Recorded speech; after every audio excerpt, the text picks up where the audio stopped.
what you want to say, baby. When you're alone in the darkest night, maybe you can keep your radio blind. Open your heart and show your eyes that you can change your destiny. And grow your love, baby. The future is waiting for you. And show your eyes that you can change your destiny.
are you doing?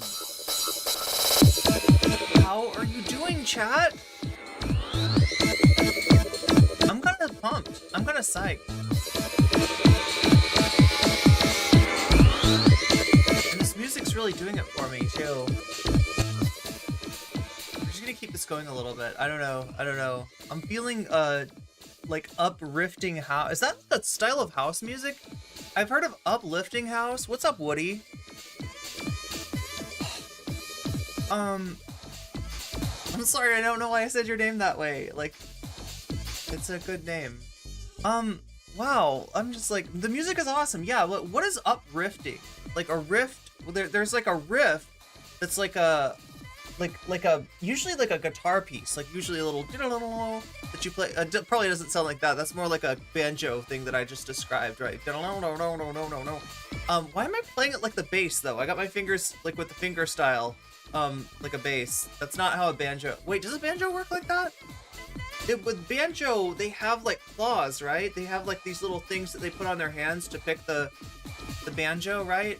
Banjo's different. I don't know why I'm combining. Look, what we need is banjo house, chat. That's what I'm saying. I look lovely today. Thank you. You're really nice, Adria. But like, what is uplifting? I know like uplifting house, and I know like riffs, like, but a rift is different than a riff. Like a rift is like if we're walking out in some epic battlefield and all of a sudden the earth opens up because some like dark magician casts a spell. Boom, I cast magic spell, and that's a rift. Like, right, the canyon that opens up in the earth, that's a this is the best example I could think of. But yeah, we're gonna have fun today in spite of myself. I don't know, chat, I feel like I was mopey yesterday, and I feel like I vented on you, and I feel really bad about that, okay? Look, my problems are not your problem. We're just here for a good time. Not necessarily a long time, but definitely a good time. That being said, what I mean by that is that I'm gonna try to not do 6-hour streams anymore. Like, I think it's too much. I think it's like, especially with stuff we're covering. Oh my god, that fucking shit from yesterday, and I didn't even finish it. There's more to that. I gave you a glimpse inside the rabbit hole. I've been down the entire thing. I've seen the logs, I've heard the stories. It is wild. And what's even wilder about it is that you've got parasites like Chud Logic just attaching themselves to the stories.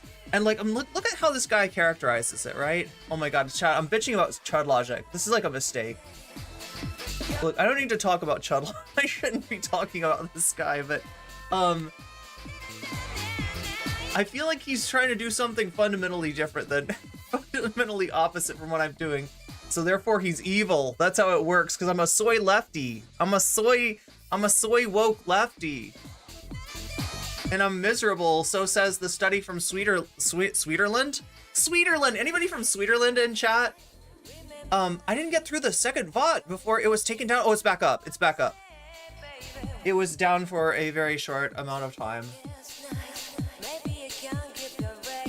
When I took my bitching out, because like, I don't want to bitch it. Like, I mean, it's bad enough that I bitch at you live, right? I don't want to bitch at my VODies. I want to be, yeah, soy team symbol, soy team 6. Soy team 6. How does my audio sound, right? Because I've been noticing like there's some issues with the audio. And like, I don't know if we should like take some time today to try to work those out. If I should use, like, it's bad enough that I'm using chat as like, as like to vent to. Like right now I'm going to use chat as my audio engineers. I'm like, A or B, which sounds better?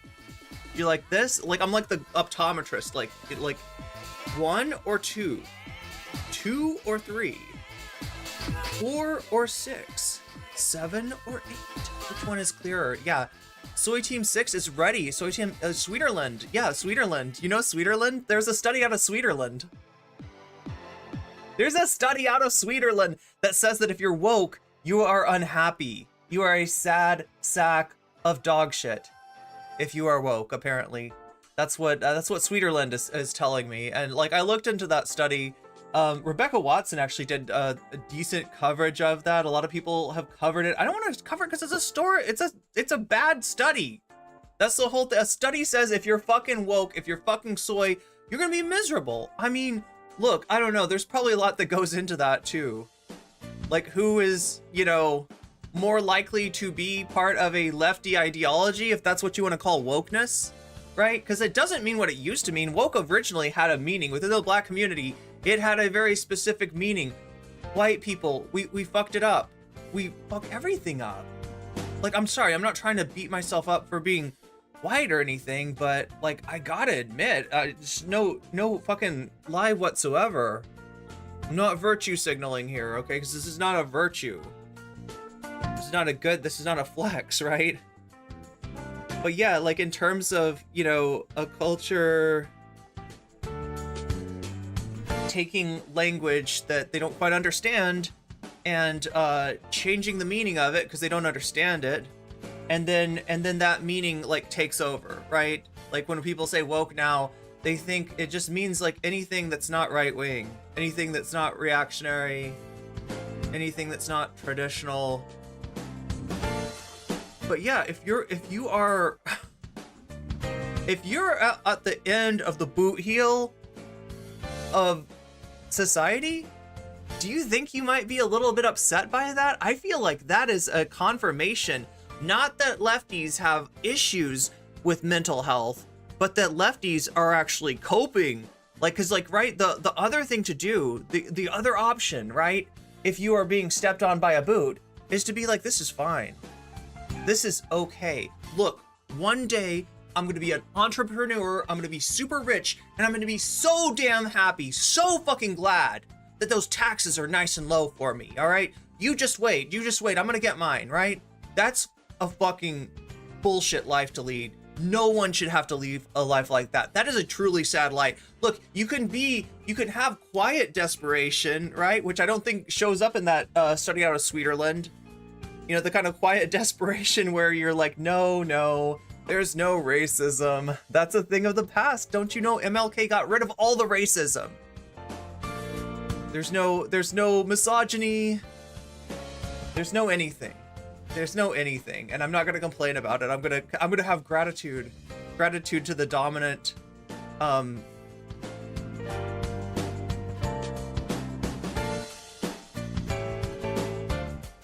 gratitude to the white cis het dudes out there. Thank you so much. Thank you for letting me live in this society.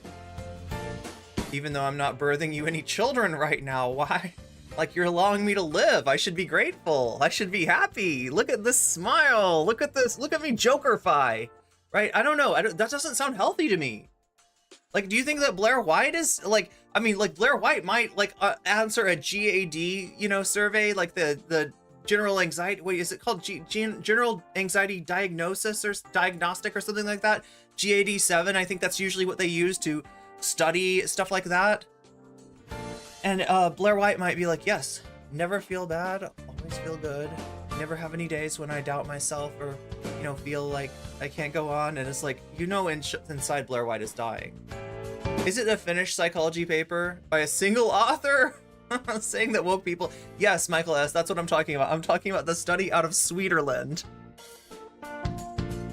The Swedish study, the Sweeterland, the Sweeterlish study. I made some orange chicken and lo mein to enjoy. You got your snacks. Who's got their snacks in here? Or meals, whatever. I don't really, like, who's got something to nosh while we, well, we stare into a number of rabbit holes today. Not as bad as yesterday, though. We're not going to deal with anything. Oh, no, we kind of are. We got to cover Steven Crowder. I can't avoid it. Chad, why do I have to cover? That's the only thing is, like, I got to admit, like, the shit that I cover is kind of fucking depressing. Like, I try to not let it get to me. I try to, you know, have good, like, I feel like not saying that this shit is fucked, denying that this shit is fucked would be like less adaptive, would be like less healthy, right? And I would rather be someone who's like outwardly a little bit sad, a little bit angry, a little bit like all over the place than somebody who inside is like dying, like Chud Logic. Oh my God, I hate to have to bring this guy up again, but he's just such a goddamn good example, isn't he? What am I talking about exactly? Oh wait, it's that it's that second channel of his. That's where, like, I don't know. I wonder if any Chud fans in here, do you know if Chud Noir is done, if the thumbnails are done by like a different person? Or is this just DK's, like, I don't know. Is this just DK on his off days? Oh, here we go, here we go. Let me show you what I'm talking about, all right? So just so you don't think I'm like obsessed with this guy needlessly. Which I'm sure Spicy Chat already thinks. That's okay. Go back to Spicy Chat and bitch about it. Bitch about it some more. Bitch about what a soy lefty I am. Bitch about how miserable I am having to follow all these rules and not being able to say the N-word on the daily, because I've had that feels apparently, according to these people, they treat it like it's a treat. Like, oh my gosh, you don't say the N-word? It's like when somebody says you don't eat meat or something like that. No, I don't understand why you regard it as this like delicacy. You're gonna, you like the whole gamer word thing, right? So this is what I'm talking about here. Let's go into this a little bit right here. Anyway, I'm excited today, chat. Look, lefties are completely, oh my God, we can't quite see the whole thing. We can't quite see the whole thing. Lefties are completely unraveling. What do we see? What is this logo? Is this the logo for the DSA? Is this the logo for the CPUSA? Is this the logo? Like, is this the anarchism flag? No, it's the White Forest logo. Lefties? Lefties? That's the whole issue with the Vosh network, is they're not lefties. Like, they embody the aesthetics of leftism without any fucking understanding, without any even attempt at class consciousness. I'm sorry, but these are not lefties. Chud, you're more of a lefty than Vosh, come on. You're just grifting in the opposite way as him, that's all. And I maintain that, that's the truth. Bite me, Spicy Chat. Lefties are completely unraveling. Keffals wasted streams? Oh. We're gonna watch some streams from Keffals. I don't know if Keffals was wasted or faded, or I don't want to speculate on that stuff. I hope that Keffals is, you know, taking care of herself in that regard. But yeah, lefties are completely unraveling because Vosh and his network are falling apart. I think this is like healthy. That's like saying, if I had a giant pimple on my face, okay, for days and days and days, and I'm coming to stream and you're like, damn, that pimple just keeps on getting bigger and bigger, and that's an ugly pimple. Like, I don't want to say anything, but NCC, she's kind of got a pimple on. Does she want to take care of that? Does she want to do something? And one day it pops. Is that like NCC is completely unraveling? That awesome pimple that she had on her face has now popped and she's healing. No, that's not a bad thing. That's a good thing. I love it when the pimple finally pops, right? I need the pimple to pop. If there's a pimple. There's no pimple though, right? Do you see a pimple? I don't see a pimple. Oh yeah, this is what I'm talking about. And I'm only saying it because he's covering some of the same things that I'm covering, but I feel like he's getting the coverage all wrong. And I feel like his coverage is not fair. Chud is not fair. Chud is not unbiased. Chud is salty and soy as fuck, right? And why is he that way? Because some trans people like said bad things about him on Twitter like 2 or 3 years ago. He has not gotten over like no omega lols like Kalia Withart saying bad shit about him.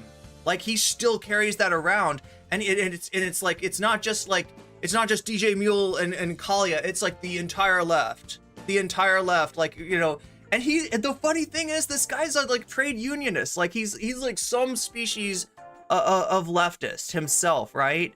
And he's now his audience is like this weird right-wing, you know, transphobic audience that's like, when's the next rape review, Chud? Can we get a rape review? Oh my God. Anyway, chat, I just had to get that off my chest. Not trying to start any fights, okay? So don't take that back to Spicy Chat.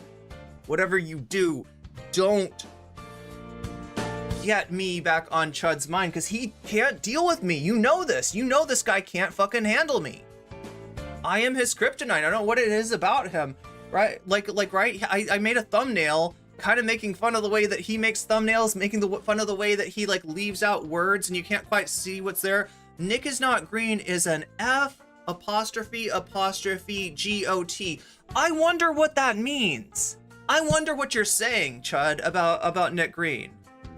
I can't tell. I can't tell. It's definitely not homophobic, whatever it is, right?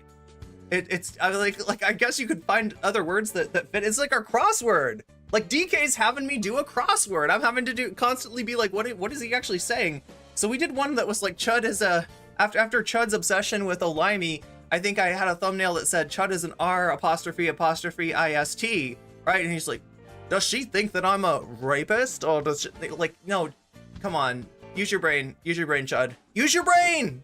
Use your brain. Look, I know you don't have a soul, but you still have a brain, right? You don't have a heart. You are like some kind of weird Wizard of Oz character. You know what I mean? Like, what are you wanting from the Wizard of Oz, Chud? What are you gonna get when you finally meet the man behind the curtain? What are you gonna ask for? Because you're missing a lot. You sold it. You sold it. You sold out, Chud. You sold out. You are a sad sack of shit. And I pity you. I pity you at the bottom of my freaking heart because I knew you. All right? And I know who you are and I know who you aren't. And this fucking audience capture by the like most unctuous element of like center right bullshit. It's gotta be like he's dying inside just as much as Blair White is, okay? That's all I'm saying. That's all I'm saying. But look, this only comes up because we're covering the same thing. And Chud, I say, stay in your lane, okay? Your coverage of Whiteleaf and its unraveling is abysmal. You're not getting it. You're not understanding it. You're over-interpreting this stuff. Like the left is in chaos. The left is in ruin. That is not the fucking left, my dude. My dude.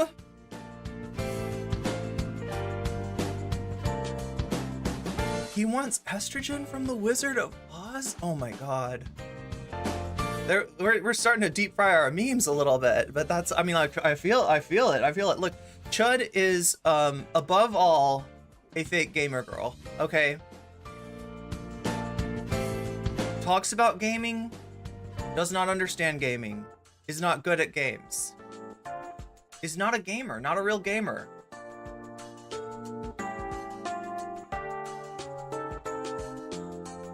But then again, neither am I.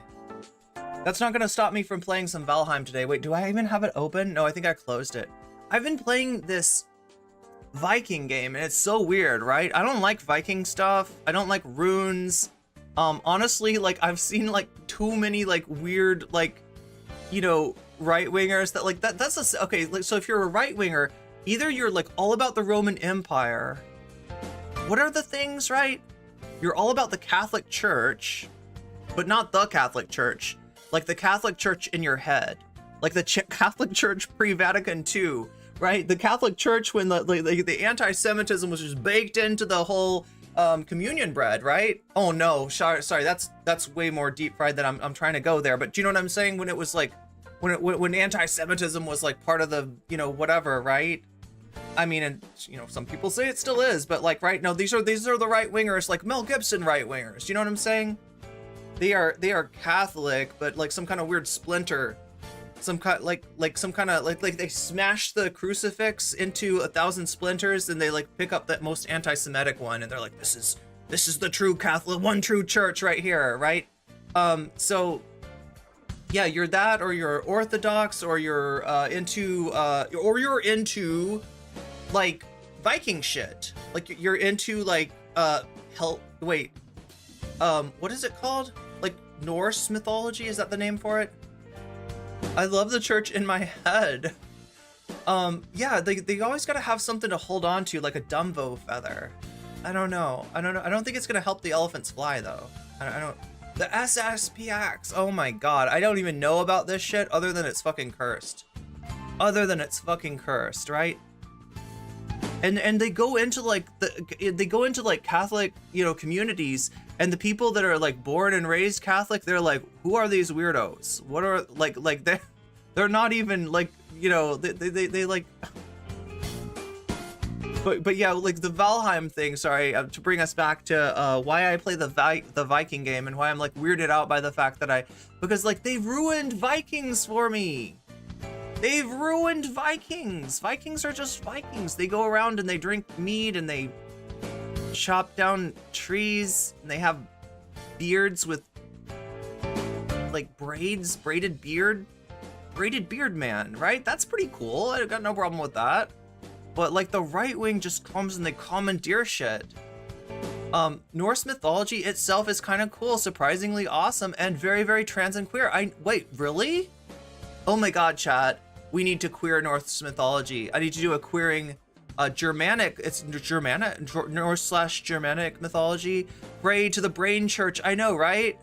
I don't trust Viking shit beyond Skyrim, and even it's sus as fuck. Well, I'm sure there's some like not great people that, like if I streamed Valheim on Twitch and had that in as the like category that I was in, I don't know, would I get some weirdos?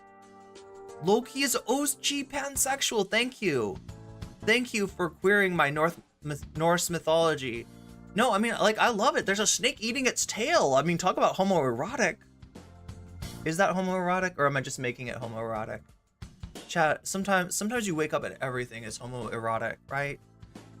They do magic. Oh, yeah. But yeah, I've been playing this game and I'm like really into it.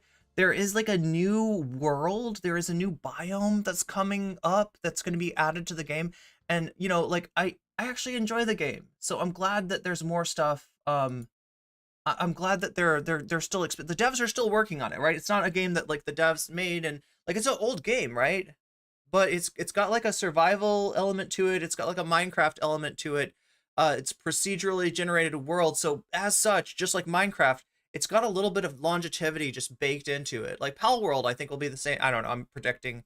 Anybody out there play Pal World? Any Pal World? Any pals? Wait, I'm trying to read. Oh my god. A pimple is less gross than Vosh. Yo, how did I miss that? I'm sorry, Twitch chat. I wasn't paying close enough attention to you. But I see you there. And welcome, Borogodo Cosmico, whose name I'm sure I mispronounced. Yeah, that's right, Woody Red. I'm sure that's what Chud was trying to. I'm sure he had like figs on the mind. Oh my god, that's a Steven Crowder thing, right? What was the thing that Steven Crowder had that was like communism is for figs or something like that? And like it's, gee, I wonder what he's saying. Oh, like wasn't the original one just the F slur? Loki is very much sex and gender fluid. Multiple times he decides to chill as a woman. Like there's a list of creatures he's a father to and one he's a mother to. That's kind of awesome. I wish I was a mother to creatures. How does that work? How do I sign up for that? Sin says, just waiting for Pal World to be more fleshed out. I would love, you know, I've got a version of Pal World, and I haven't got to. It's like a demo. It's like when you don't actually pay for the game, right? You get a demo, and I've got the demo, and it's I haven't got to the limit of it though. I had trouble figuring out like how do you eat, like right. Like, I don't know, how do you eat in this game? Because I'm like, everything just needs to be Minecraft. Like, eat should be right click, right? Hold a piece of food in your hand, right click it, nom nom nom nom nom. That should be how you eat. Minecraft, like, keyboard, you know, controls should be applied to there should be like it's like when you play it's like when you open a new video editing software. Sometimes it's like, hey, are you like used to Pro Tools or are you used to Premiere or like DaVinci gives you an option of like, hey, if you're more used to something like this, we can make our our editing program just like that. Are you a Pro Tools person? Are you a like what are you most used to, right? And I wish they'd do that with like you could just switch it into Minecraft mode. Fenrir Fenrir the wolf is his kid. Odin, six-legged horse, is Loki's kid. Yo, why is that awesome? Hela is Hela. There's somebody named Hela. Why does that make me think of South Park? Hela. I can't do the Cartman voice. Doesn't Cartman always say Hela or something? I don't know. He got with everything from everywhere. He's better than Zeus. Better than Zeus. Zeus does that too, kind of. But I don't think Zeus has ever mothered anything. He should. He should. He should. He should look into that. We should all look into that. I don't know, chat. The real Norse myths make the Marvel, Thor, and Loki look kind of dull. Wow. I don't know. Well, so I mean, like, yeah, this Valheim game, they're adding, so like it's biomes, right? And the biomes are kind of like the levels, right? You start off in the meadows, hopefully. God, if you don't start off in the meadows, you're gonna get eaten by trolls, right? But hopefully you start off in the meadows, and you're just fighting like deer. It's a really tough battle with the deer, the boars. The boars come at you. The little graylings, the little ET dudes come at you, right?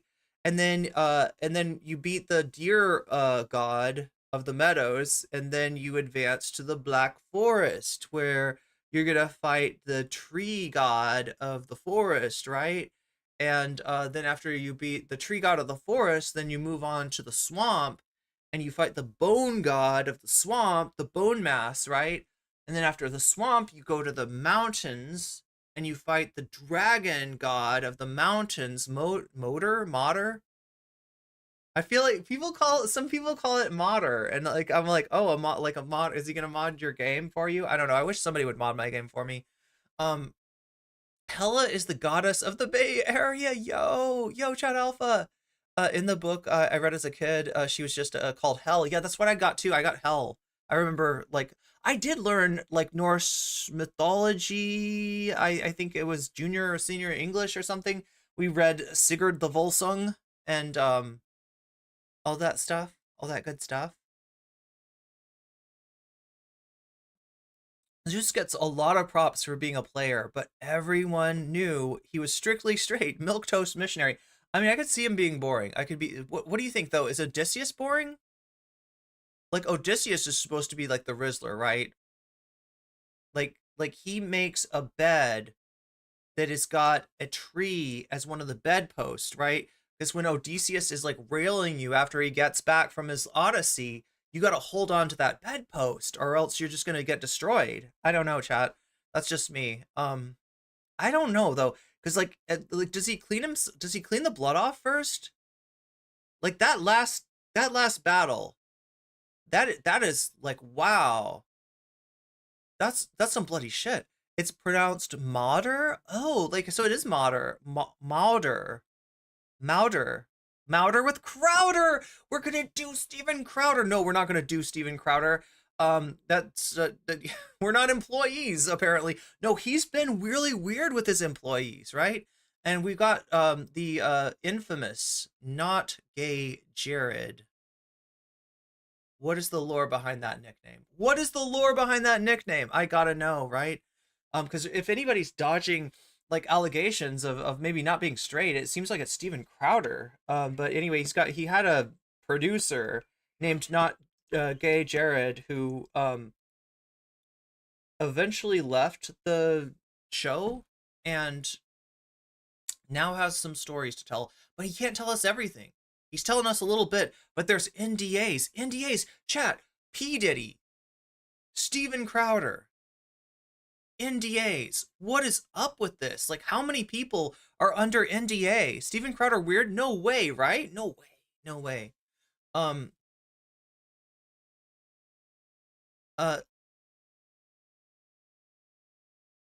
Not that there's anything wrong with, oh wait, with Zeus being missionary?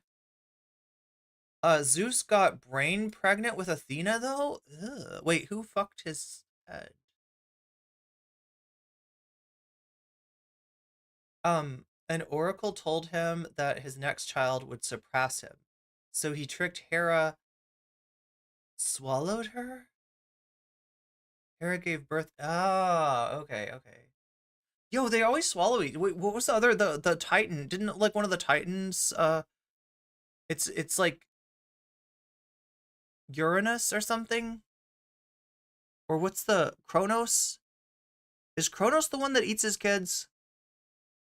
Kronos is Uranus, right? I'm trying to get my Greek and my Roman like lined up there. And I'm not sure if I remember correctly. But yeah, we gotta cover what's going on with Crowder, what people have had to deal with. I mean, including like including his wife, Candace is talking about that as if she's got some secret knowledge. I don't know if she wouldn't be under NDA, right? She never worked for Crowder, but like yeah, some of the P Diddy stuff they're saying like my he eats the kids. Wait, Zeus. Wait, who eats the kids? Cronus and Uranus ate all his kids except for Zeus. Oh, because somebody tricked him and got him to eat a rock, right? They were like, eat this rock instead. They're like, he's like, delicious child. And he ate the rock, just like the wolf in the Big Bad Wolf story. I kind of like the original Grimm's fairy tales in terms of like they don't redact the like truly gruesome parts. Like I need to read Hansel and Gretel as the original one. I wonder how bad that is. They probably like eat the witch afterwards or so. I don't know. There's probably something horrible in it. I think Crowder and P Diddy, maybe she turns into gingerbread. Who knows? P Diddler are using boys and men in such ways to run away from their gayness. This is why I also find these DLs. Oh, they wait DLs. So weird. They end up being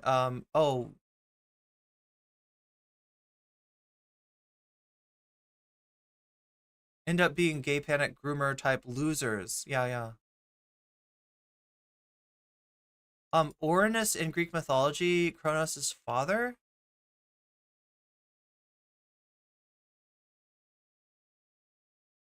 It was also that was Saturn. Wait, am I mixing them up? Am I blaming the wrong planet?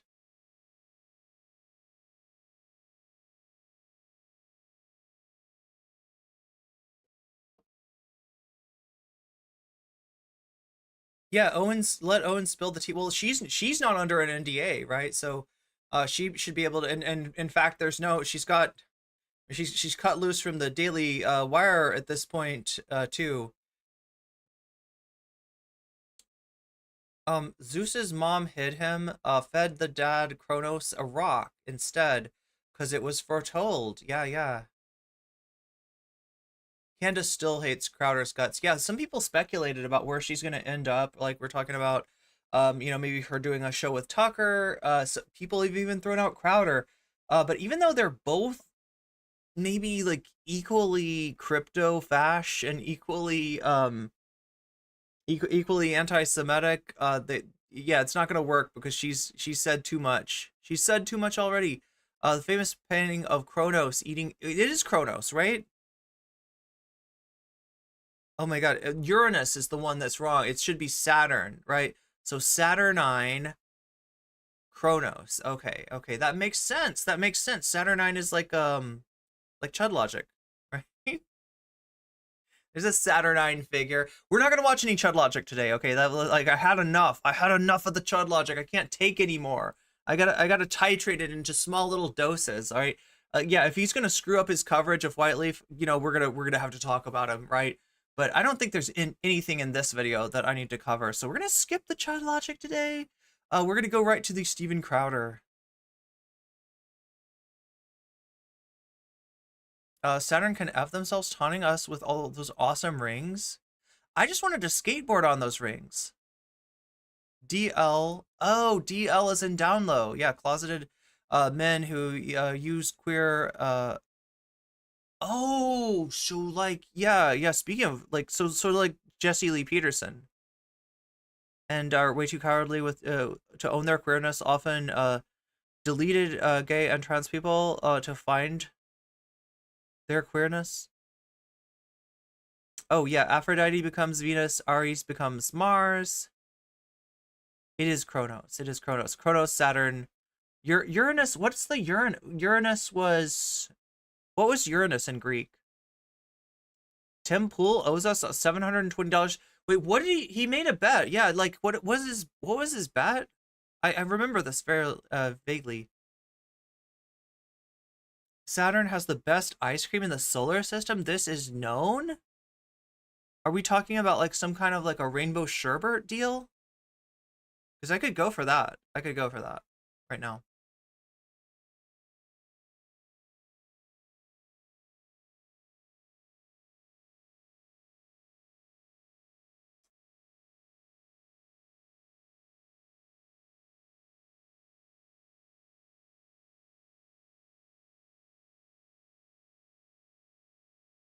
Oh, Oranos, thank you, Sasha G. You got it. You got it. Okay. Thank goodness. He's the father of Gaia. Uranus is the father of Gaia. Oranos is Uranus? Okay, I got it. Okay, thank you, chat. You straightened me out on my Greek mythology, right? So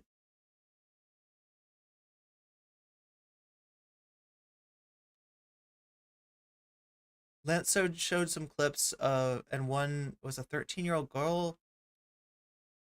Oh, smashing a 720 on in skateboarding. Does Lance skateboard? Is Lance a skateboarder? I know Tim Pool is supposedly. Wait, Tim Pool said he could easily do any trick a pro woman skater could do. Yeah, I doubt. X to doubt, Tim Pool. X to doubt. What a ridiculous thing. What a ridiculous man. We need to get back to Tim Pool at some point. We need to like I need to I feel like there's a few things that I could talk about with Tim Pool. I just never I don't know. Is Tim Pool in college? Not to my knowledge.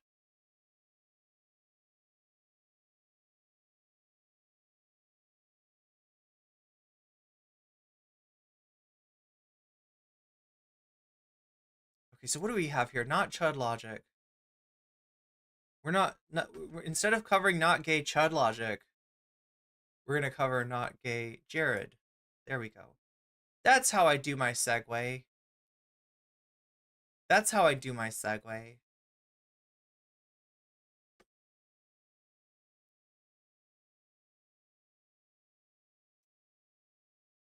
So there he is. It's not gay Jared. Free Jared Monroe. And I think that he means like free him from the NDA. He's under an NDA. He knows stuff. He's talking about some stuff. I don't even know how this works. But apparently he has been under the gun from the Crowder legal team like since he left, right? He didn't just get to go and do his own thing. He's been kept from having jobs. Let's take a listen to what he's got to say here. Enough is enough. Yes. This can't go on any longer, and as the famous saying goes, sunlight is the best disinfectant.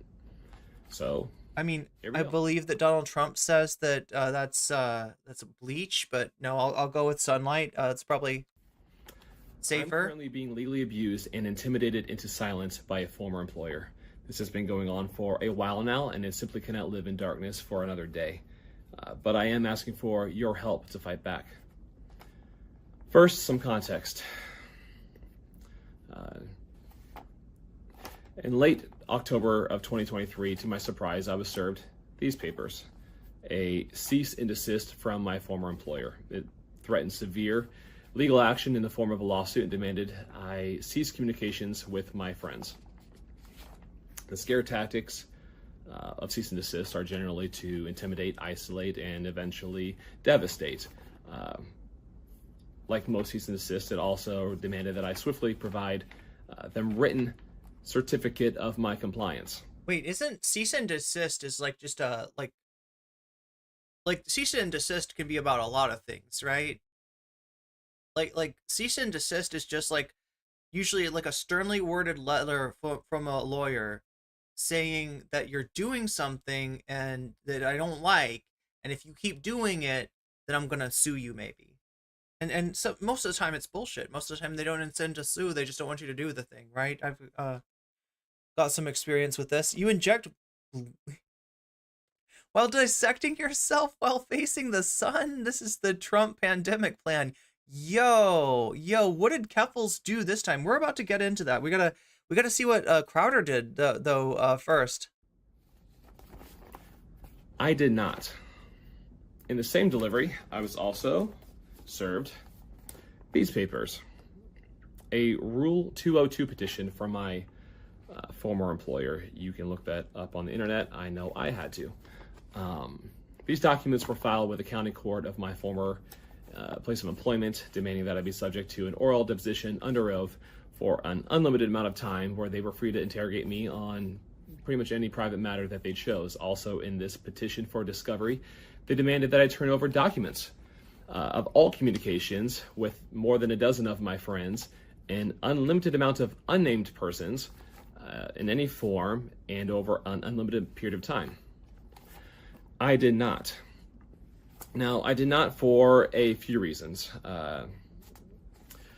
Number one, I have seen how this employer handles legal issues, and I knew that once I opened the door to legal abuse, it would never, ever be shut. This is how they operate. In fact, I'm not the only one who's a current victim.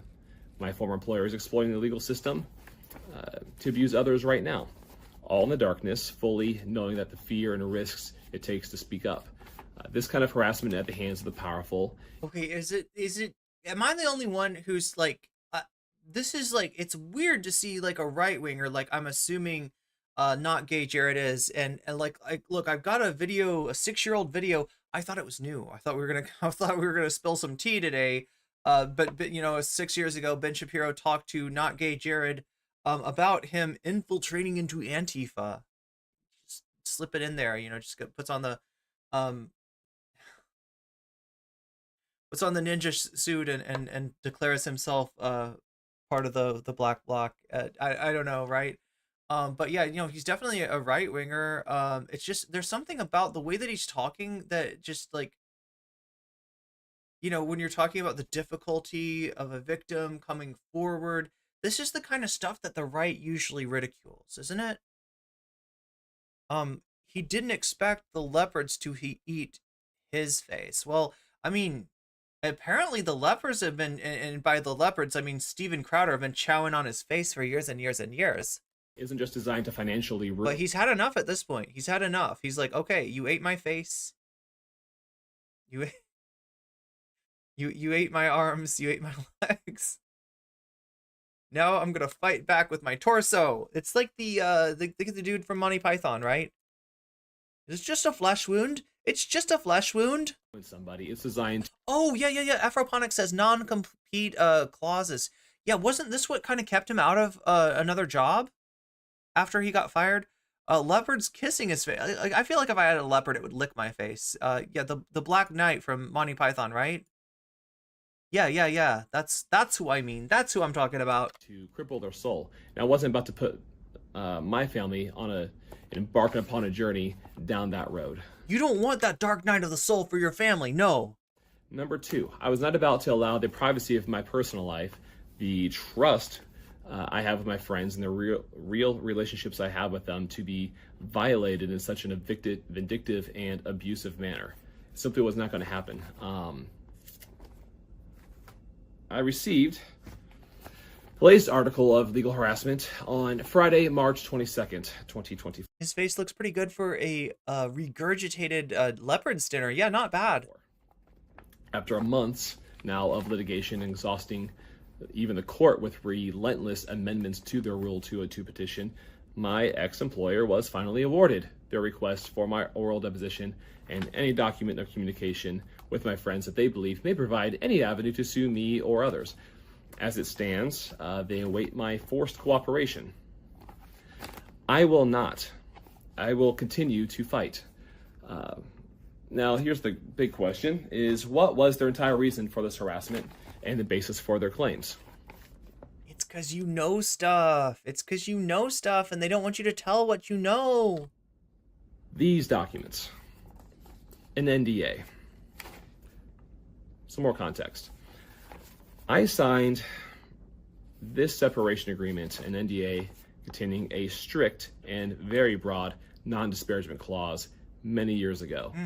I voluntarily left my job after deciding I could no longer put myself or my growing family through the toxic and abusive work environment I had endured for years. This place was and is to this day a workplace rife with sexual misconduct, degeneracy, and aggression. the things I saw, the things done to me, and the things I witnessed There's that word again. my employer do to others. Like, look. If people are talking about the kind of stuff that Steven Crowder, reportedly did to people, allegedly, because I know he's very litigious, so I'm saying allegedly. But this is the kind of like, I wouldn't degenerate. No, that's like abusive. That's like creepy. That's like, that's SA. That's, I don't know what, like, right? Is it not did people like Crowder somehow think it's not SA if he like laughs about it?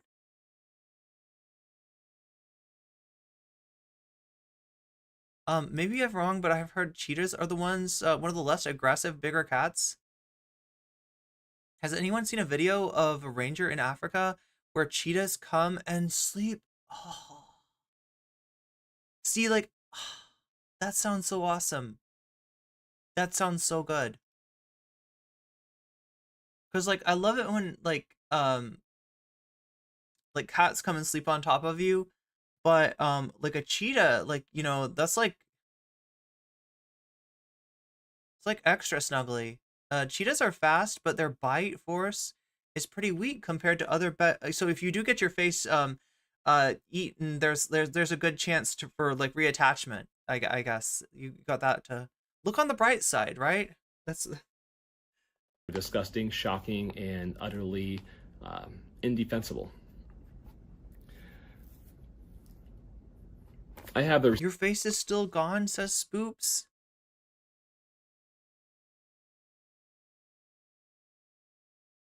I mean, they're weak bite force though. Weak bite force. Yeah, you probably shouldn't keep wild cheetahs as pets. You're right, BCat K. You're spoiling my fun, but you're probably right. You're probably right. I think Crowder believes it's not SA because it's with another dude, and he can't imagine two consenting dudes enjoying each and everything. Well, see, the thing I wonder about is that maybe he can. Right? Like, I mean, it's a repeated thing, whether it's P. Diddy or Crowder. You're talking about people with way too much power, acting an absolute fool in a way that would just never fly in a horizontal social situation. They're only getting by with this because of the verticality. They're only getting by with this because of the hierarchy, right? Because they've got this power. And I'm sorry, like that you've just proved that you don't deserve to have power. If even the argument ad break, and you've just proven that you don't deserve to miss out on the top of the hour ad break if you do not become a sub within these 5 minutes. You got a 5-minute warning right there, says Buffy Geek, of being able to avoid that 3 full minutes of ads beamed directly into your eyeballs, right? The only thing that could possibly save you is using a Prime to get your sub for free and to no longer see those ads in my chat. You could also get out of it if you've got $5 laying around and you can give it to the Twitch people and get yourself a sub that way. You will also miss out on that top of the hour ad break. And you will also miss the top of the hour ad break if you are the recipient of somebody else's generosity and you happen to get gifted one. Although I gotta be honest, that sort of thing, kind of a rare thing these days. Your best bet to getting gifted a sub, if that's what your game is not to beg somebody for it, but is rather to be active in the chat. That's really all it takes sometimes. It all took a serious toll on my personal health. To the point near the end of my tenure, the work environment had become so toxic that I had to be admitted into a heart hospital. And after many tests, I was ultimately put on anti-anxiety medication. This condition was something new to me. I had no history of it prior to my employment there and have never been treated for it since. Now, when I decided to resign, my wife was pregnant with our firstborn child. It was a terrifying position to be put in, but I absolutely knew that I could not be the husband or dad I was called to be for them in my current state. Something had to change, and if I couldn't change my work environment, then it was time for me to remove myself from it. I was fully aware that willfully resigning would mean I would forfeit any sort of severance. I trusted that God would provide. What I had not anticipated is how much it would cost me to quit. This is where my first experience with legal abuse began. Starting from the day I delivered my notice of resignation, I was put on the phone with company lawyers, and the good cop, bad cop coercion campaign to get my signature on an NDA was well underway. I was told many lies throughout this process. I immediately hired my own legal counsel, and by the grace of God, understanding my predicament, he even agreed to work for half of his normal rate. Even so, the legal fees immediately began to pile up.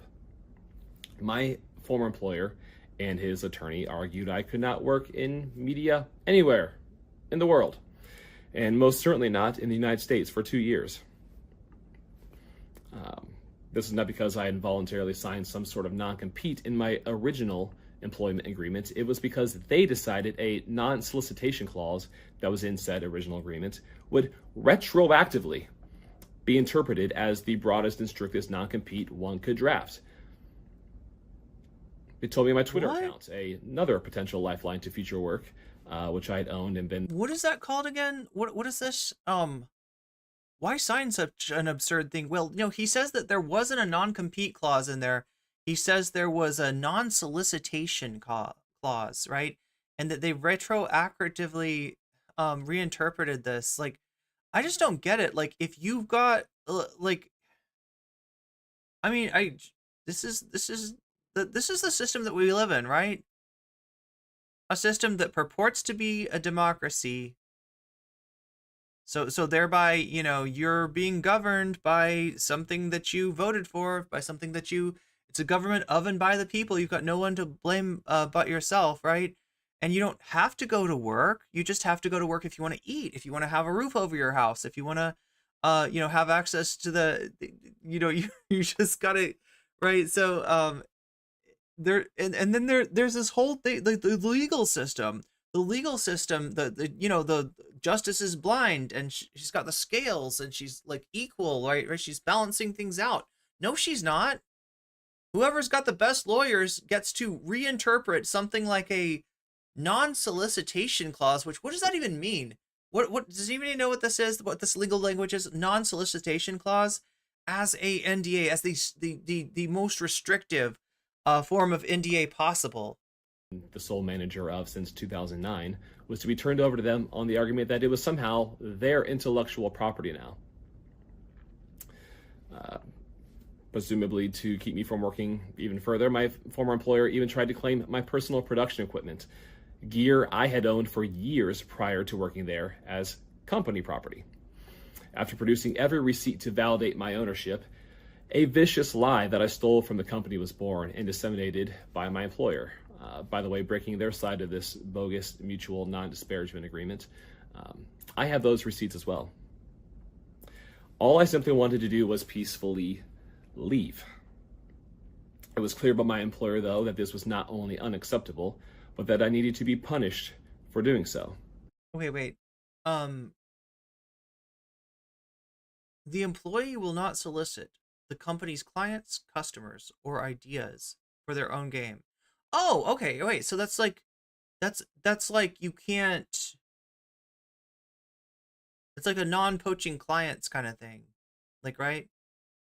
And somehow this was taken because he's looking for a job, like he's looking for another employer to work for, and somehow they expanded their anti-solicitation clause, their non-solicitation clause to encompass all of that, similar to So it is similar to a non-compete, but that's totally different though. A non-compete, isn't that supposed to be that, like, if I sign up as an independent contractor with somebody, and I work as an independent contractor, and then I quit and there's a non-compete clause, that means that I can't wait. Oh, I see. Wait.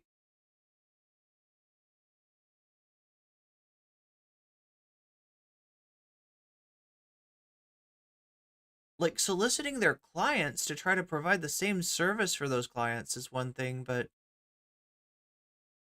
Yeah, I just don't know how that encompasses an employer. Oh, that like as an employee. Wait, this doesn't make sense. This does not make sense. Being bullied on each of these terms and many more, fighting for my basic freedoms to leave and provide for my family immediately sent me into legal debt. I did not want to sign anything, mind you. But the negotiations with my former employer left no question that without a signed NDA, my guaranteed silence, I would Customers, clients, business partners, vendors, etc. Sprigly says, I had a non-compete with my old employer. The deal was I couldn't work with another company in the same industry. Oh, so it wasn't even like a localized thing. Yeah. I think I've only signed like a localized like version, like where it's like in, the area that the business operates. undoubtedly be harassed well into the future. No matter if there are future claims against me for where I worked or what I did or what I said were legitimate or not, it didn't matter. It would cost me thousands and thousands to fight back, and they knew that. I had to make a deal with nothing but a small savings account and my last paycheck. I had to accept the deal I could afford. It's very important to note here that, where is it? It's here. I was not paid a single dollar for its consideration.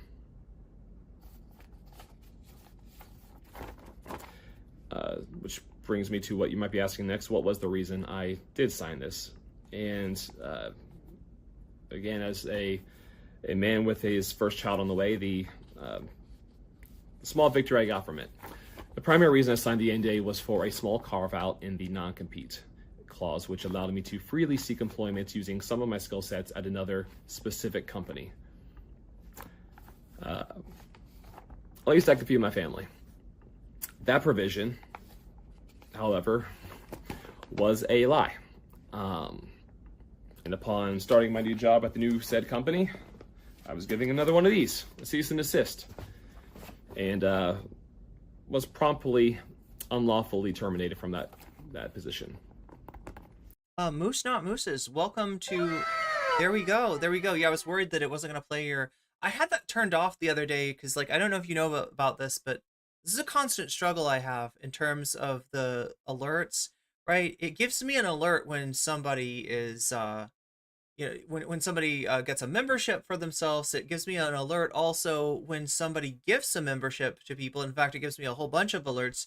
But then, like, somehow, for some ridiculous reason, it also gives me one of those alerts when somebody's membership expires. And that shit is just depressing. Having come off of a month or so of getting more views, getting more watch hours than like ever before, and kind of come down from that, like to see like this constant thing of like, nope, that's not a real one, that's not a real one, that's not a real one. It's depressing. So I had it turned off, but I turned it back on for you, Moose, and thank you for the membership. Yeah, that's I added thousands more to my legal debt trying to fight back. My wife was very pregnant by this time, and without a financial safety net for groceries and a baby crib, much less a legal fund to file a countersuit, I simply had to let it go, trusting God had a plan. This is what I'm talking about. This is the difference between conservatives and, oh, not entirely. I mean, obviously, like there's lefties that are religious too, but in general, right? If we take it as a, in terms of the study that I was talking about earlier, of the study from Sweeterland, I think it's called Sweeterland. No, it's like Finland, isn't it? It's from somewhere over there. So from somewhere up in Viking countries, somewhere up there in Valheim, right? There's study that says that, like, if you're woke, then you're likely to be unhappy. But I mean, I don't know. Is being like happy because it's all God's plan. All this bad stuff is happening to me, but it's God's plan, and my reward is going to be in heaven. Is that really like a healthy coping mechanism? I don't know. I don't know. Right? I mean, this is what Marx was talking about when like a lot of times the whole opiate of the masses thing gets mischaracterized, and Marx gets cast as this hater of like all religions, but he said religion is the heart in a heartless world and the opiate of the masses. What he's talking about is the negative effect of you know religious belief in that it can be used to justify oppression and unfairness, and that kind of you'll get pie in the sky when you die mentality that capitalism, like capitalism and Christianity, kind of like locking arms on that one in terms of keeping workers down and making them feel like, oh no, don't worry, God will reward you for being a faithful servant, and not asking to nationalize your employer's property, not trying to take over the factory, right? Which you have every right to do because that's your labor that made that shit. And those people are rich because they exploited your ancestors. To that point, I want to say that I'm happy to report that he did have a plan, and what was intended for evil, God used for good. And it took me years to pay off my legal debt, but the story of God's faithfulness in my life became Is Crowder Catholic? I don't know. a very large part of my testimony, and I'm just so grateful for the opportunities that he gave me. And yeah, it's a story for another day. But back to this. While my supposed non-compete expired after 2 years, unfortunately, the most egregious part of my NDA, the part that silences my free speech, has no expiration. While NDAs are classically used to protect trade secrets, unfortunately, in the entertainment industry, they are too often used to protect disgusting, unlawful activity and many forms of abuse. We see examples of this all the time. Powerful people and their attorneys routinely use NDAs to silence victims in order to remain powerful people. Free speech matters. Matters a lot to me, and that's not just a t-shirt slogan. It really matters. And these kinds of NDAs right here, stemming from this, are unquestionably unconstitutional.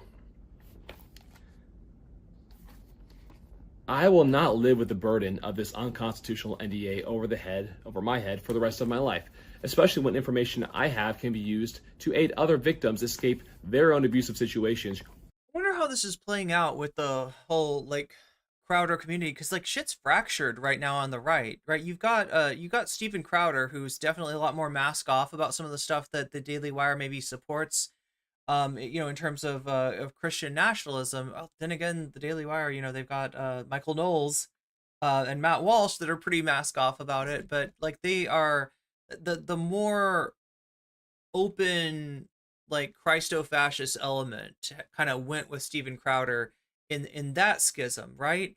But at the same time, there's another big piece that's gone with Candace Owens, and Candace Owens and Steven Crowder do not get along. For the one good thing that Candace Owens ever did was kind of bring attention to Crowder's abuse of his ex-wife, and so there's a schism there too.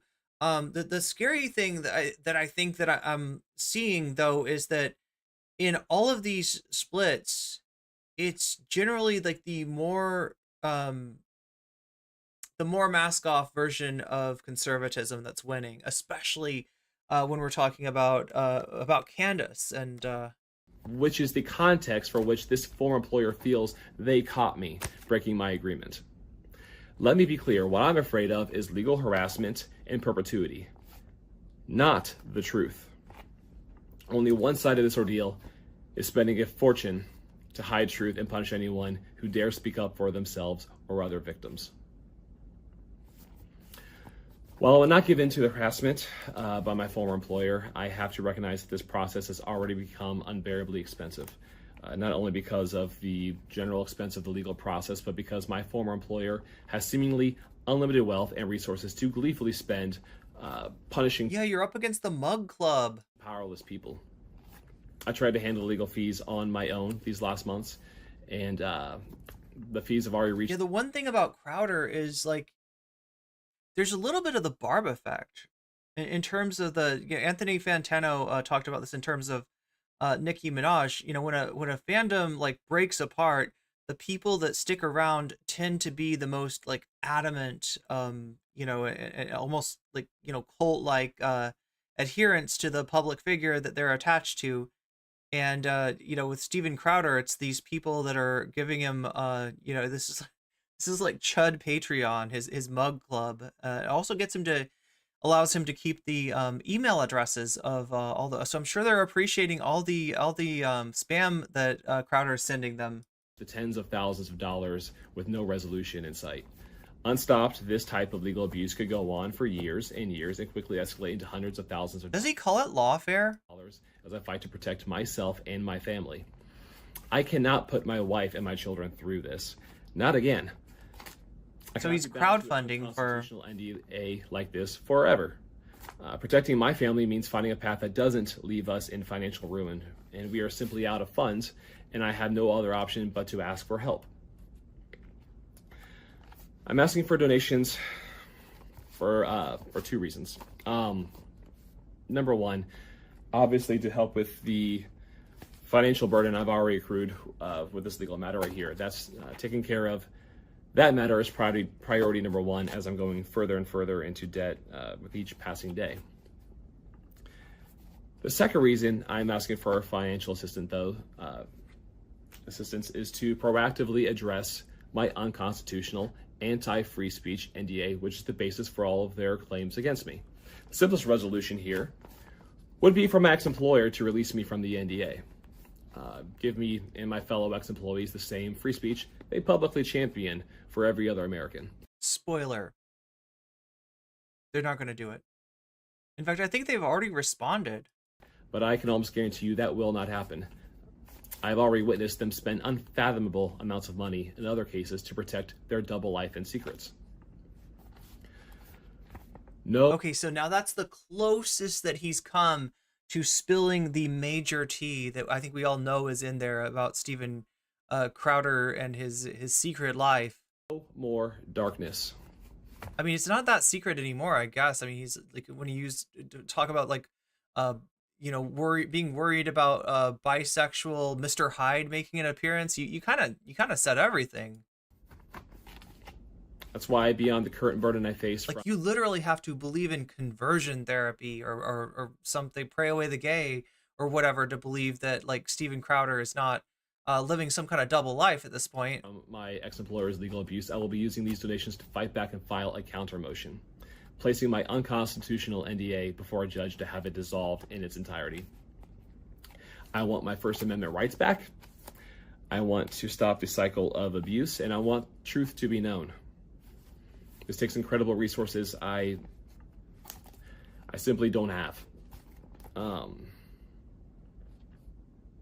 Truthfully, I don't know how much money this will take, probably much more than my current goal is, but every penny I do have left from your donations will go toward helping other ex-employees, dear friends of mine, fight back and escape their identical situations with the same employer. I mean, like, I hope it works. I mean, I feel like, I don't know how this is even going to be taken. Like, my understanding is that Not Gay Jared doesn't really have a audience by himself. So I was kind of hoping to see where this was tweeted from.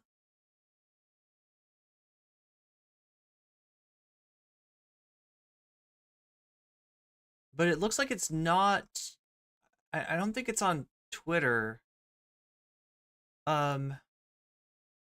I just wanted to get some gauge of like how this is being taken, like how right wingers are reacting to this. If there's some contingent that is sympathetic towards Not Gay Jared, maybe if it's even just like haters of Steven Crowder, which I'm sure there are. I'm sure there are a lot of Steven Crowder. I mean, like the right wing is pretty factional. Every time that somebody says that the left is constantly eating itself, that there's too much leftist infighting and the right never does this, and that's why we're getting our asses kicked. I mean, they don't know what they're talking about. They really don't. Of course there's going to be infighting everywhere. What do you think? What do you expect?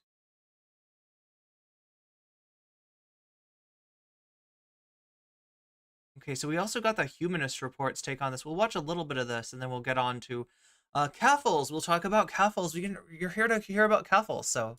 To silence by a former employer. This has been going on for a while now, and it simply cannot live in darkness for another day. Okay, so we already saw this. Toxic that I had to be. Oh wait, so he does have a Twitter. You just heard from Jared Monroe. Wait. Let's see if I can find his. Let's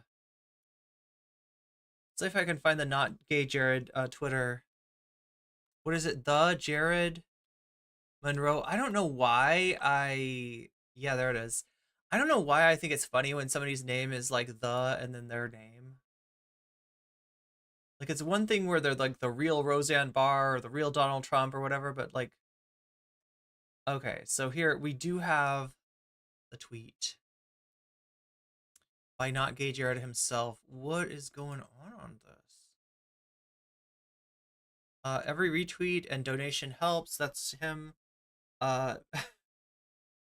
You got some lefties reacting to this.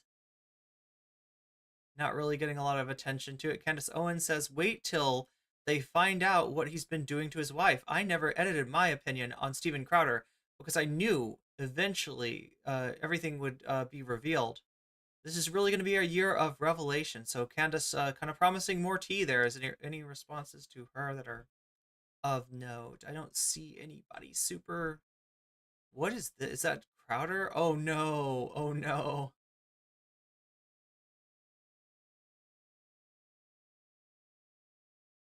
Was that from his surgery? I don't even remember. Lauren Southern, incredibly brave of you to speak up, Jared. Godspeed. Is Ashley St. Clair's like some kind of chud, isn't she? So sorry you're going through this, Jared. Unfortunately, the legal system is heavily in favor of those with money and resources to stay in court. It is an endurance test. I hope there is a federal law against these abusive companies, NDAs. Yo, what do you expect there? Who like? Look, the right wingers are the ones who tore down, any barriers to money in politics. Like, what do you expect to happen? What do you expect the legal system to be like when we all know that the legal system is downstream from, political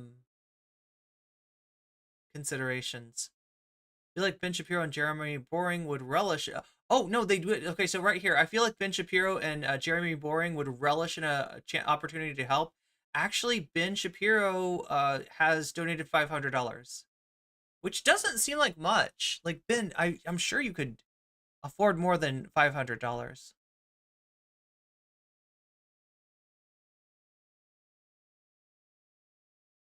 I don't see it here. I don't see Shapiro appearing.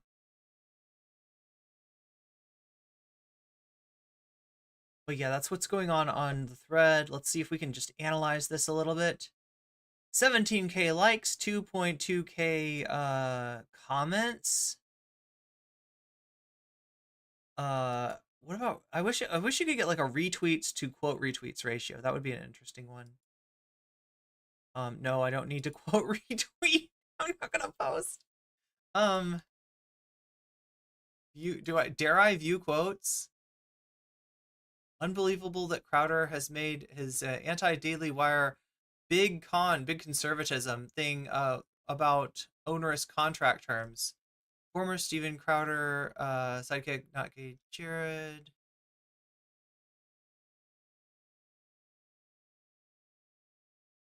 Crowder tried kissing this dude and legally harassed him to keep the video of the incident under wraps. Damn. There's Hillary Crowder. Wait, this is actually okay, so Hillary says Jared is a good man, a great father, and a loyal husband. Anyone who has been on the other side of legal abuse like this knows how financially and emotionally devastating this can be. It would mean the world to retweet and okay, so it's just like asking people to help. Steven Crowder downfall is finally here, and we are eating well. I mean, I don't know, like in terms of getting Steven Crowder's like legal team off of like, they're kind of like the leopard sitting on Jared's chest here, and he can't breathe. Candace Owens, everything Jared Monroe is saying is true, and he is one of many people that have been enduring this legal abuse for years. Crowder's ex-wife and family, and virtually all of his former employers, including Dave Landau, similarly. You see how easy it is to grift on the right in terms of what Candace Owens is doing, right? All she has to do is both sides Gaza, and people take her as a humanitarian, right? Compared to the rest of the right wing, she seems like, a human. All she has to do is say that like Crowder abusing his wife or abusing his employees is wrong, and compared to the like 90% of right wingers out there that are just constantly like, no, this is the Matrix. It's the Matrix is making you think. I don't know what side. I'm guessing Andrew Tate would be on whatever side that Candace is on, but like, right, it just doesn't take much considering like how rotten the right has become. It doesn't really take much. Wait, Crowder isn't for free speech. He's just grifting. Always has been. Oh my god. Okay. Yeah, who's the former employer? I wonder who he's talking about. Yeah. Anyway, that's the quote tweets. Let's get back to no, not we're not watching Chud Logic. We're not watching me from yesterday. What are we watching? Something. There. Known as Not Gay Jared on Steven Crowder's YouTube show Louder with Crowder, and he has now set up a GoFundMe to help him cover the cost of legal fees that he accrued due to years and years of legal intimidation from his former employer, Steven Crowder. Now, in a 15-minute long video, Jared alleges that he was coerced into signing a strict NDA and non-compete that he didn't want to sign once he announced that he was leaving the company. Now, he says that he left due to a toxic work environment and sexual misconduct, as well as sexual degeneracy and aggression. Now, he quickly learned that leaving wasn't so easy once he announced that he was resigning, because he found himself in a perpetual state of lawfare against Crowder, and he claims that he's not the only ex-Crowder employee who's been subjected to the same type of legal intimidation, and he also alleges that Crowder is doing all of this to his ex-employees so that way they don't spill the tea on his double life and secrets. That's Jared's words, not mine. We'll get to the video in a moment. Now, he makes it very clear that he has receipts to prove all of this, hence why Crowder is trying so hard to silence him. Now, I do believe Jared because he's not the first ex-employee of Crowder's to speak out about the uncomfortable position that Crowder often put them in. For example, Owen Benjamin alleges that Crowder would make his employees dress up. Wait, Owen Benjamin. Oh god, wait, is this the guy that does stuff with Alex Jones? Is that I vaguely remember this Owen Benjamin. Yeah, double life, exactly. Yeah, not gay, Jared. Well, I mean, like, if anybody's like denying, their sexual orientation, it's Crowder. Am I thinking of Owen Schroyer? Who's Owen Benjamin? He's not British, right? The degeneracy is coming from inside the party. He's super anti-Semitic dude, but what's he like from? Besides, like, he worked for Crowder, I am guessing. I need to hear Alex Jones drops from RM Brown. Wait, which ones? RM Brown does have the best drops, okay? And I'm saying this as a Twitch streamer. I'm supposed to be giving you drops right now, Twitch. Like, I don't know. I don't know how that works. You're supposed to get drops. You're supposed to get like bonuses. I gave you some drops for Star Wars Fleet Commander. I feel like I should be doing more for you in the video game chat. One in chat if you want to see more video gaming.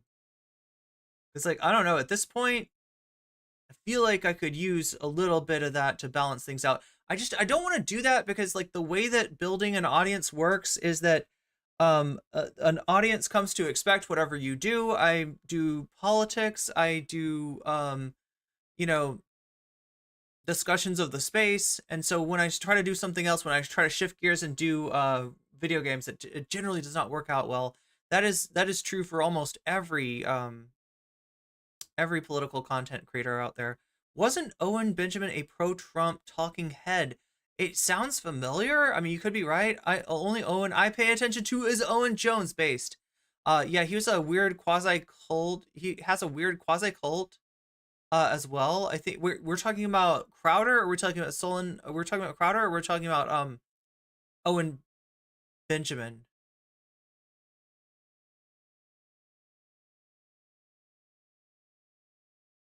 I love to see the drama. Okay, I mean,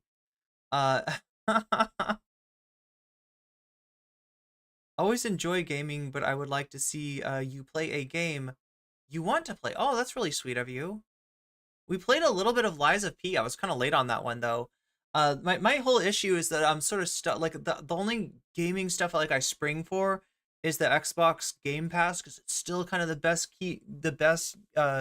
thing going at this point. Doesn't seem to be much gaming frogs in chat. I like the vampire. Oh, vampire. Yeah, vampire. That's a good one. Yeah, I usually only use gaming when we're watching something that's really dry and boring and there's like no visual element to it. Like when it's just like two people talking, then I'm like, okay, let's get out Vampire Survivor. That's the one that works. What is under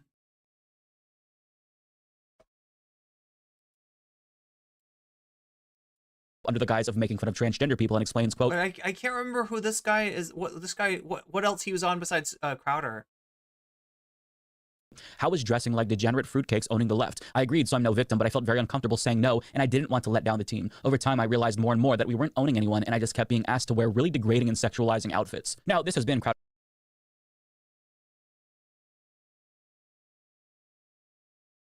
MO for a while. I mean, he'll find any I mean, it didn't look like it was sexualizing. It just looked embarrassing, but excuse to dress in drag under the pretense of doing comedy or owning the libs or making fun of LGBTQ plus people, especially trans people, when it's painfully obvious that he just wants to dress in women's clothing because he feels more comfortable wearing women's clothing. And of course, there's nothing inherently wrong with him doing that. I mean, it's not like he necessarily feels, I don't know. Aside from the transphobia that he's espousing, but his employees very clearly didn't feel as comfortable as he did in drag, as evidenced by what they've said after leaving the company. And with respect to Jared, the Surf shared screenshots from a skit that he did with Crowder, where Crowder made them both touch each other and even made out while both of them were in drag, all under the pretense of making fun of trans. Okay, so this reminds me of something that Zappa used to do. And look, this is coming from somebody that enjoys Zappa's music, right? I enjoy a lot of things Zappa, but one thing that, you know, there's a few things that I've noticed about Zappa, and one of those is that, like, he has something about like gay stuff, like, right, where and he's usually like in the guise of like making fun of it, he will do or have his band do like gay stuff, like, right, there was a movie that he made where he actually invented a pair of jeans that had an extra jean leg sewn onto it. This jean leg was filled with fluff to make it look like a leg, and then had a boot attached to it. So what he would do is he would drape this extra leg over a bandmate's ass and pretend to hump the bandmate, like, right, with a like, and then show that, oh nope, not really gay, it's a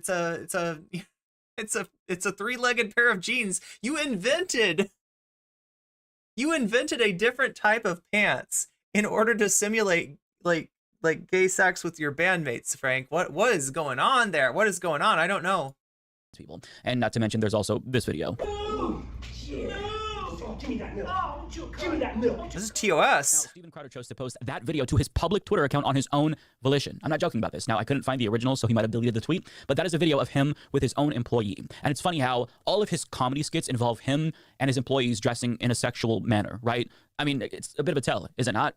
Now, if that's the kind of stuff that Steven Crowder was sharing publicly, we don't even have to imagine how much worse it probably was behind the scenes. And I say we don't have to imagine that because we know how bad it was. In fact, in an expose published in the New York Intelligencer, journalist Matt Steeb reported that Steven Crowder allegedly sexually harassed his own male employees. Writing, in March of 2018, Crowder and his crew were driving in a van when a former producer he liked to call Not Gay Jared fell asleep in the back row. Steven was in front and he was joking about what he was going to do, a witness said. He climbed over and dropped his junk on top of Jared's shoulder. The same ex-staffer recalled that Crowder had exposed himself to Jared in 2017 while they were filming a parody version of Ghost. And on a flight in 2018, a different employee claims that they saw Crowder put his testicles on his childhood friend and assistant, John Goodman. Another employee remembered that Crowder had showed his genitals to Dave Landau, a comedian and former co-host who called Crowder a bully last week. Now, they say last week, but this is an article from last year. Now, they add Landau claimed that Crowder installed a Dave Don't Talk button on the show to get him to be quiet on air. Quote, at first, I took it as him trying to be friendly or one of the guys, said an ex-staffer. Now I see it was a power play. Crowder allegedly sent production assistants to do his laundry and could be an unreasonable micromanager who would make wild requests after hours to set people up for failure. Ex-staffers claimed that he would regularly berate his team and threaten to fire people on the company's Discord channel. He even went after his own father, Darren Crowder, per one source, who claimed Crowder would yell at his dad in front of employees when Darren was working as his son's booker. So this man allegedly abused his employees and created a hostile work environment, and now he's trying to silence them in order to keep a lid on the abuse that we don't yet know about. But Steven Crowder isn't just waging lawfare against his former employees, because in response to Jared's video,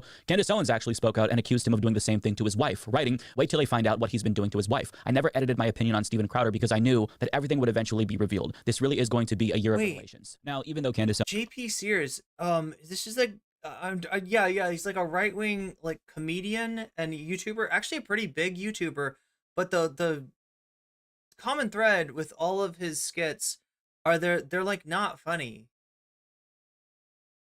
Like, does JP Sears do this kind of stuff where he dresses in drag to own the transgenders? How far away is Chud from that, honestly? Like, that should, hey, if you're Chud Nation, make that a sub goal, okay? Make it that a sub goal for Chud.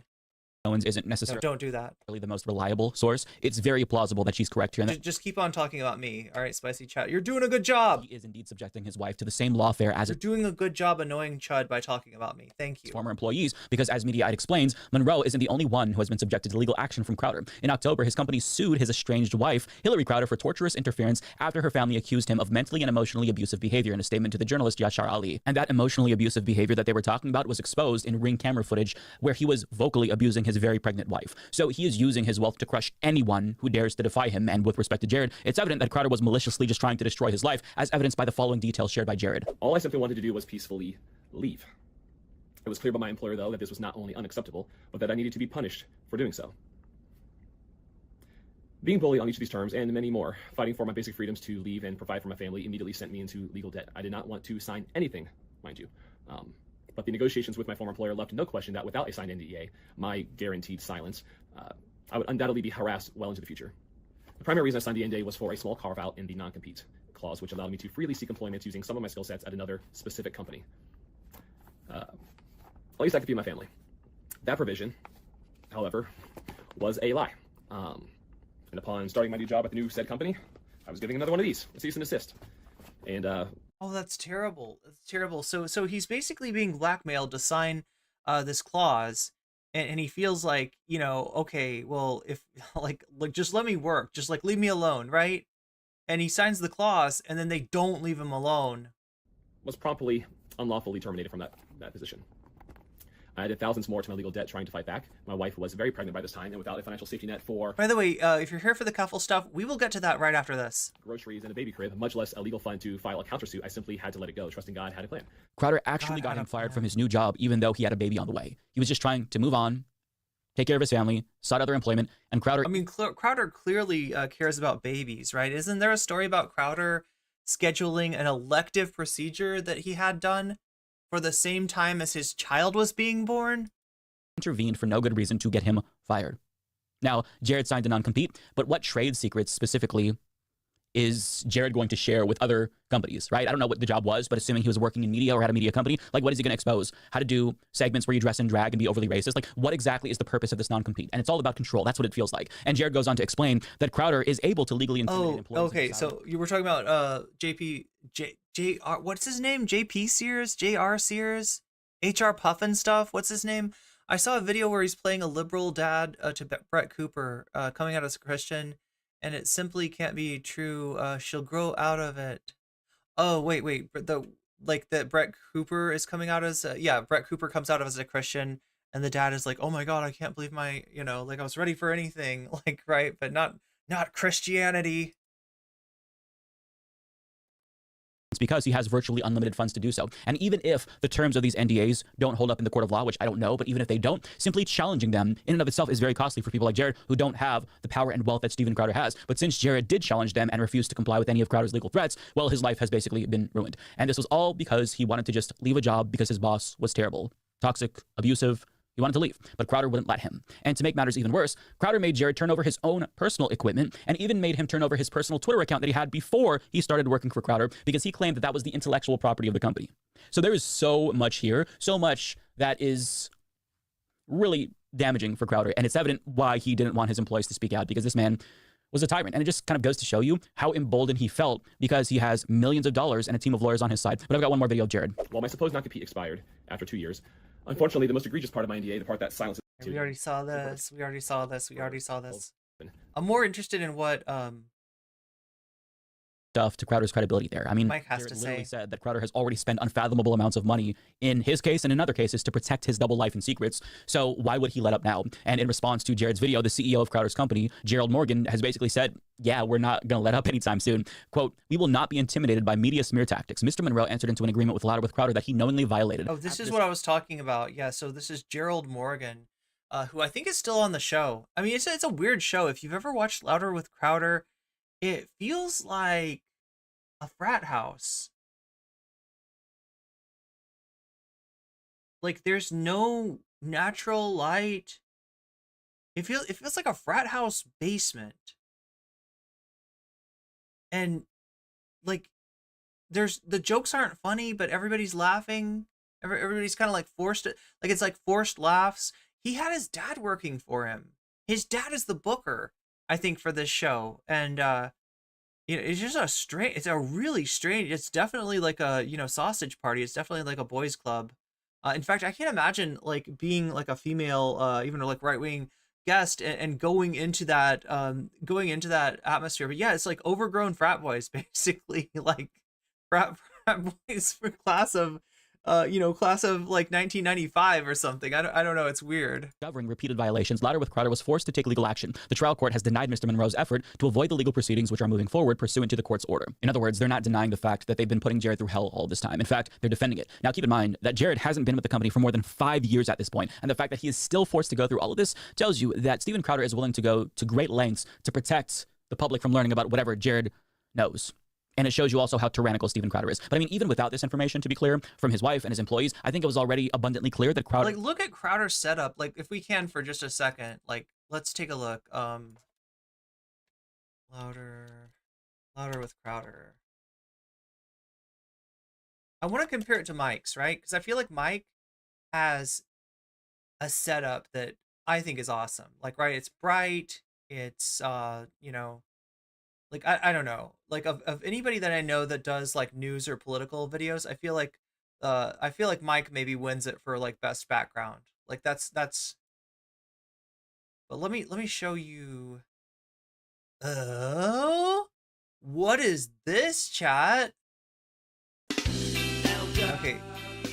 No, we gotta, wait, what is that? That's like a certain, wait, what is that?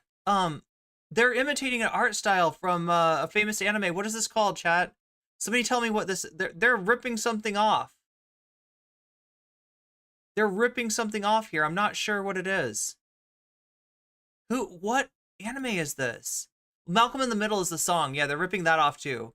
But it's not Speed Racer. It's like, damn it. I can't remember. Does anybody know? Like, this is like a classic anime. Like, it's in the style of a classic anime. Is it Lupin the Third? Yeah. Is that good? Is Lupin the Third good? Should I see that? Should I watch that? There's a lot of classic anime that I unfortunately have not seen. Yeah, general public says Lupin the Third. That's right. I couldn't remember what it was called.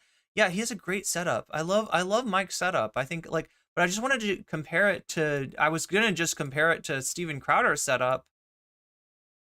What? What's going on? That's not Crowder. What's going on? Wait, can we watch it without the... Maybe we'll mute it, right? Let's just like watch it without the... Wait, what is this? Oh, it does look like... Wow. Okay, well, this is new.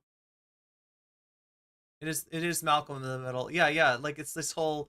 There comes the coffee cup. Wait, who's this? Not... I've been scheduled to host the show today for about a week, and the topic... Yeah, no, this is totally nothing weird going on at all. Nothing weird going on at all. But this is what... Okay, well, they do have... Okay, I said there's no natural light in. I stand by that. I stand by that. That's a picture.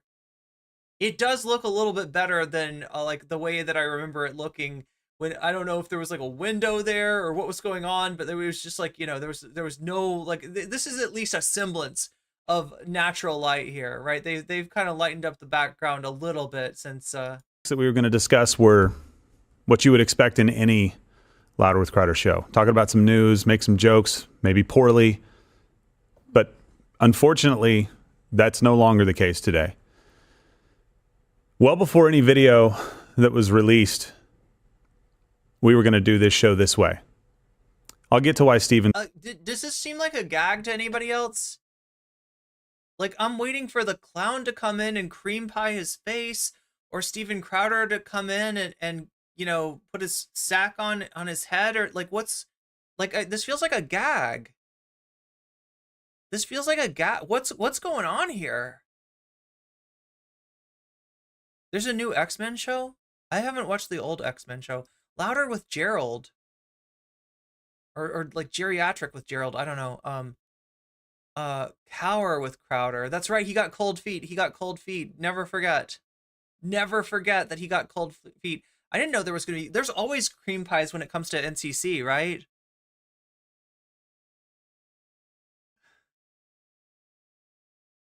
Why? Why do I do this to myself? You said cream. I did. You caught onto it. Anti-corporatist. What a fake ass set. I mean, like, yeah, wait until they get, yeah, and also, like, everything about it's fake, right? Crowder wears, like, a shoulder holster because he's a badass. He's got a gun on the table. Look at my gun. You know, pseudo-phallus just sitting out there. I don't know, Chad. It's weird. Everything about Crowder is weird. What is going on here? It's not here in just a minute, but it was planned. I didn't expect to do this as a segment, Chad, but this is feeling more and more like a segment right now. This might be a segment, so if you're watching me on YouTube, make sure to hit like and subscribe. From a week ago, not from yesterday. I just want to say off the top that none of it... Consider becoming a member. This had to happen. None of it. Didn't have to be this way. It didn't have to be this way, not gay Jared, but now we're going to do something bad to you? At all. Now you're all going to put your sacks on his forehead? What are you going to do? How are you going to punish this guy whose life you fucking ruined? We didn't choose this. It was chosen for us. In fact, as I'll tell you in just a few minutes, we went to great lengths to give people the ability to do the right thing, to honor their agreements, and to do what they said they were going to do. Unfortunately, they chose a different path. For the last year and a half, everything you've seen in the public eye has been part of a well-orchestrated plan. What? What is that plan? To assimilate damaging PR assets and wage a negative publicity campaign against Steven. Yo, are they cribbing from the Vosh Keffals playbook? What's going on? Look, this is where this intersects, okay? So anybody that came for Keffals, trust me, I'm getting to it. I'm getting to it as soon as I can. This juicy segment just kind of dropped on me, and I gotta do it. I gotta do it. I'll show you the... Oh my God, Chad, I'm gonna be doing a long stream today. God, you're getting a long stream for free. I hope you appreciate it. I'll show you the text messages. I'll show you everything. All of the stuff that we did not talk about because we were giving people the opportunity to do the right thing. Taking the hits, taking the hit pieces, dealing with all of it to give people the opportunity to do the right. To give people the opportunity to get out of the top of the hour ad break, which happens to you on Twitch every hour at the top of the hour. That top of the hour is coming up in exactly 13 minutes. I'm saying this now so I don't forget it, but I'm letting you know early that if you no longer want to see those ads, you can use a Prime to get out of those ads for free. You will no longer see ads on my stream. You can also pay $5 to get out of those ads. Or if you're very, very lucky, especially like these days, right? Because, you know, unfortunately, this kind of, you know, generosity is in short supply these days, but you might possibly get gifted a sub. That can happen. That does happen, but please don't beg for them. It's more likely to happen if you're active in chat. That's all you got to do is just be active in chat, flex, you know, humble flex the fact that you don't have a sub, and maybe somebody will be nice and get you one. So that's true as well. Right thing. They chose not to. I wonder why Jared decided to release his video yesterday.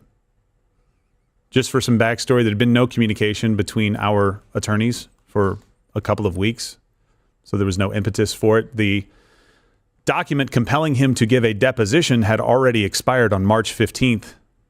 So when he released his video yesterday, he asked you to contribute money for a lawsuit that did not exist. Unless he's had a lawsuit Oh, so now not gay Jared is Keffals. that he would like to file, which he indicated maybe that was the case. We had not sued Jared. We simply asked Jared. He did make it sound like he was getting sued, or at least was getting like strongly worded notes from attorneys telling him what he needs to do and what he can't do. To knock it off.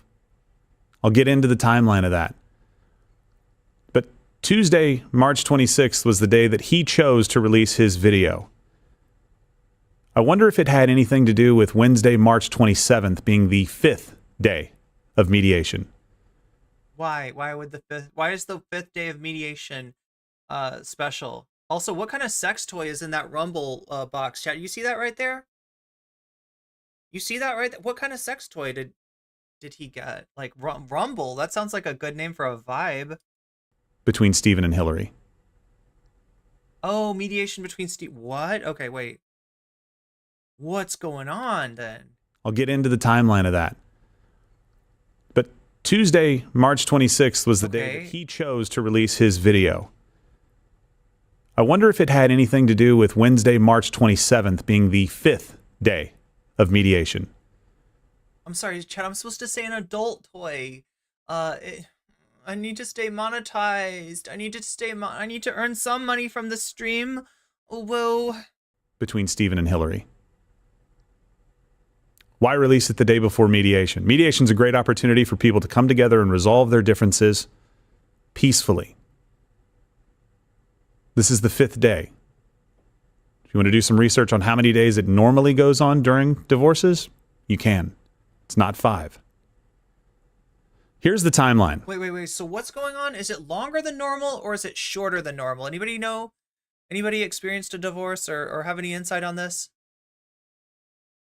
It's a Rumble version of a YouTube award. Really? It's like a button? Oh my god. Wow, indeed. Sasha G, thank you for the gifted membership to Jasper James. Jasper James, you just got weasels. Did you realize that? You can post weasels now.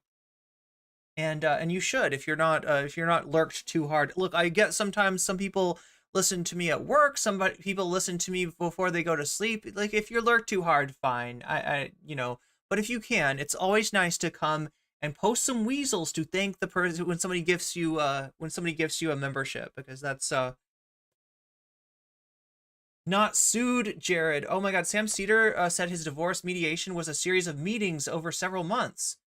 Oh god, and divorce depends highly upon the jurisdiction if dissolution of marriage is contested or if there are children.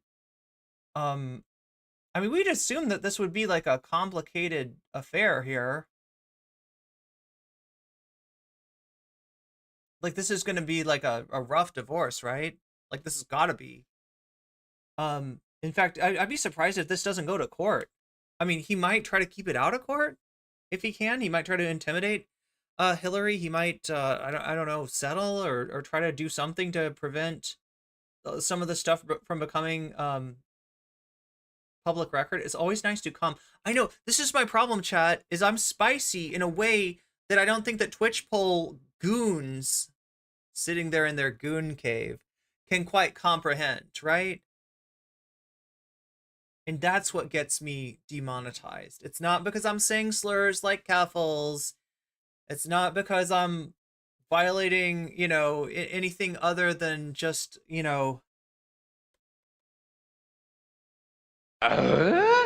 Autumn Lee, super chatted $5.30. On October 27th, 2023, pence from Autumn Leaves.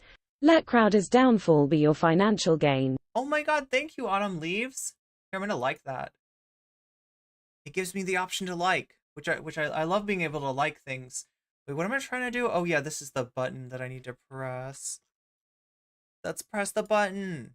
Yeah, thank you so much for the £4.20. Is that correct? Is it £4 or is it £4? I'm not sure about British monies, but I thank you very much for those British monies nonetheless. And I will work on my British accent. I know my British accent is shit. I've got look, I'm not exactly Chud Logic here. I can't quite do when I try to sound like Chud Logic, I end up sounding more like K Flogus. I end up sounding more like Kevin Logan for some reason, and it's not quite the right. I don't know. I mix all the. There's many British accents. There's as many British accents as there are ways of serving tea. Okay, Mike Pence, nice. Quid is a pound. Is a quid a pound? Is that right? Do I have it right? NCC does the best accents. That's so sweet of you, Monope. That is so sweet of you to say. But yes, thank you for the 420. 420, special number. Close to my heart. We filed our original Quid is indeed pound. Rule 202 petition. Wait, is a shilling the same as a pence? Is it a pence? Have I got anything about this right? I feel like I was British in another life, maybe. I don't know. Jared mentioned. Rule 202 petition is basically saying, hey, we're serious. Please knock it off and tell us how far this went. On October 30th, we sent a cease and desist. At that time, October 30th, 2023, all Jared had to do... Oh, wait, a shilling was 12 pence? Oh, so it's like a coin, maybe? A shilling is like a 12th of a pound or something? Wow. This is like Baker's Dozens. Oh my god, is Baker's Dozens cats in chat? You know what I mean? Like I like a base 12 number system. That's what we've got over in the UK. No. Do was respond in writing saying that he was going to knock... It's no longer used. No longer used. Okay, that makes sense. A shilling was used as an old 5 pence. Quid is like saying buck. Okay. It's pretty. It's decent. It's decent. Well, I mean, I've been exposed to a lot of British accents. But like the thing is, they're different, right? The North, the South, the London area. Oh my God, the London area. There's so many different accents just in London, right? And I don't even know British geography. That's what I need to do, chat. I need to be like Keffals, and I'll when shit goes down, when Spicy Chat decides to harass me, I'll just go to the UK to escape it, because there's no Chud Nation does not exist in the UK. Off. They'll never catch me there. What he was doing, he was going to stop violating his agreement that he voluntarily entered into. But first, I'm going to need 100,000. He chose not to.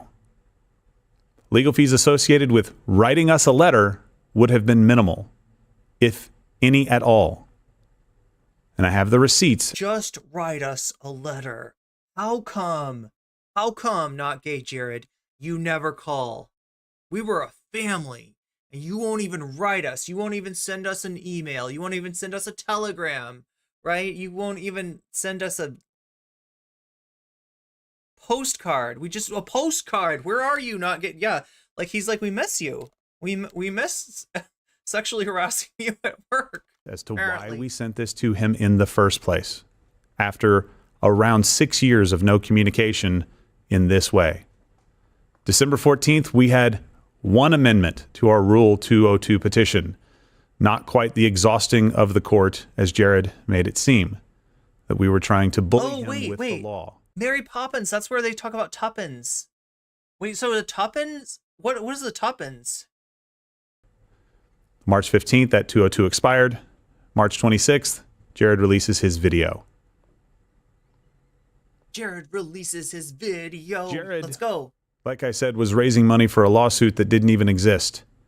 Like, this guy sucks, okay? I gotta say it. As much as I hate Steven Crowder, and I don't think he's a particularly talented, public speaker or anything like that, this guy's worse. This guy, what are you doing? Like, you're saying stuff and your face isn't moving. You got no emotions. Like, what's even going on? This is like, I swear to God, it feels like a bit. It feels like a skit.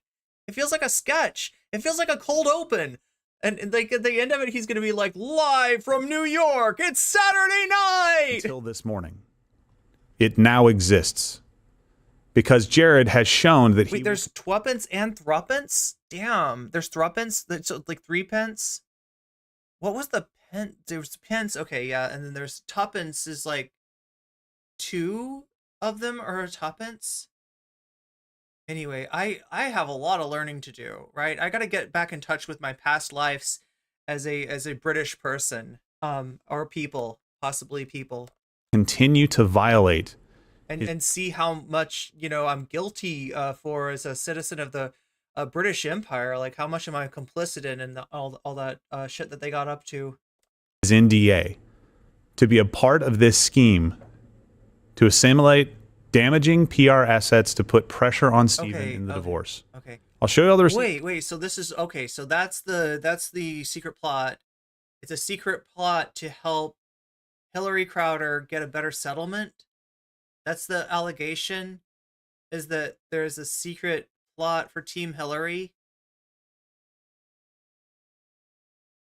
Is he gonna get cut into some of this divorce money? What's going on? What's going on? It's guys. It's there. He's actively flirted with violations in the past, and now he's involving himself in a private divorce for which he was recruited. You got leverage the company recruited as part of this long-standing plan. And I'm going to say it over and over again to make sure you guys understand. We've been living with this for the last year and a half. We are the victims. It's so weird to see 2 right-wingers that that pride themselves on their toxic masculinity in terms of Steven Crowder and like his, you know, and his cast, right? To be like, I'm the victim. No, I'm the victim. No, he's bullying me. No, he's bullying me. Like The plan is to assimilate damaging PR assets and wage a assimilate damaging PR assets. negative publicity campaign. Assimilate? Why is there assimilate? Are we the Borg? Are we assimilating? Against Stephen. Per Hillary's father. Oh, good Here point, come the Chebs. receipts. I hate being in this position, guys. It gives me no Receipts. pleasure to go I down love being in this position. I love it when right-wingers fight each other. It's so good. this road. Chat, we're eating good tonight. I am being forced And we haven't even gotten to the main course. to go down this road by their actions to defend this company, to defend the over 30 employees that work for this company. He looks like he's going to pick up the gun and point it at the camera. I'm defending the company. No, do you think he holds it like this? Probably. I am not a guy that He's probably one of those dudes. picks a fight. But if you tell me by your actions, by ignoring easy off-ramps, easy opportunities to do the right thing, that you are not going to stop coming after me and coming PR assets will be assimilated. That's right, Mars Falcon. That's right. Oh my God. Hit the right button. There we go. Right button. after this company and coming after the employees that work here and that put blood, sweat, and tears into this business, if you tell me my choice is to fight you or let them be taken out, I am absolutely going to step up and fight for them. Every time. We tried to do this the right way. It's frustrating for me. But you need to know the truth, and that's what's coming out today. All of this information's publicly Get to it, my dude. Get to it. available. Look, am I going to have to get Bo Blacks in here to say, talk about the allegations? Court documents, not opinion. Not saying I have receipts and not providing them. I'm providing them for you right now. By the way, this is the court filing for Jared. We'll be releasing that so everybody can have access to it. Of course, taking steps to redact personal information because we would never want to dox anyone. Here is Hillary's father in a group text thread to the family. And it's a message that was liked by Hillary. Yo. The type of team I want. They understand right-wing media. They are familiar with who And there's the ad break now. Stephen is and that world and the things that would destabilize him. Remember that word, destabilize. Fully understand and agree that Hillary's goals and expectations for the outcome of this divorce are reasonable and attainable. Not necessarily according to Texas family law precedent, but by employing a media/Brian Friedman and PR strategy that will significantly threaten this public persona and brand. That's from 2022. Hillary's, yes. I love that you threw in little. That's what noise a receipt makes, right? You know it's a receipt when it goes. This has been the plan from the beginning, guys. This is what we have been dealing with behind the scenes and not commenting on. Now you have to. Okay. You're almost there. You're almost there, We'll get to dude. Brian Friedman here in just. What's his name? Gerald? Is it totally gay, Gerald? I don't know. Like, who is this guy's name? Right, Gerald?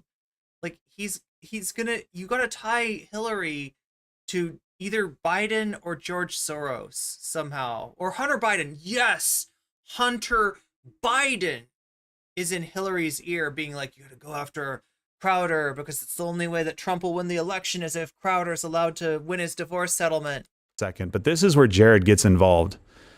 After 6 years of no communication, Jared gets roped into Hillary's plan, gets involved in this plan. February 17th of 2023, and just leave that overlay up for me. Hillary and Jared met in Atlanta to discuss their strategy, and they took this picture. How he changed my mind. I'm sorry. I gotta do this. Look, this isn't a super chat, but I'm gonna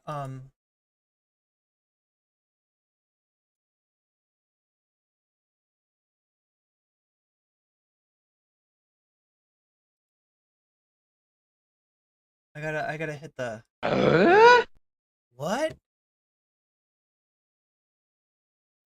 I guess a proposed book that Hillary would like to write. Oh, hell yeah. Write that book, Hillary. To apply more pressure to Stephen. February 20th, per Jared's text messages, any scenario where Hillary and I team up Tied is to the the border. end of him, meaning Stephen. It is his worst nightmare. Watch the real fear enter his eye when Tim asks the question. All been going on behind the scenes.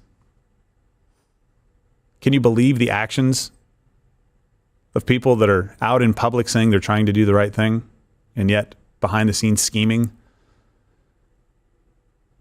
Welcome back, Twitch. I hope you enjoyed your ad break. To pressure Stephen with a negative PR campaign? It's going to be worse in just a minute, guys. Unfortunately, this is Steven Crowder. This is Steven and Gerald containment arc, chat. This feels like Poppy and Xena, doesn't it? Like, all these people are out to get us, but you shouldn't believe them. You don't even need to look at what they're saying, okay? Day. It's all lies. They're stalkers. They're the Suicide Squad. They're coming after us. It sounds like Poppy and Xena. But it's a day that has to happen where people need to know what's really going on. February 21st, 2023, Jared says this to Hillary. I think there's a scenario where several of us would be...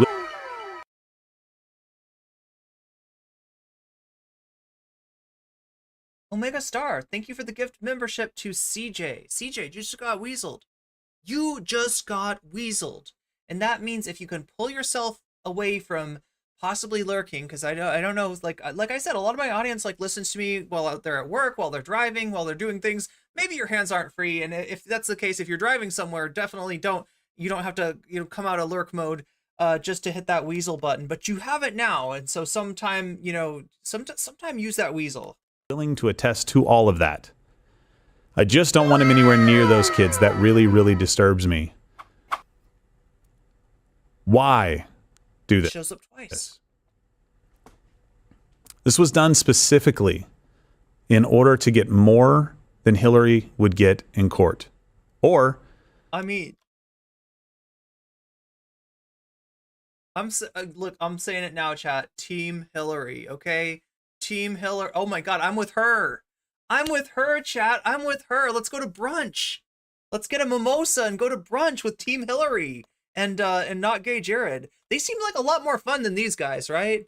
Than these guys with their containment arc. We got to contain the evil people that are saying bad things about us. Like literally everybody you've ever fucking met has something bad to say. Look, I gotta quote Brother Malcolm here and say that, if everywhere you go smells like shit, maybe check your shoes. Maybe check your shoes, Steven. Maybe check your shoes, Gerald. that Stephen even offered her, because his offers have been more generous than Hillary would ever get in court per Hillary. From a text exchange between Hillary and her mother. Again, all public information, guys. This is a part of court filings, not us pulling anything, not us opining. The financial offer was serious, and the business valuator and both of my attorneys agreed the financial offer was good. And while that's better than I would get in court, I want more freedom than that, referring to as well custody of the children. Remember that the financial offer was serious. Okay, wait a minute. Am I alone in thinking that custody of the children should not be a question?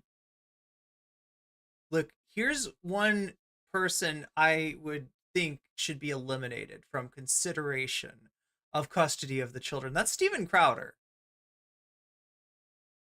Like that, I don't know, Chad. I'm not. This is like I can't imagine Steven Crowder getting custody. That sounds like a nightmare for those kids. And the business valuator and both of my attorneys agreed the financial offer was good. Offer was rejected. Why? Let's go back to the plan. The plan, trust the plan. Wait, no, don't trust the plan. This isn't QAnon where we trust the plan. This is Hillary. And as we know, Hillary did Pizzagate, so don't trust the plan. To assimilate damaging PR assets and wage a negative publicity campaign against. This is like Alex Jones getting custody, yo! General public. Wait, it doesn't let me put yours. Oh, wait. I wonder why that is. My Twidget thing is like. Anyway, general public, good chat. Like good. I wish I can't put them all. Like it doesn't give me the option with all of them. I don't know why. I don't know why it doesn't let me do it. It's Steven. I only see some of your chats as having like a select button by them. So yeah, justice for general public, right? Justice for general public. That was a good quippy chat right there. And then after doing that, they could make it all go away for Steven. Per Hillary's father to Hillary and other family members in a group text. The longer the divorce proceedings go on, the worse the outcome for SC, Steven Crowder. Developing damaging PR assets should be pursued. That deliverable is up to us. So let me see if I've got this right. The claim is that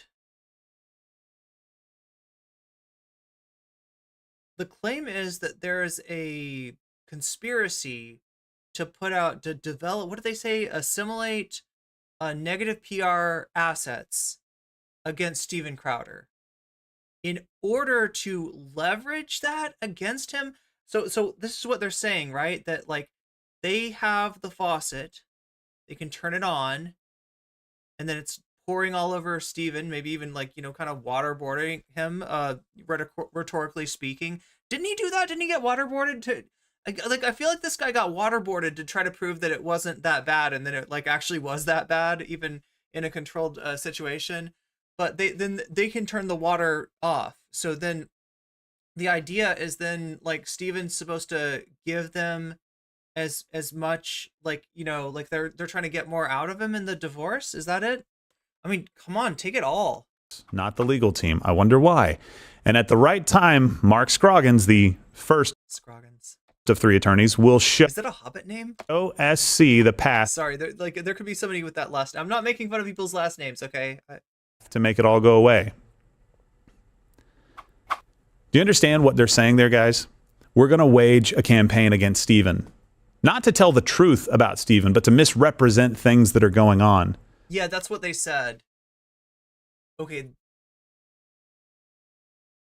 Nobody says that. Nobody has a meeting of like, hey, you know what we should do? We should say some things that are untrue about this guy, right?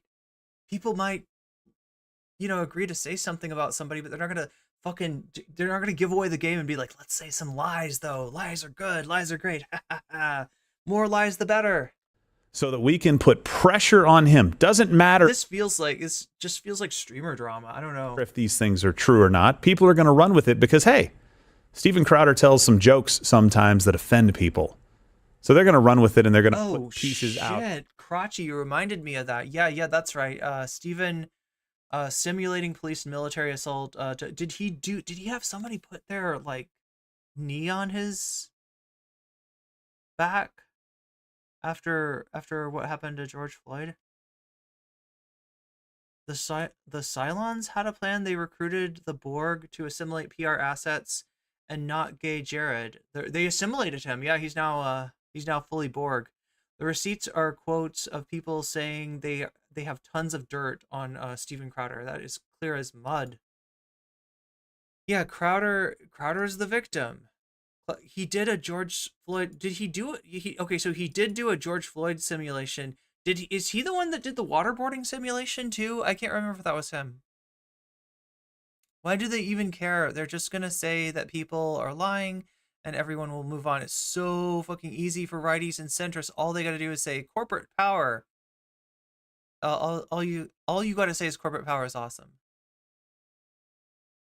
And you're a freaking made man. Crowder's crew had the chance to do the funniest thing that day.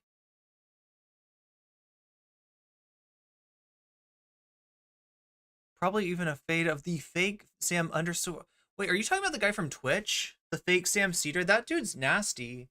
Like, that's not the real Sam Cedar. In the newspaper.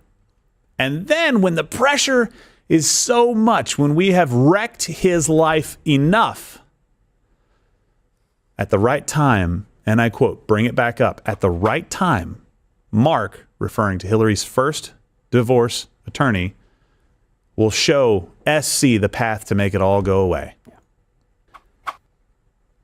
They both want money, maybe fame.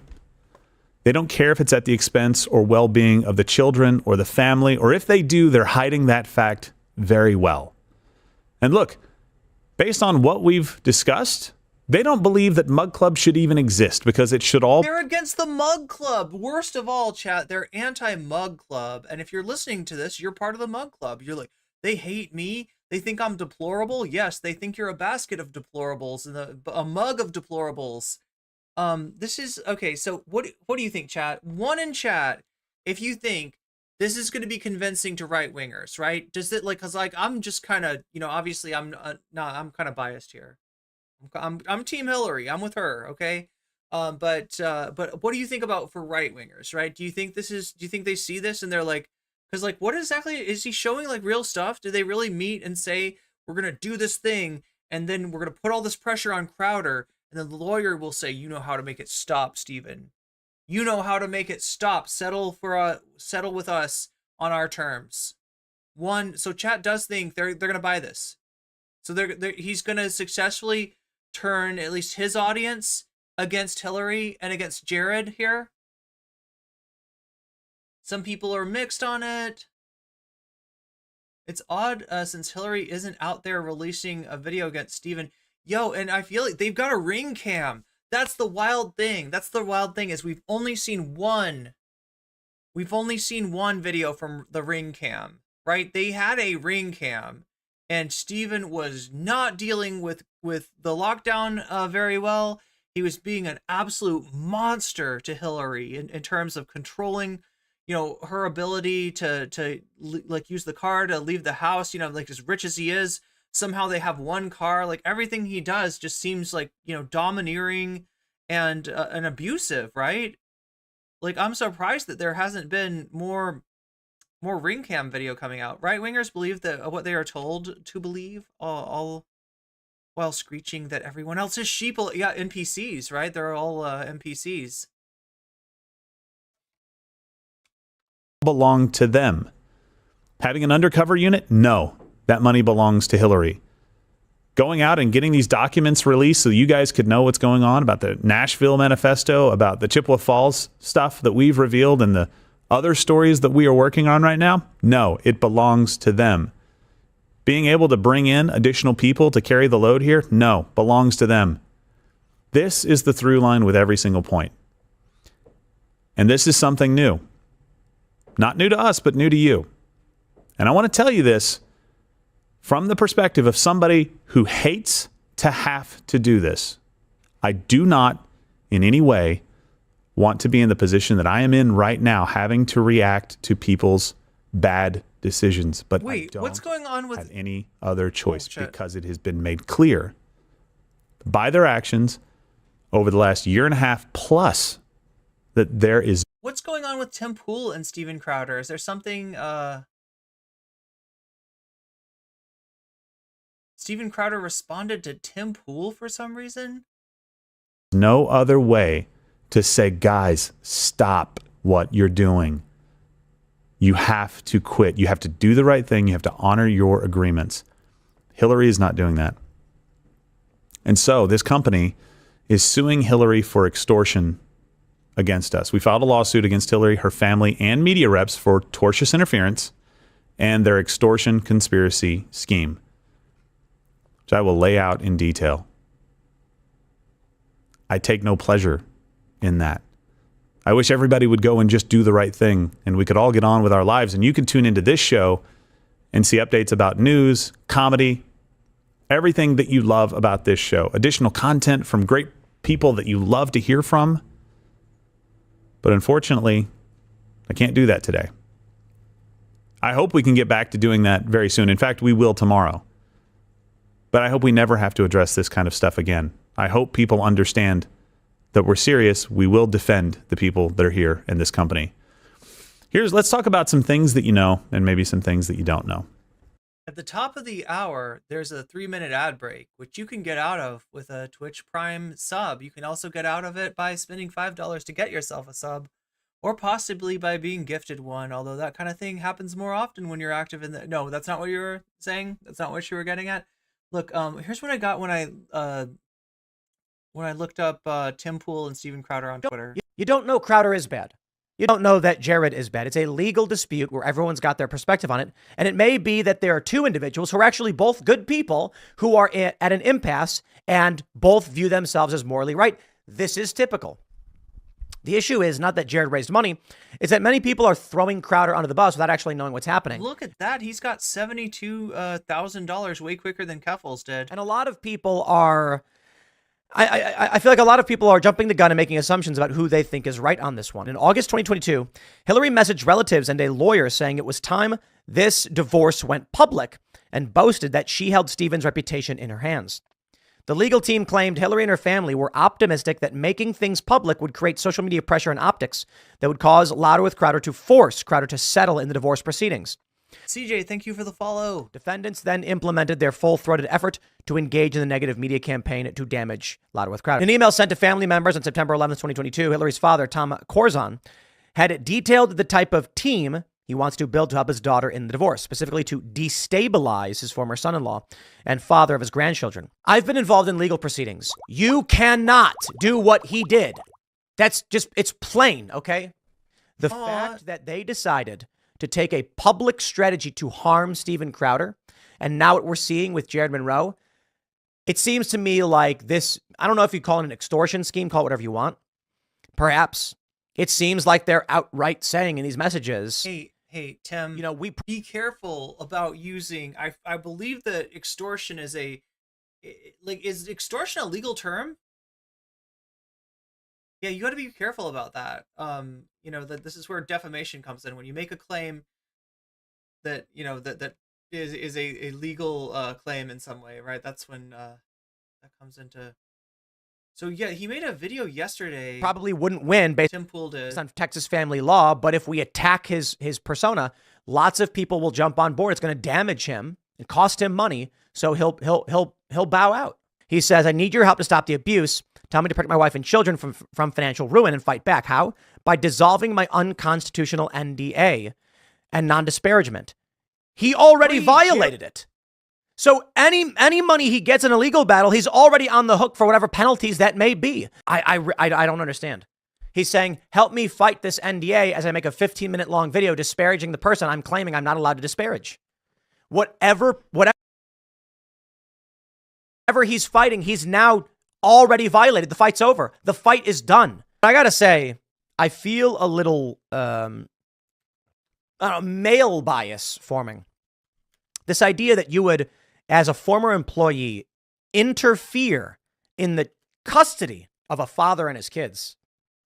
Now, from Look, normally, yeah, stay out of it. But in this case, I would be worried about those kids. And especially if Jared has got insight on what kind of a boss. Oh my God. Wait, we got a hype train going on? Lord Fortus, what a time to resubscribe. Tim, having male bias? Wait, what? Wild. Yeah. Also, yeah, thank you, CJ, for the Twitch Prime sub. Look at this. Look at this, YouTube. Twitch is coming back. They're coming back strong. They're fighting for their right to party. They're fighting for their right to have a hype train. So if you don't know how this hype train thing works, it's like this, all right? You have got a limited amount of time, that time being 4 minutes and like 20 seconds, you know, near and dear to my heart kind of number, to make that hype train get to... What? Gift sub to Gayesh. Lord Fortos with the gift sub, right? So yeah, if you can get that to like level 2, I think you earn extra emotes, right? So I mean, I'm pretty generous with my emotes. We should put more on there too. But we got the weasels, we've got the NCC dancing, we got like lots of different emotes on there. If you want, even if that's not enough emotes for you, then hitting that hype train, which is like right on the precipice of level 2, is the way to do it, and it also gives you extra time for that as well. So this is your time to shine.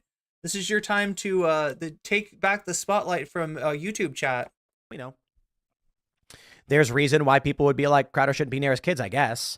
But pending any legitimate evidence or claims or public presented anything, I think it is disgusting.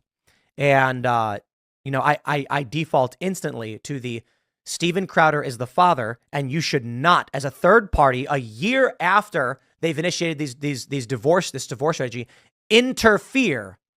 I find that despicable. I got to be honest. Megalith with the community gift sub to Azazel. If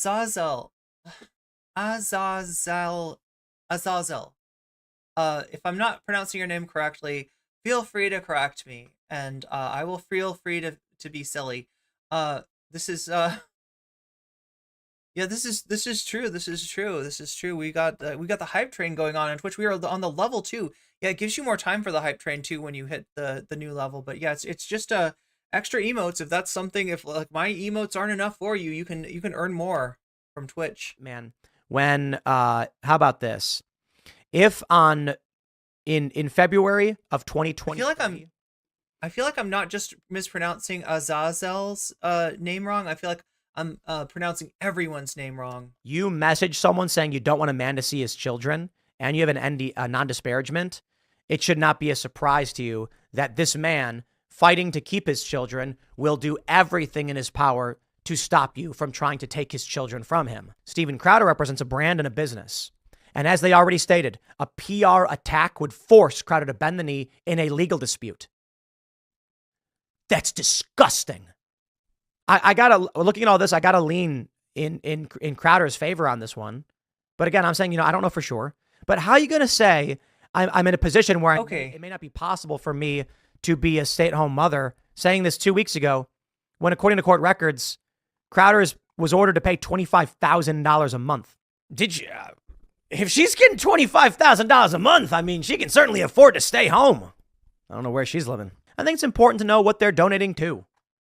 A man who wants to take Crowder's children from him. I may be biased. I mean, there's a lot more to it. What about his children? But seeing that message really pissed me off. Really pissed me off. You got a problem with Crowder. You are friends with his ex-wife. All that stuff, fine. But to inject yourself into a custody battle between two parents and to take the children from a dad, I'm sorry, I got a heavy bias there. I don't know. He's putting himself out there. He's got a lot of legal exposure here. The one thing that Tim's right about is that, like, you know, like what he said sounds like it would break an NDA, right? So yeah, he's potentially, now this may all change if he's got enough money to reasonably defend himself, and $72,000 in I don't know how long, like 1 day or so. That's looking like that legal fund's going pretty well for him. You know, anybody that has anybody that's been fucked over by Steven Crowder has like all the you know, reason in the world to donate to that legal fund. So he may actually be able to fight on at least more even terms, if not to like I said, Steven Crowder, you know, huge media juggernaut, probably got an amazing legal team. So it's gonna be hard to fight whatever Crowder's throwing down that pipe, but at least now he's armed with something, right? This is a heavy one. And I say, how dare you? How dare you? At long last, like, to send a Mr. message saying you don't want Crowder to see his At long last, Mr. Not Gay Jared, have you no decency? children, that just lit a fire under me. You don't know.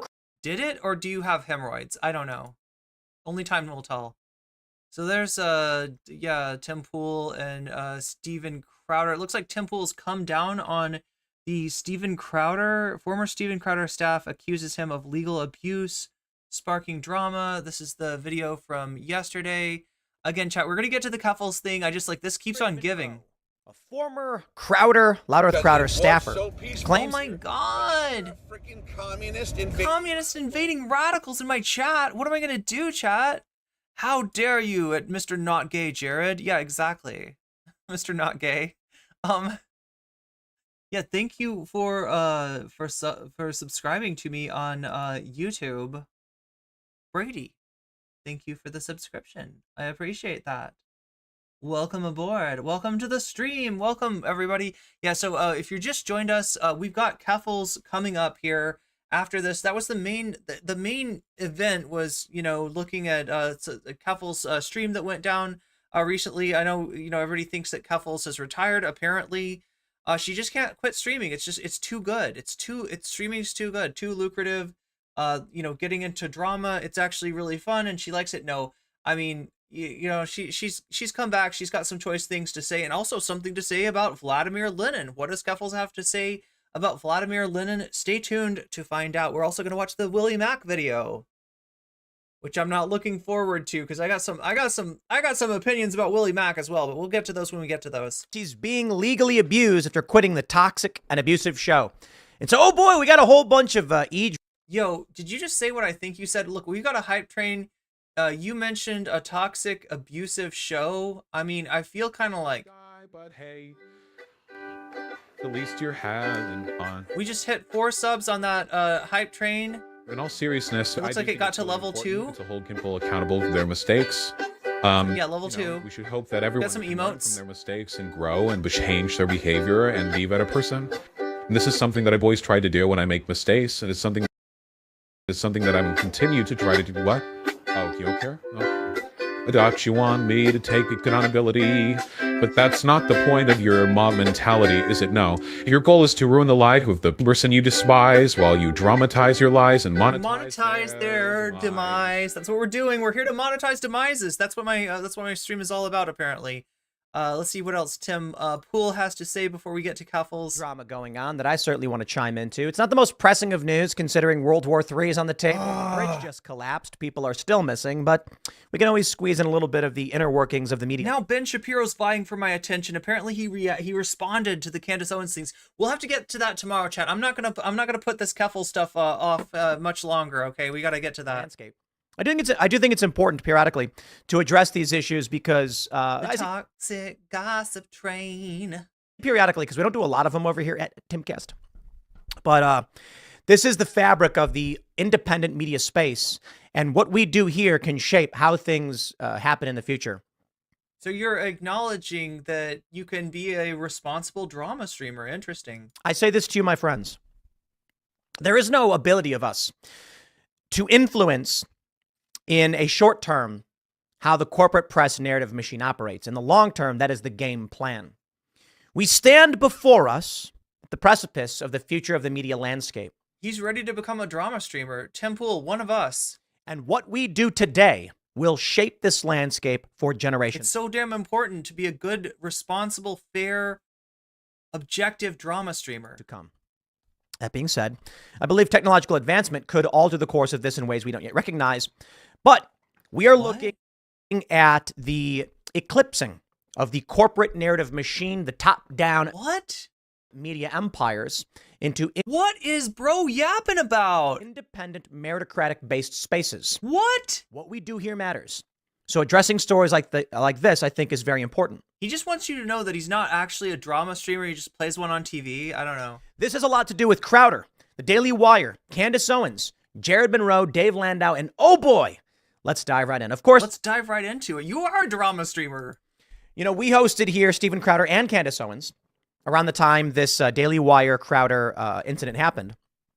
And I tried to be, as everyone already knows, a fence sitter on the issue. And I'll tell Tim is fair. you why.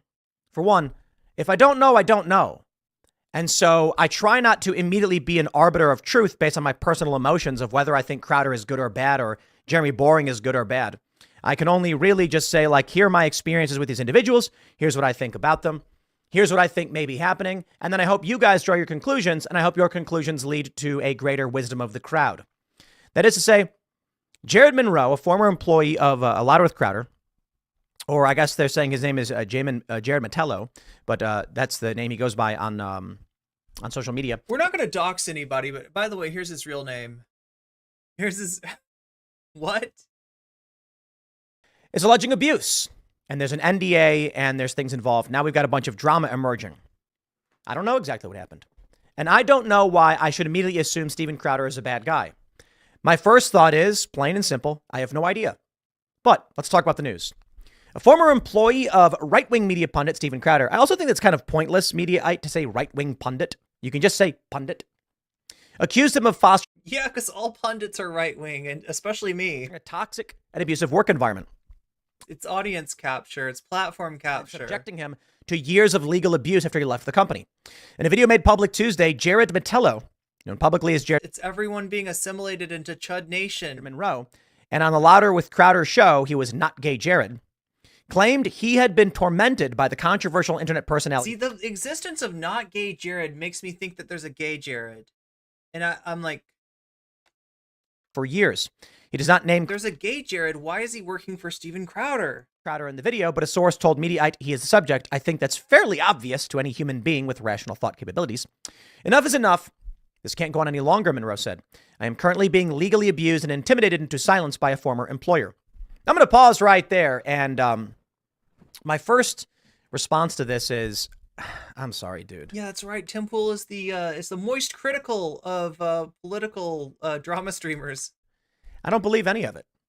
I don't believe any of it, be it from Crowder or Monroe or anybody, because none of this makes functional sense to me. I don't understand. None of what you are yapping about makes functional sense to me, Tim. And perhaps I can't because of the NDA, but this is why I think there's something else going on. There's limits to what someone can do with an NDA. And putting out a video attacking who is clearly Steven Crowder, in terms of NDAs and defamation, slander, libel, etc., you don't need to say someone's name necessarily. I mean, it can vary by state. But if you were to describe a scenario which makes plainly obvious the person you're speaking about, you were in violation of your NDA. If your NDA goes towards the function of the business. That's why I'm kind of like, I don't understand how he's saying he can't do this, but he's literally just done it. I'm not trying to have beef with the guy. No beef. I don't know. Yeah, he would serve you he would serve you sushi. You could have sushi with the boys, though. No beef, just Monroe sushi. worked on Louder with Crowder from 2014 to 18, serving as a co-host on the show. The program reached a massive audience on YouTube, eventually boasting 5.8 million subscribers before it decamped to the much smaller alternative video platform Rumble, which is also silly because I'm pretty sure he's getting more views now doing both. In addition to the smaller platform, internet turmoil and scandal. Yeah, it's a strange thing. You always get more views on Rumble and Kick for some reason. It's almost like there's a little army of bots out there watching your videos in addition to your audience. Blah, blah, blah, blah, blah. Monroe decided to quit the show in August 2018, saying, I could no longer put myself or my growing family through the toxic and abusive work Toxic environment gossip and endured train for years. This place was and is this. Okay, anyway, we've already. He's just gonna read out what not gay Jared said. I don't know if there's anything more to cover here.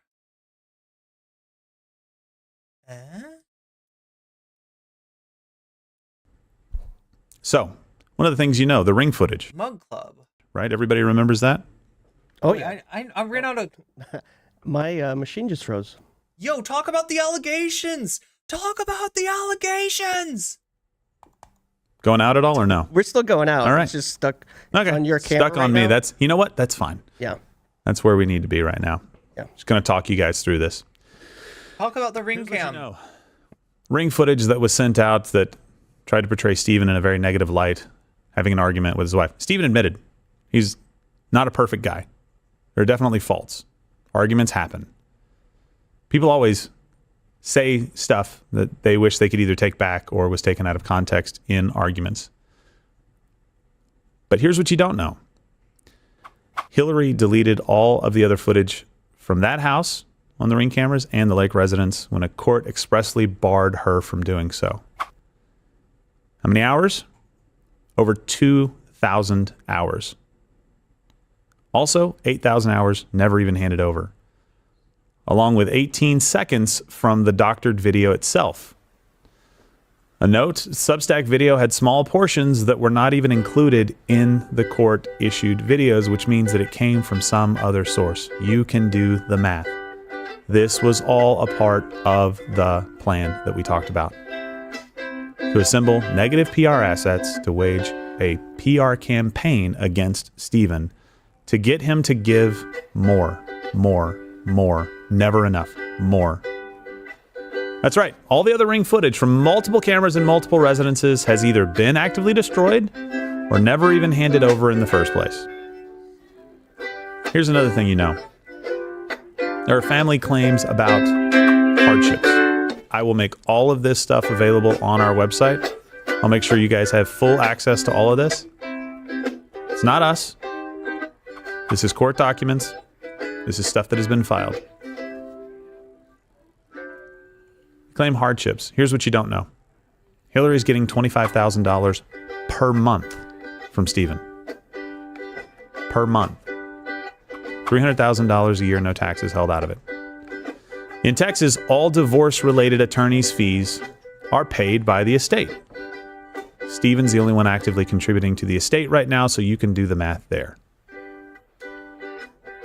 This is the first time Harpoon, thank you for that the we follow. know a dime has been spent from Hillary on a lawsuit that isn't coming from the estate, also known as Stephen. I don't like that, but I don't have any other options.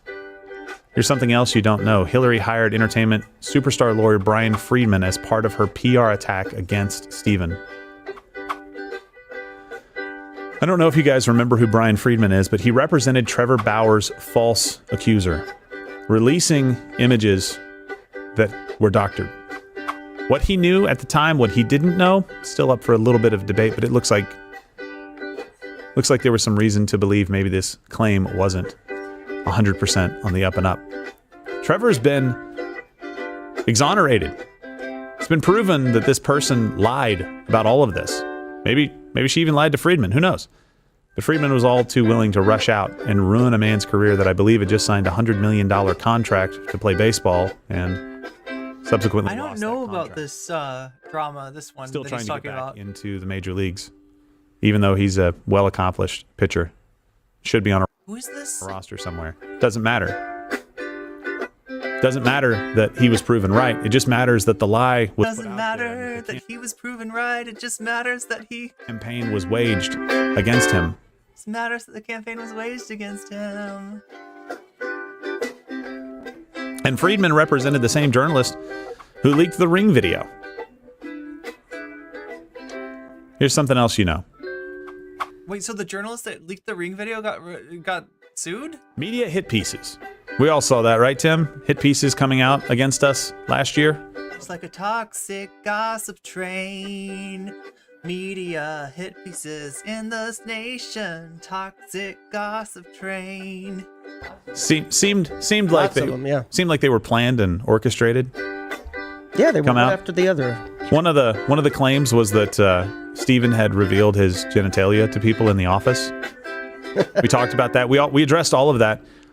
And we took accountability. Here's what They didn't see our Terminator 2. Terminator 2 sketch, yeah. or when you have to wear, like really thin garments so that you can be painted gold, Yeah. right? For some of the sketches that we've done. Here's what you don't know. Jared exposed his penis in professional settings to Stephen. When they were at Wham Radio, he would expose himself in a way that only Stephen could see, and then for an hour, Stephen would have to sit there talking to people at the radio station about the business dealings of the show and not break. And to them, it was funny then and funny now. We're not calling him out for it. We're just saying it seems a bit odd that he was somebody who participated, maybe even started doing it, and then Apparently. You want to know something else? Jerry would also play this thing called the penis game, where he would say penis really quietly, and then somebody else would say penis a little bit louder, and every time that, like, you know, somebody had to say it louder, right? Until they're just yelling penis really loud, right? That's foul about it. Here are some other key facts that I want to bring up. And tell me, do you think these facts seem destabilizing to you? And just, first off, just think about that. We want to do things that will destabilize him. We want to put enough pressure on him that he will give us everything that we ask for, and then Mark Scroggins can come in. Their text message, guys, they can come in and show Steven how to make it all go away. It's exactly what was in the text message. Let's start with Joe Lewis, Steven's dog. Hillary tried to have Joe Lewis... Wait. His dog has 2 names? ...removed from him. Hey, buddy. Hey, buddy. Falsely claimed... The beloved Argentinian doggo? Is this a clone? Is this dog a clone? Is this like one of Mile's dogs? Did he clone it from Mile's dogs? ...that Joe was dangerous, citing the previous owner. Which was Milei, the president of Argentina. The previous owner. Let me just say this. That happened while I was in Steven's office. He got a note saying from Hillary that Joe Lewis was dangerous and needed to be removed from the presence of the children. He almost started crying. She was trying to remove everything from his life, to put pressure on him to get more than she would get in court. Thankfully, Steven was able to contact the previous owner, who signed an affidavit stating that it was not only false, but the exact opposite of what was true in that situation. This is messy. Also tried to get me to abandon Steven. Yo. When she filed for divorce. You heard me correctly. Oh my God. Gerald needs to leave Steven. I haven't talked to anybody else about that in any detail. As all of this is going on, and this is not part of what I planned on talking about today, guys, but I need you to understand the level of, I don't even know the right word to say, but the crap that we are having to It's almost like it's a toxic gossip train. deal with is probably the most polite thing that I can come up with. Can you believe the things that you're hearing? Gerald, in Steven's moment where he needs his best or one of his best friends to be by his side, Gerald, leave him. Really going for the divorced dad contingent, right? There's a campaign to apply pressure. That part, I'm assuming now that I know that was part of the plan. At the time, it was just Gerald, leave him. Leave him? Are you dating? What are you talking about? Like, unfortunately, Jared echoed those same comments on one of the most difficult days of Steven's life, after not really hearing from Jared for a while. I don't remember exactly how long it was. It could have been years. I don't know. I can look back. Leave him. Abandon your friend when he's in need.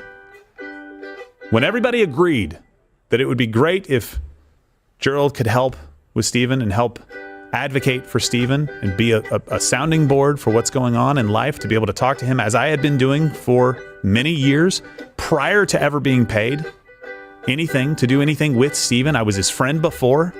Guess what? I'll be his friend after, if there is an after. yeah, we're gonna be putting our sacks on each other's foreheads in perpetuity. That's what ride or die. He can stop paying me today, and it won't change the facts that I have laid out here. I will still let him put his nutsack right on my forehead where it belongs, okay? And I know exactly what's going to happen. You guys are going to come after me. It's fine. I can handle it. You're all gonna put your sacks on me as well, but it won't feel as good as Steven's sack on my head. But you're not going to address what I've said that's factually true in court documents publicly available, because you can't. It's so clear. Tried to take his dog away to destabilize him. as part of the plan. Tried to take me Joe away. Lewis. I now know that was part of the plan to destabilize him. Then got it echoed by Jared that I should leave him in his darkest potentially hour. When he's fighting for his name, for his reputation, and for his life. Here's another thing that you may not know. The address where the children slept part of the time was intentionally doxed. Hillary sent the private and unlisted residential address to Jared. You know how I know it was private and unlisted? Because I was in charge of making sure it was so. Is that a Do you know sweet why? potato? To make sure that the kids were safe. Not Is that a sweet? What is that? everybody likes Steven. Some for very good reason. He comes off and he says a joke. Fine. You don't like that? Fine. If you want to use that, great reason. You don't like somebody because of a joke. But a lot of people don't like him because he pushes back on evil. And there are a lot of groups out there that don't like to be called out. And they don't like Steven, and maybe they would try to do him harm. And so to make sure that his family is protected, he goes through great lengths to make sure nobody knows where he lives. Hillary intentionally doxed it. Should we go back and see what that? I won't protect it. I couldn't tell. And Was they're it mine. You don't like the thing that you put an unlisted residential address. What is that thing? What is that? A sweet? That looks like a sweet potato. Why is there a sweet potato? Like, what is that? Why doesn't it even try to explain it? It is a sweet potato. Wait, so they doxed him with a sweet potato? Did they throw the sweet potato through the window? What? I don't understand.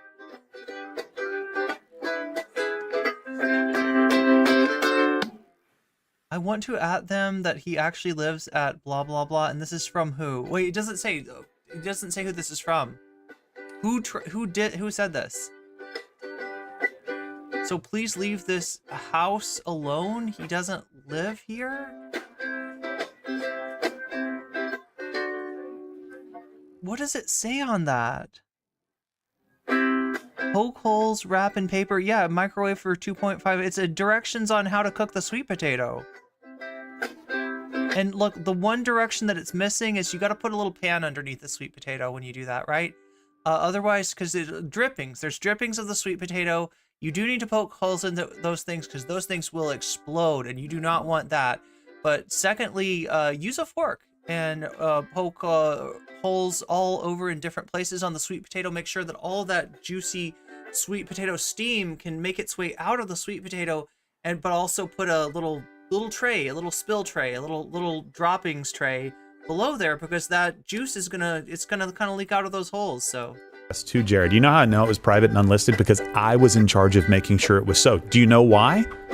To make sure that Media Matters doesn't come for Steven Crowder's kids. That's right. That's what the evil Media Matters is gonna. We're safe. Don't like somebody because you don't like Steven, and maybe Hillary intentionally doxed it. I won't use the exact words. You can see it in the image. So this was Hillary did this? I don't get it. I don't get it. But all I see is poke holes, wrap in paper. Okay, they're wrapping it in paper. Doesn't the paper catch on fire though? Watch H. Watch H. I don't understand. But it's evil. It's a sweet potato, actually. Shortly after Jared received Steven's personal address from Hillary, Steven received a threatening message. The package came from Smyrna, Georgia. Didn't say who it was from. But we all know it was not gay Jared. But we later found out that that is mere... It was the cooked sweet potato with toppings. It had like all kinds of fixins. Some green onions on there, some sour cream, a little bit of cheese, some chili. It was delicious. It was delicious. And Steven enjoyed it very much. miles from where Jared lives. Again, I feel like I'm thinking of potato toppings. Chat, what goes good on a sweet potato? Jared's probably going to say, oh, come on, it was a joke. Okay. It's an unlisted address. Nobody knows where he lives. You didn't say who it was from. You just said, watch it, effing watch it on there. Is that what it says? Watch it, effing watch it? I know where that came from. The edited video. Yo, like, this is the whole thing, though. Like, we don't really have So what he's saying is this, that like Hillary gave Jared this information about where Steven was, and then Steven receives an anonymous package, and because we think that Gerald is the master of OPSEC, look at this guy, master of OPSEC, nobody else knows the address. There's nobody else that would ever, no mail ever comes to that address, right? So it must have been not gay Jared. After eating the delicious sweet potato, he then mails something threatening to, or no, I guess the sweet potato is what he mailed. Sweet potato. What? I get it. The additional context that I'm not even going into today about what happened in that, but I probably will at some point to give you a little bit more insight. Not even close to what you think it means. Hillary admitted it. Have it on tape. Part of public filings. Steven receives a package at an address that no one is supposed to have. Must have been not gay Jared. And then wonders, are my children safe? Am I safe? No, your children, if you're taking care of them, they're not safe. Who? You are not a safe person to be around, especially for children. This address. How did this get out?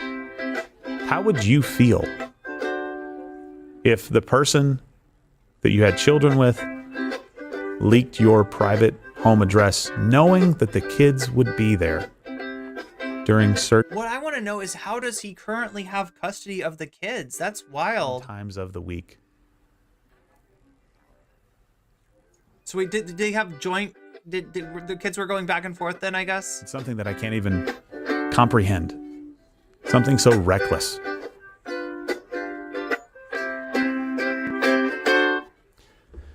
I want to say a couple of things as I wrap this up. You're gonna sing Toxic Gossip Train, aren't you? NDAs are a normal part of doing business. It's totally normal. It's totally normal not to be able to say anything about your former employer, especially when he's known for doing weird boundary crossing, like sexual shit to people. Completely normal. Signed an NDA voluntarily. Jared signed his voluntarily, and then he breached it. He was not supposed to talk about bisexual Mr. Hyde. Didn't have to sign it. Could have left. Could have just left. Could have walked away. Didn't have to sign the exit. He signs it on the way in again. Didn't have to sign that either. Never. Didn't have to sign. We heard why he had to sign it. They were ruining his fucking life. Like, he didn't have to sign it, but he could have, you know.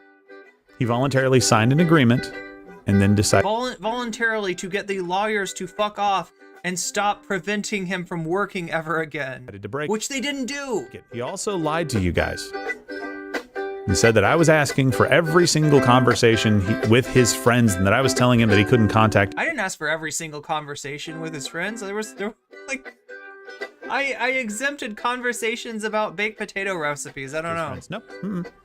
That's not true. Look at the Form 202 petition that we put out there. I told Jared in that petition, basically, like, hey, you have to stop talking about the company, the agreement that you made with us. And that can be as simple, like I said earlier, as making sure no address is divulged to where somebody sleeps with their young children. It's common. It's totally normal. NDAs are a part of life. Accept it. I'm not Accept the NDA, wage slave. restricting your speech, Jared. I simply asked you to honor your agreement that you voluntarily entered into. And you had every opportunity to do the right thing before being sued today. We'll get the lawsuit to you, I promise. And I hate it, man. From the very beginning, I talked to the lawyers about making sure that this cost you as little as possible. You don't know that because you never reached out to me. You just assumed the worst. Assumed that I was bought and paid for by Steven. I'm bought and paid for by no one. Again, Steven's friend before this job, Steven's friend after this job. So you don't need to be bought and paid for. You're fucking ride or I die. didn't want this to cost you money. I didn't want this to go out and be public for everybody. I didn't want to have to put my sack on your forehead again. I did want you to honor your agreement and knock I'm not a groomer, just a loser. it off. When you refused, I needed to know how far this went. That was it. It would have been the end of it. After 2 hearings that maybe lasted about an hour each, and very minimal work, and a deposition deadline that had expired, you decided to come out and say that we had sued you, which we hadn't. That video makes it very clear that the only way that we can get to a place of understanding of what your agreement was and that you should honor it. So yeah, we weren't going to sue you, but we're going to sue you now. I have to sue you. We're going to have to sue. You made us do it. You forced our hand. Not want it to be this way. We didn't want to do this. I take no pleasure in it. No matter what the outcome, I take no pleasure in it. I just want to protect this company and the people that work here. One thing you also need to know, guys, Hillary is behind this entire plan. Yo, which Hillary?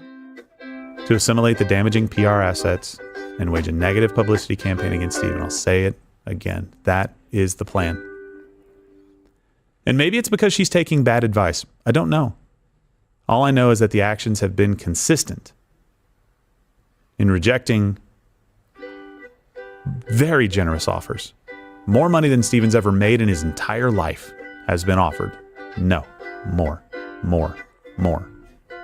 Every time. Wait, how is that?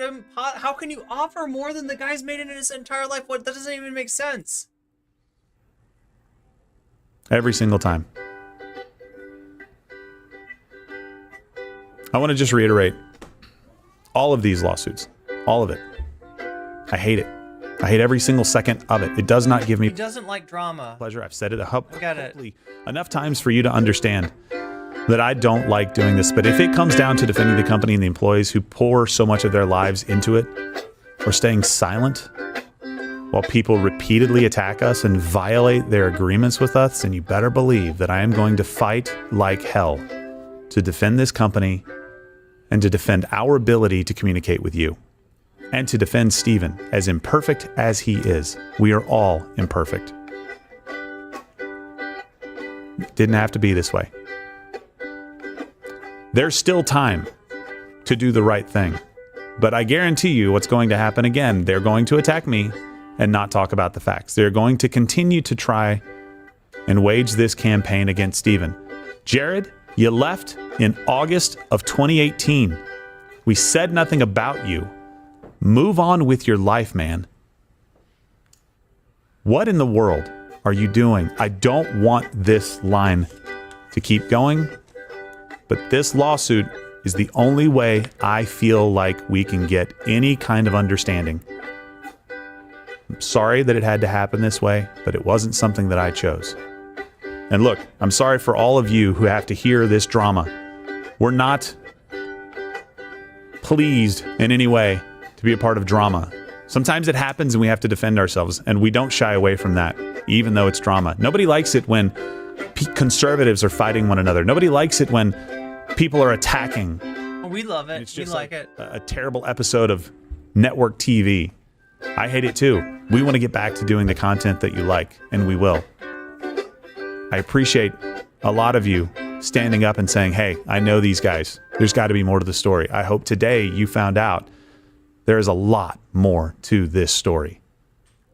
A whole lot more. There's been a campaign going on for the last year and a half plus, where Hillary has been roping people in, people that she hadn't talked to in years and hadn't even really been friends with, to try and damage Stephen Crowder and get more than a court would allow. It's time for that to stop. Today has to be the day that that starts to change. We'll see you guys tomorrow. We'll be doing the show.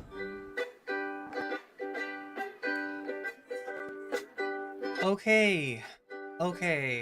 All right, so it's time for Keffals. All right, sorry. Thank you for waiting so patiently. I appreciate you. I appreciate all the support, especially from Twitch today. I don't know what's going on, but it looks like L from Discord. Thank you for the resubscribe with Prime. But yeah, thank you for all the support, super chats, super stickers, memberships, all that. I appreciate every single bit of it. Even if all you can do is hit that like button, that's a lot. That's worth a lot to me, right? That means a lot to me, right? Because it means you care about me. No, I'm Colleen Ballinger. I don't know, chat. I don't know. Let's get on to the Willie Mac thing. I've also got some super secret video from Keffals' stream that you may not know actually went on.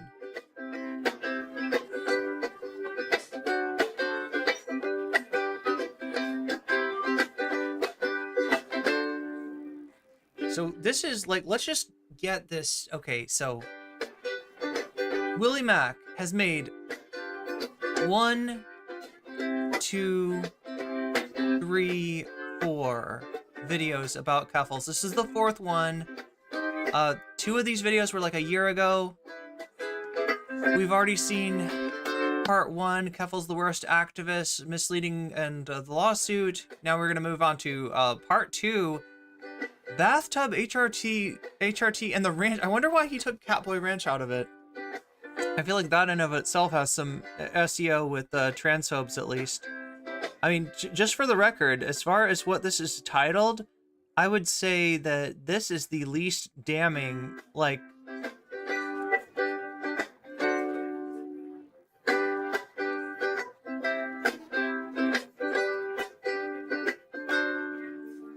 trying to support trans kids in the time when anti-trans legislation is going on all over the country, right? And the Catboy Ranch thing, like, as far as I know, that's like nothing. The person that put out the Catboy Ranch accusations in the first place is a known liar. It is an absolute piece of garbage that has been, you know, kicked out of community after community for lying and manipulating. Somebody that was a confidant, or not a confidant, but went on Lauren Southern's stream to be part of the Lauren Southern trans army, right? Just to let you know what exactly we're dealing with. Somebody that's a, you know, been exposed as being a trans med, you know, harasser, just a dog shit person, was the person who brought out the Catboy Ranch allegations, right? And so I'm kind of like what the fuck? As far as I understand it, there, you know, that was a server that Keffals wasn't part of. This was like a slander that was made up against her by transphobes, apparently supported by trans meds. Some of the people that were in the Brianna Wu group chat, at least one of those people participated. So, so I don't know, this might be a nothing burger, but we'll check it out anyway, see what Willie's got to say about Keffals. The Willie Mac video. Last week, we talked about Keffals, the trans activist who was swatted and raised over $100,000 for a lawsuit, and then seemingly spent the money on vacationing, buying unnecessary streaming gear, and getting addicted to drugs. So for 8 days straight, I was doing coke and meth. All while lying to her audience about fleeing the country. After making a video about these legitimately serious accusations, Keffals would go on stream again, completely inebriated. Just look at her eyes. Whoa. I mean, her explanation was that and we're going to watch this in a second, okay? So I've got this video, thanks to Zara, actually. Thank you, Zara, for getting this for me. It was a little bit of work went into this, so thanks Zara for putting this together for us. But yeah, I mean, she does seem out of it. She says she's been up for 35 hours. I don't know, Chad. It's, you know, either she, you know, she's on the record as having trouble sleeping a lot, so I don't even know. I'm starting to think Trump isn't. Look at her eyes. Wait, what are we supposed to see in her eyes? Chat, is Willie Mac, like, what are we supposed to see with her eyes? What are her eyes showing? Oh my god. My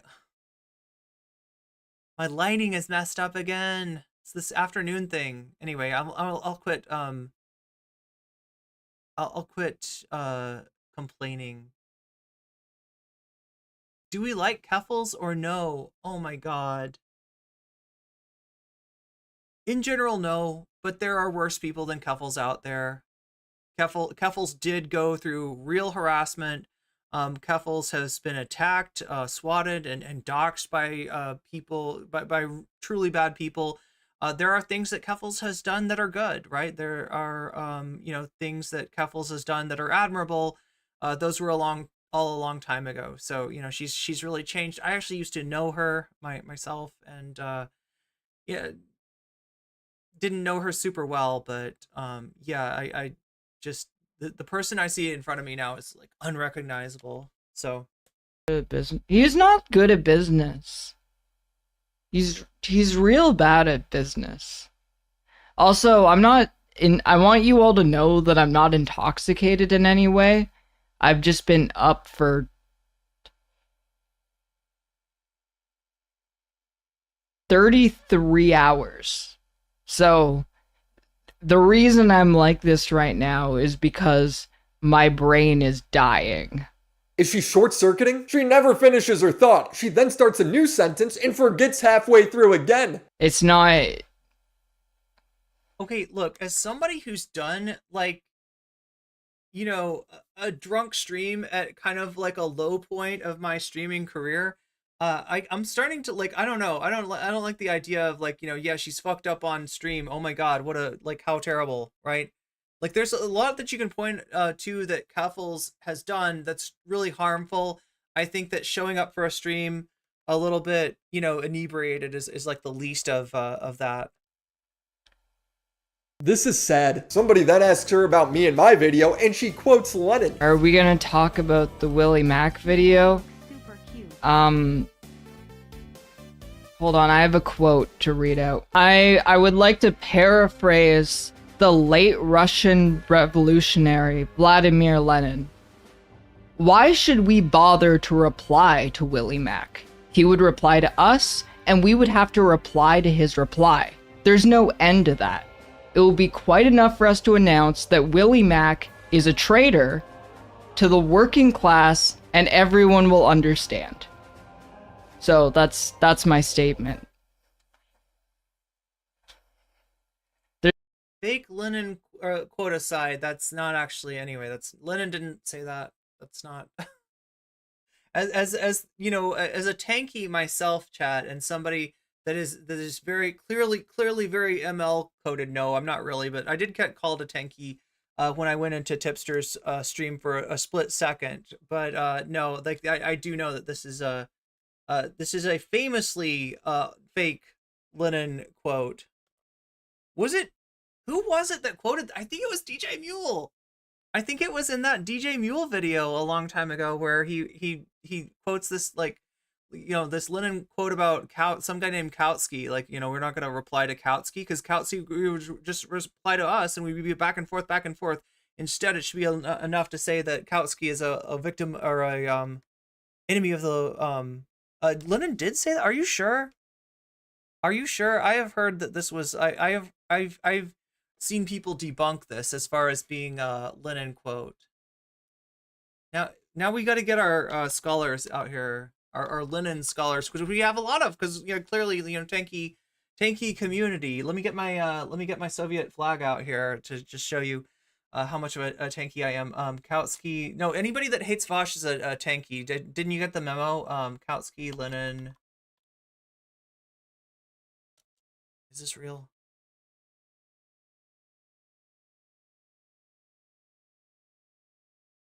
Is this even real? I thought it was fake. See, I'm such a tanky that I don't even know which Lennin quotes are real and which ones are fake.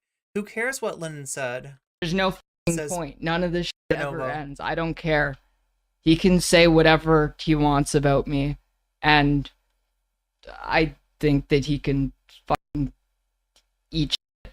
Who cares? When Keffals says there's no point in responding because then we'll respond infinitely, that's not true. I'm accusing you of misappropriating GoFundMe money. You can easily prove me wrong by showing a breakdown of the money. She writes this off as normal drama. It's actually quite serious. I said that I was done. I said that I was done, and I am done. I'm actually done. I'm not doing drama coverage. H3H3 has shown a breakdown of his crowdfunded money in the past. Carl Jobst has done the same. Why can't you? Here's the thing. Keffals has already admitted to misappropriating funds in a video titled I Was Graped. The ex accuses Keffals of abuse. She accuses her ex of abuse. They have a competition for who has the most mental baggage. Althea accused me of economic exploitation in the form of economic abuse, saying that I trashed the apartment we shared and that I made her pay $1,200 in repairs. How is that not exploitative? The apartment was partially trashed because of the police searching for a handgun after the swatting, and also that I sometimes struggle to keep things tidy. I'm disabled. I have chronic pain issues. I have chronic fatigue. I give 100% to streaming, to making content. I'm good at it. I love my job, but sometimes I really struggle with everything that I have to do in my life. So she's not even denying being a slob. It's like the Victim Olympics. Canada is sweeping this year. It's really stupid. But this is when it was revealed that Keffals wasn't trying to run away from Kiwi Farms or the Doxers. She was just trying to move away from her ex. And there was a criticism that I frequently got throughout that time. How does moving to a different country help you with online harassment? And as we found out, it didn't. And I knew that no matter where I went in the world, I would not escape. Okay, so chat, I do have a source saying that this is a fake quote, right? Why should we bother to reply to Kautsky? He would reply to us, and we would have to reply to his reply. There's no end to that. It would be quite enough for us to announce that Kautsky is a traitor to the working class, and everyone will understand everything. According to Sock Done Left, noted Vosh orbiter, Sock Done Left, this is a fake quote. And also, didn't he write a book replying to Kautsky? Like, isn't there like a...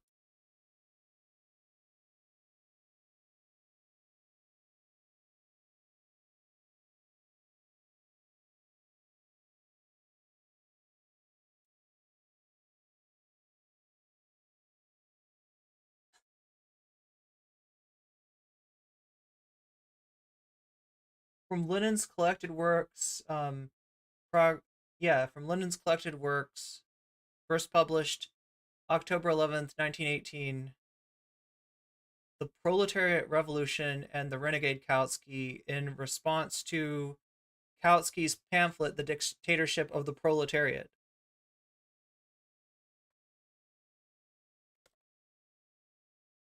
As long as I was an online figure. And the truth is, I left the country because of my ex. Her ex coerced. Molten Panda says that Lennin had the tone, but did he say it? Is this like a fake? Sockdown Left is saying this is a fake quote.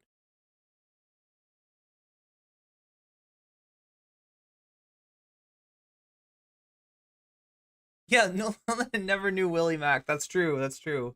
Her in intercourse, which I guess is where the title comes from, although she never goes into detail. But more importantly, it means her having to move away in her GoFundMe due to her doxers. All the articles claiming it was necessary to flee to Ireland due to imminent threats to her life, it's all a lie. She moved because of her ex. That's not what the money was raised for. This is fraud. Another part of the GoFundMe's original claim was that her ex needed money due to unjust... Yeah, no, here's the truth about it. I believe that what happened was that Vladimir Lenin did say this quote about Kautsky, but it was on a drunk stream, which he promptly deleted. That's the confusion. That's the confusion. Streaming is the hardest job. Well, yeah, we gotta check on the veracity of Lenin quotes, right? It's important. Impacting whether or not she could finish her doctorate. So here's a signal message. August 21st, between me and Althea. I had a streamer friend who lives in the UK offer to let me live with him and his wife for a bit, and it's such a tempting offer. Just out of the country. Now Thea responds, yeah, maybe. And I responded, but would you even be cool with me doing that? I feel like it'd just make you really sad because the implication here is I'm going alone. And Althea responds to this, I'd hope you'd want to bring me. And I tried to let her down gently. And I said, you don't have a passport. And Althea responds to that, I thought you could pay to expedite your first one. So she was really doing everything that she could to maintain that proximity to me, even though it had been made clear repeatedly that I wanted space. You aren't being clear at all. Keffals then says she's never going back to Canada, taking time to zoom in on her crime. I am so scared of her. I'm not even going back to Canada to see my family on Christmas because I don't want to be in the same city as her.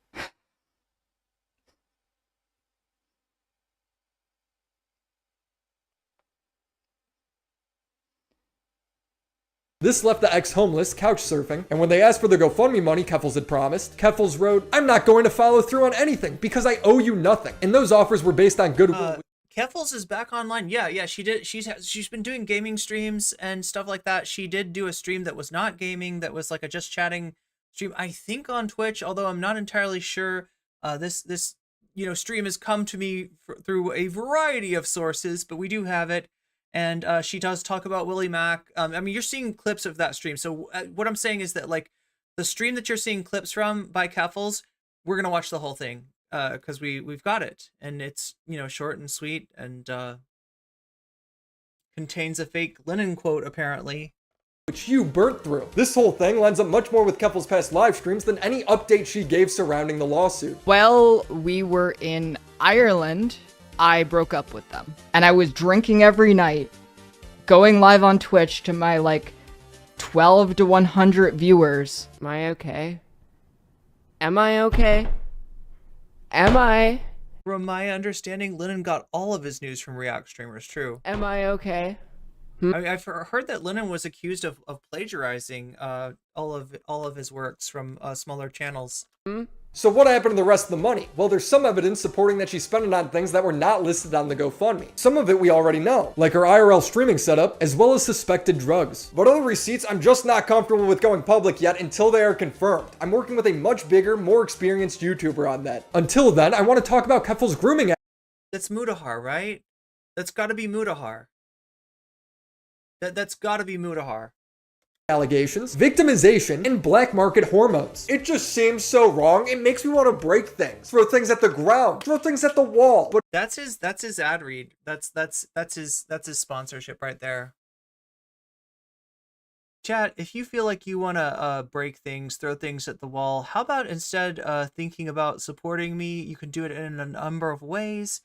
You can do it on Twitch through subbing to me. You can do it through a possibly even for free if you have Prime. You can get a sub just by using Prime on my YouTube channel, and you will also no longer see ads on the channel. You'll also get weasels and lots of other cool emotes. You can support me over on YouTube through memberships. You can even support each other by gifting memberships or subs, which helps more than just me out. You'll also be paying one forward to your fellow chatters there. You can support me through super chats, through super stickers. There's also there should be, I think there is, a donation link through stream elements down in the description, as well as my Patreon link, which is also down in the description. So yeah, before you think about breaking things, throwing things against the wall, buying products from Willie Mac, maybe consider supporting the stream. It keeps me coming to you as often as I do, and for as many hours as I do, which was supposed to end like 20 minutes ago. I was supposed to be doing shorter streams, and somehow I just can't quit it. I can't. It won't break because it's the dependable and reliable Ridge wallet made. Okay, what is this, an ethical react? Titanium, aluminum, or carbon fiber? Doing an ethical react. I've been using Ridge for about 5 months now, and is the best wallet I've ever had. I've sent this thing through the washing machine, spilled drinks on it. My old wallet literally had stank to it. But wait, it's just a metal thing for your credit cards, right? How is this like? Anyway, I'm sorry, I'm not supposed to be ripping on the sponsorship. With Ridge, it's no problem. It's a tank and incredibly comfortable, but my favorite feature is that your wallet is now part of your swag, another way to express yourself. Whether it's camouflage, your favorite sports team, or just a new take on that classic leather look. I think it's a great gift for yourself. Enough of that. If you while they're underage, then I'm okay with that. It's a conversation. What's crazy is Keffals going behind parents' back to promote black market hormones to minors. Someone would argue, age of consent laws are good for a reason. Okay, now the whole thing about the minors thing, right? She's putting information out there, and she's not in a Discord, right? So, I assume, in fact, the rules for my stream, the rules for my Discord are 18 plus. Do I know for sure that it is? No, that's, why I don't put anything, out that would be, I don't know. Like you can never 100% know. I don't know, how this is getting turned into, that she had some kind of specific content meant for minors that they're trying to portray this as if she's pushing this on minors, perhaps even minors that aren't, perhaps even pushing the idea that they might be trans. right? That's kind of like, I don't know what to call that. That borders on the groomer slander. That borders on transphobia. And this is the thing about Willie Mac. Without realizing it, he's doing a lot of this. 18 is too young for permanent life-altering medical decisions, such as hormone therapy. Keffals would quote tweet, "I am donating thousands of dollars a year to a resource so people affected by hysterical anti-trans laws can access hormone replacement therapy before the age of 18. I do not give a single shit what you think. I am doing nothing wrong, nor will I ever back down." This is a heated topic, even among other trans people. I don't think it's fair to... There you go, Willie Mac. There you go. Look. Okay, do I think that this guy is like a foaming at the mouth transphobe? Probably not. But do your fucking research. Do your research, because to the trans audience, Willie Mac, you just, like, other trans people disagree with Keffals. Here's two of them. Here's Buck Angel and Blair White.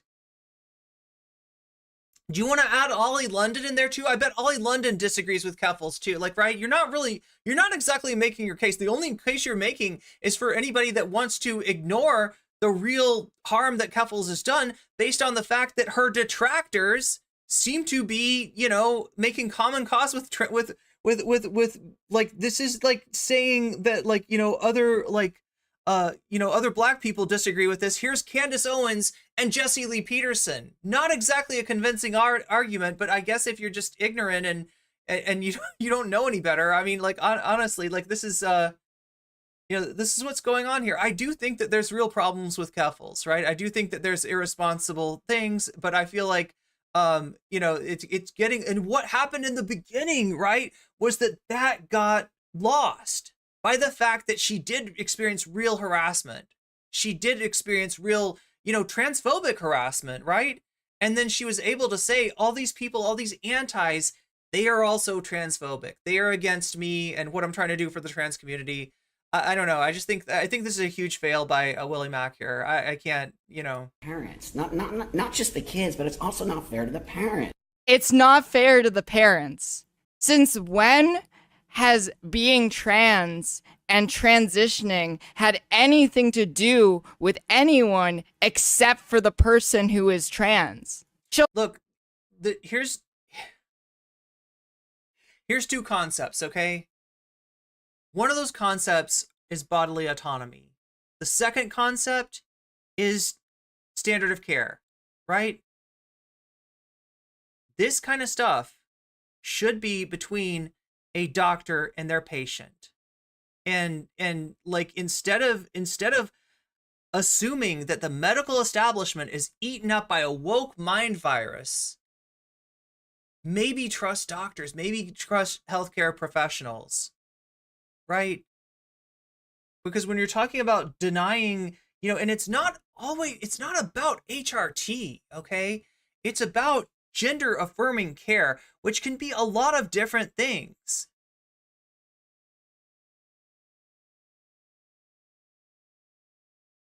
A doctor should be able to, what sucks about this, right, is that it's gotten politicized, right? We had that. We had standards of care. We had the ability of, and generally it is like a doctor, the parents, and the patient, and the trans kid that are involved in this decision. But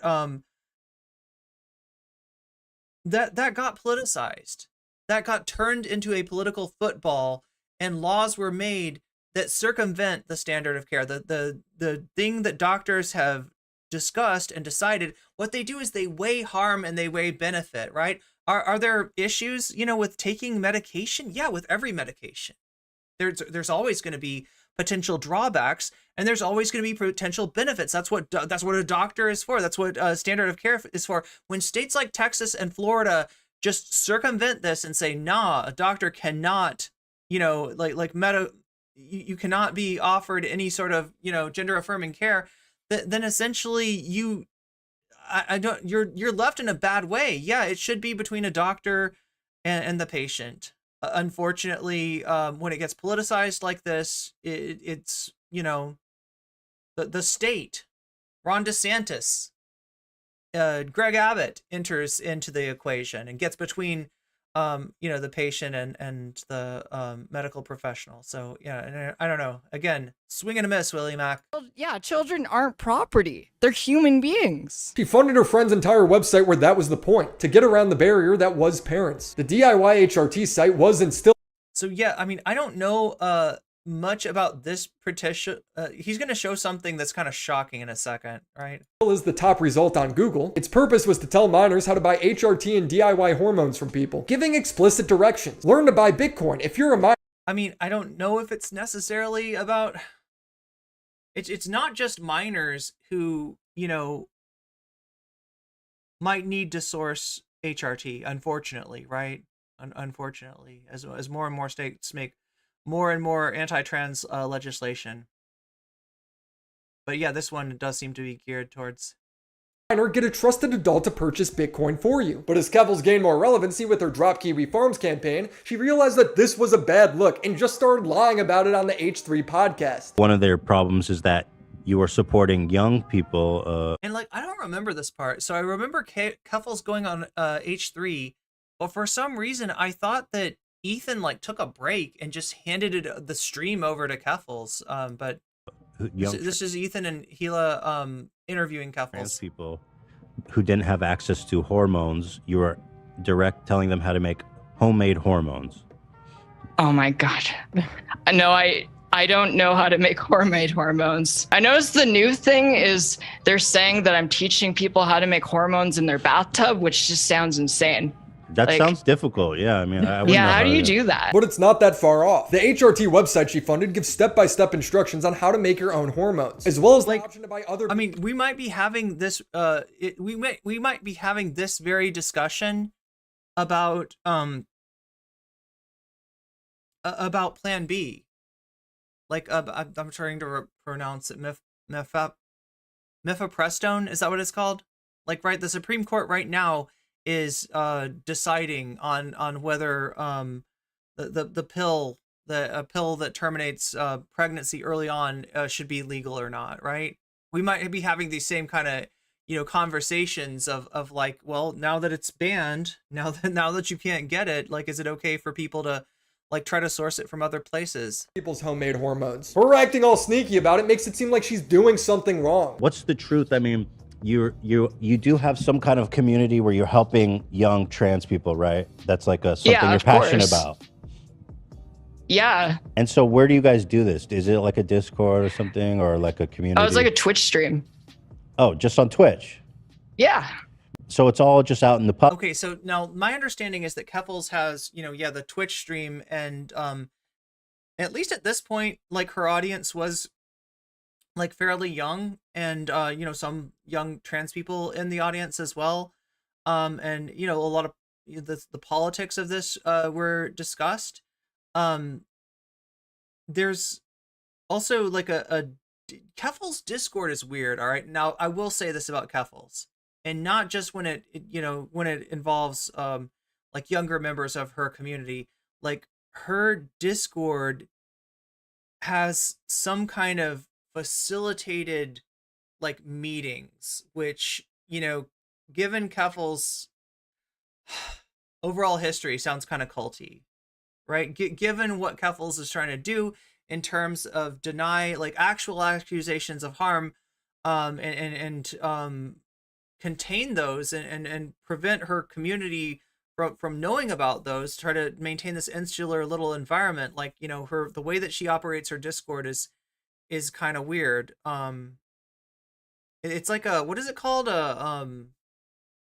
It seems like she's got facilitators or some kind of group therapy going on. Anyway, chat, I'm not on the inside. I've never been on the inside of the Keffals cult, so I don't know entirely.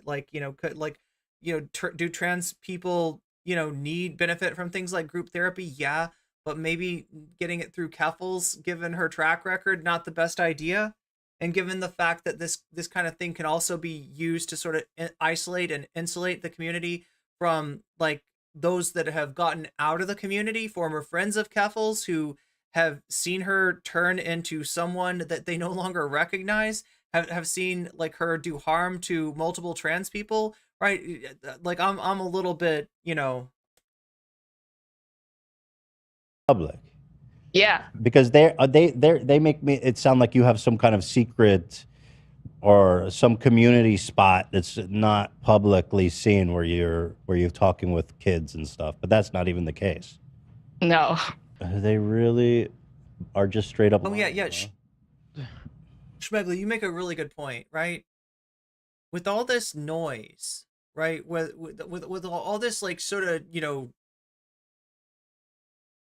with all this noise based on Keffals' identity as a trans person, it is difficult to separate the real harm that Keffals has caused from lies and slander and bigoted bullshit that gets thrown at her, right? That's the problem, you know, with people like Willie Mac, and honestly the commentary community in general. Shouldn't surprise me that much, but yeah. Which is definitely a hornet's nest that I want to poke.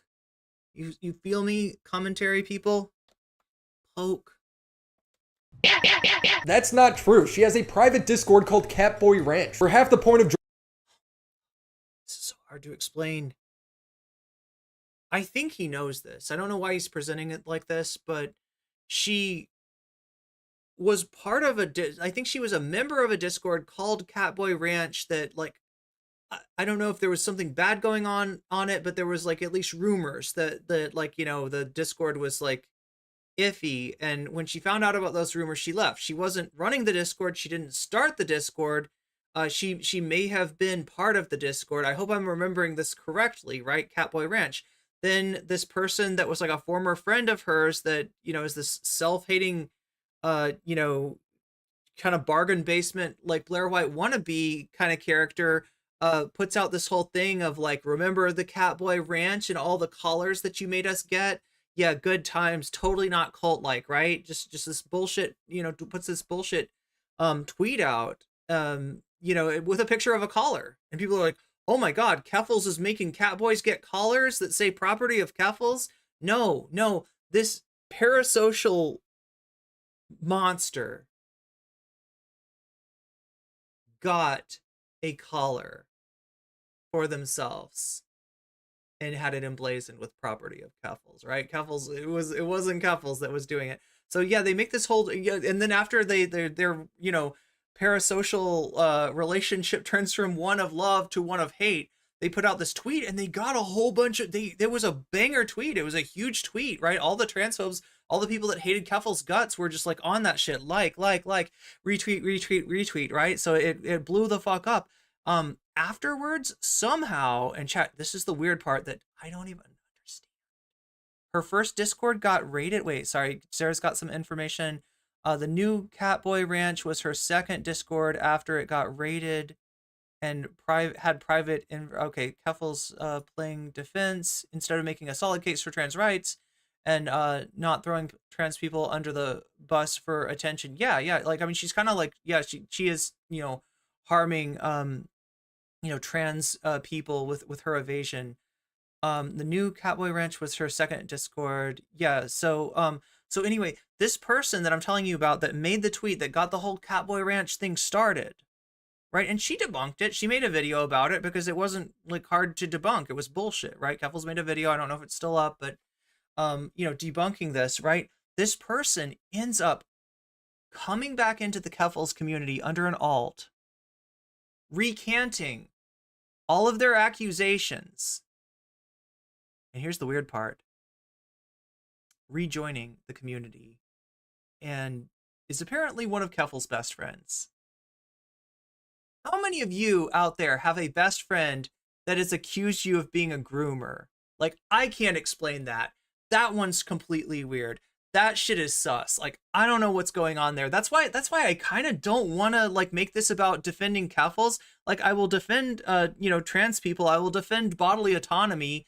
I'm not going to defend like, you know, everything that she's done. And, you know, in fact, some of these like HRT sources just like, you know, I'm like, you're going to see in a second, like the packaging for the HRT is like, what the fuck, right? So But yeah, like Zara said, the Catboy Ranch that Willie is showing that people join for $1 a month is actually her new Discord. It's her Patreon Discord, right? That apparently, like Zara was saying, the first Discord got raided. Sarah says, I've never had a best friend accuse me of that on Twitter, right?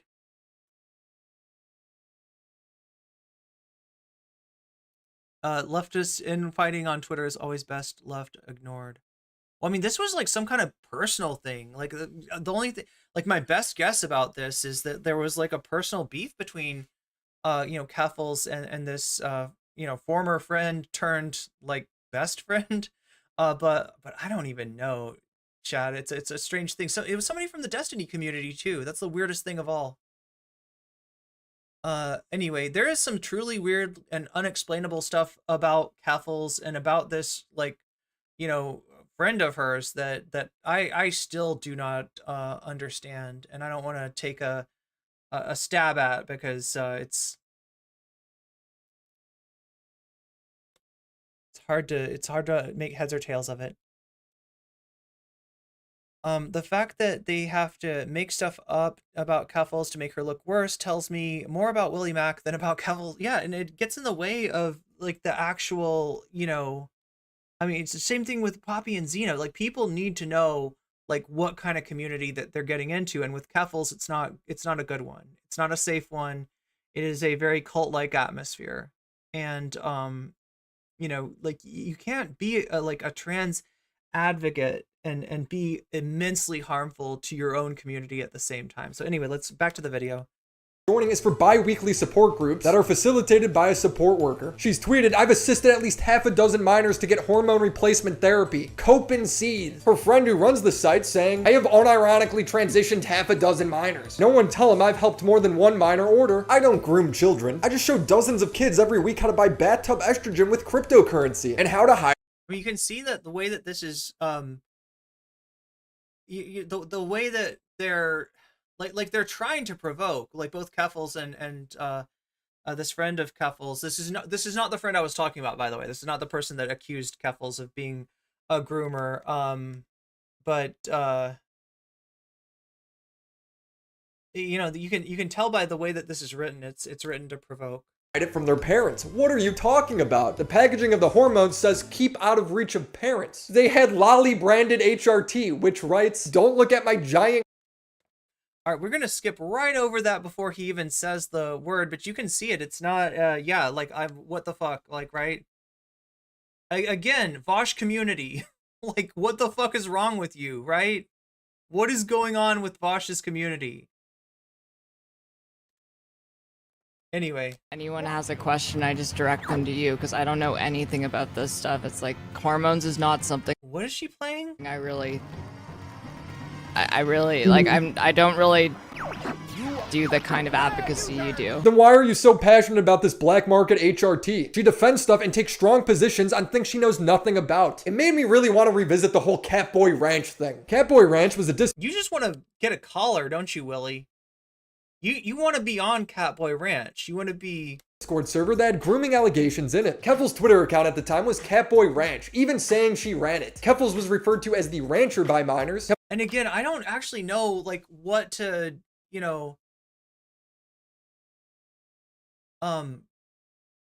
wait, was that account Keffals' account? Yeah, this is where it gets complicated, and I want to kind of, like, I don't know what I don't know.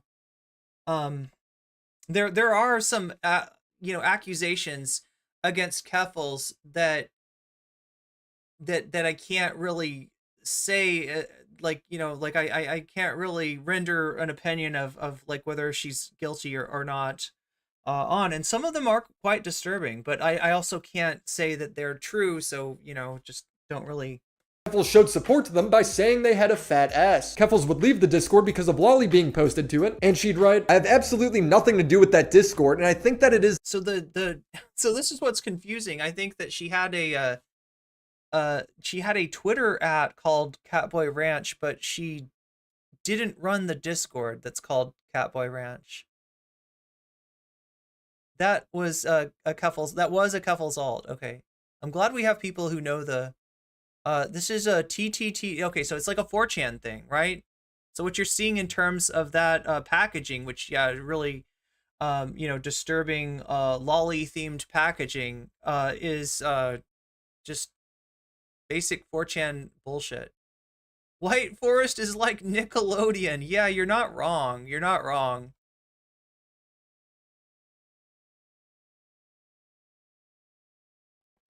Disgusting. I'll warn people about the Discord. Someone would ask, by that you mean you'll leave the Discord? Keffals would reply with, already did. I wasn't active or aware of this until now. She would then get pummeled in the replies. Wait, but I think that part's true, right? That part's true. It is, I will admit that it's difficult to disambiguate the actual fucked up shit that Keffals did do from stuff that Keffals was just accused of, but I want to make sure I want to make sure that at the same time I'm not endorsing anything that I don't know is true, and that I'm not denying that anything that I don't know is not true, right? And there are, disturbing allegations when it comes to Keffals. I actually feel like the one that I'm most curious and kind of disturbed by is one that he's not even touching on in this. I wonder if he'll get it. So he's gonna have.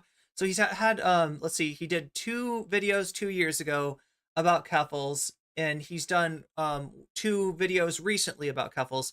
He's got a 3rd one on the way in which he says that he's going to go into, I guess, the accounting for the GoFundMe money a little bit more. He's kind of been dragging us along, right? We sort of thought that in the beginning this is what we were going to get information on, and he's a good YouTuber. He's making sure that you stay engaged, and he's gonna give it to you in the last video, right? But Bruh, I was joking. I didn't know you were a part of it. Did she actually just admit to being part of that groomer Discord? Kaz law is once again proven true. So she was in it and there was one inappropriate public message, but nothing damning, right? Well, she still owns the Discord Catboy Ranch. Oh, do you not get it? Okay, he doesn't get it. Okay, so let me make the connection for anybody that doesn't understand this, because this is confusing. Keffals named her Patreon Discord Catboy Ranch, much like Vosh embraces the horse jokes, right? You know how, like, in the Vosh community, if you went into the Vosh's Discord, you'd see a whole bunch of stuff about horses, right?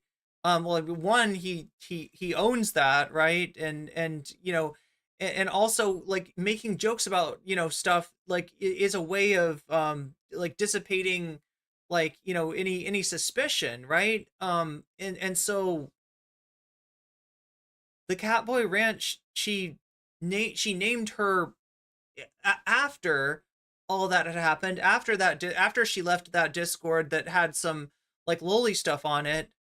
She named her Patreon only Discord Catboy Ranch, because that was one of the things that people would throw around about her. Oh, aren't you the farmer of the Catboy Ranch? Aren't you doing so, like, basically insinuating that she's grooming like a bunch of underage catboys. And as far as I can tell, that was never true. She didn't own the site. She did run this is where it's confusing. She did run a Twitter account called Catboy Ranch, but the Yikesy server she was a member of until she found out what was going on in it, and she seems to have left it, right? This is a different server. And this is her like embracing, like, and here we go with Keffals making this, I am trying to push back on the things that are said about her that I know are not true, but yeah, that's fucking confusing. That's fucking confusing, isn't it? I kind of, like, on one level, I don't blame people for being, confused by this, given that this is the Voshian strategy to try to embrace the rumors, embrace the, the things that are said about you. Chargoon D, thank you for the Twitch Prime subscription. Keffals shouldn't have renamed her Discord. Yeah, well, like, I mean, Keffals, right? I mean, this is literally how she rolls, and she learned this shit from Vosh. She learned this shit from Vosh. So I don't know. She is making her own bed and kind of lying in it here, in terms of the fact that even Willie Mac is confused about the, her denying the Catboy Ranch, but still now currently has a server literally called that. But in her mind, it's a joke, it's a meme, it's a deep fried shit post. That's what she's, if you know Keffals and you know her friends, right? These are like trans shit posters, right? These are people that post sometimes offensive shit, but they don't really mean it. It's a deep fried, like a deep fried meme. I don't know. It's very confusing. It's very confusing. Lean into the accusations hard and deny everything. Yeah. Locked behind a Patreon paywall. When I joined, I was pleased to see that the rules banned all NSFW content. They even had a snitching rule in case inappropriate things got said, but I was still clearly locked from seeing the entire server. So the question is, why would the trans youth Why didn't they make me mod? Why can't I see the whole server? I see all these names of mods that obviously there's obviously more to the server than I'm seeing. Why am I not allowed in mod chat? activists have a Discord named after her grooming allegations? Well, because it was a good meme. So, like, the reason why the Discord is named Catboy Ranch isn't because I love catboys or something. It's a throwback to the fact that... Okay, now wait, I gotta call bullshit, Keffals. Keffals challenged me to a debate on catboys versus catgirls, right? Her on the side of catboys, myself on the side of catgirls, okay? No, you do like catboys. You're all about that shit. Was a conspiracy theory made up by lolicons, like by the people who like really loved Sharon Chow. You calling your best friend a lolicon? I don't know that that's not true. Like, God, like I can neither confirm nor deny. Because I called them pedophiles, right? And their response to that was to make up. I also don't know when this was, right? Because like I said, this friend she was friends with back in the day, she got called a groomer by this friend, and then the friend came back into the community and did some video where she was like, I lied about everything, none of it's true, and now is back, they're besties again. So or something else, chat. You could hypothesize about what's actually going on there, if somebody's got like maybe information about Keffals and it has that I don't know what's going on. I cannot make heads or tails of that situation. No pun intended. A conspiracy about how I had a grooming Discord called Catboy Ranch, and I decided as a flex to name my Discord Catboy Ranch. You're so smart, Keffals. That was such a good idea. I'm glad you did that.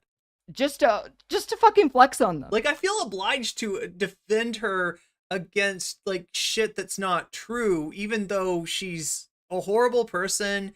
She's an absolute you know what okay, so like you have weasels in chat, right? You post them all the time. You love them, right? The first thing that somebody does when they get a sub, right, is they post weasels, right? But who was I saying that about? Because you might think it was Destiny, right? The weaselly little liar that Hassan was banging on the table talking about, that was Destiny, right? But when I said weasel. I was talking about Keffals, all right? Because she's a fucking liar, and she has no shame about being a liar, and she's lied about me, and she's lied about my friends, and she is an absolute weasel. But I still feel obliged to not go along with shit about her that I know is not true. And unfortunately, she's we saw this in the Vosh controversy, right? What did she reach for to defend Vosh? Her trans identity? Like her downfall is unfortunately causing trans people to catch strays when the guilt is on her and not on the trans community, right? This is not, it's being used against the trans community though, and it really sucks. It's a weird thing to meme, especially when you're selling lolly branded HRT to minors, which you gotta question the safety of. She has a normal Discord, but names in a way that will bring her and her community heat. Awesome. She truly is the worst activist. Are you trying to be Gokunaru? What is this, chat? What is it? Look, have you seen this before?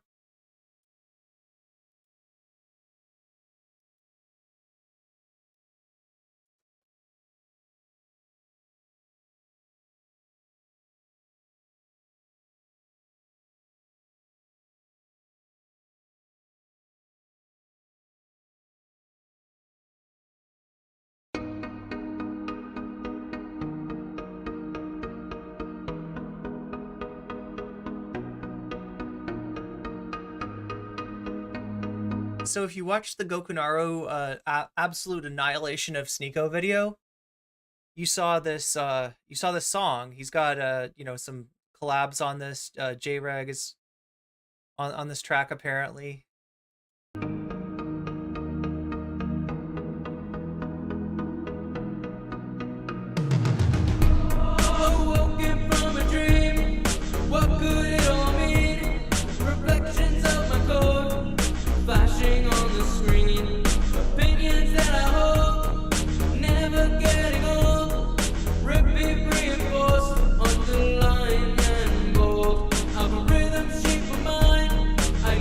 And anyway, it's kind of a banger. It's kind of a banger, but like it looks like this is supposed to be like, wow.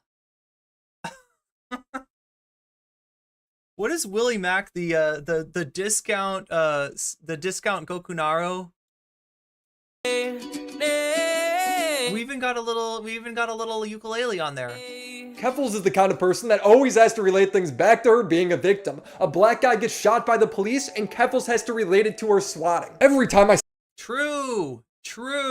see another story involving an innocent black man being killed by the police, I think back to last month when I had an assault rifle pointed at me by the police, and how easily that situation could have escalated if I wasn't white. When people point out that this is a ridiculously narcissistic thing to do, she twists Literally like making it about her it to make it seem like she didn't. No, he's right about this. He's 100% right. Signaling. People who have never once tweeted about Elijah McClain taking this time to shit on me because they hate me more and want to use his death as discourse to talk about me. It's so pathetic. Oh, obviously they're the ones inserting themselves into some shame for such obvious grifting. You're the one grifting off him. You brought him up first, comparing yourself to his situation. She's accused of not taking care of her guinea pigs, leaving them to live in their own feces, blaming it on her depression. Keffals let her favorite guinea pig drink. Okay, so now this is from the stream where Keffals went after her ex, and I didn't watch this with you because I really didn't know what to make of it. There's accusations going in both directions as far as abuse.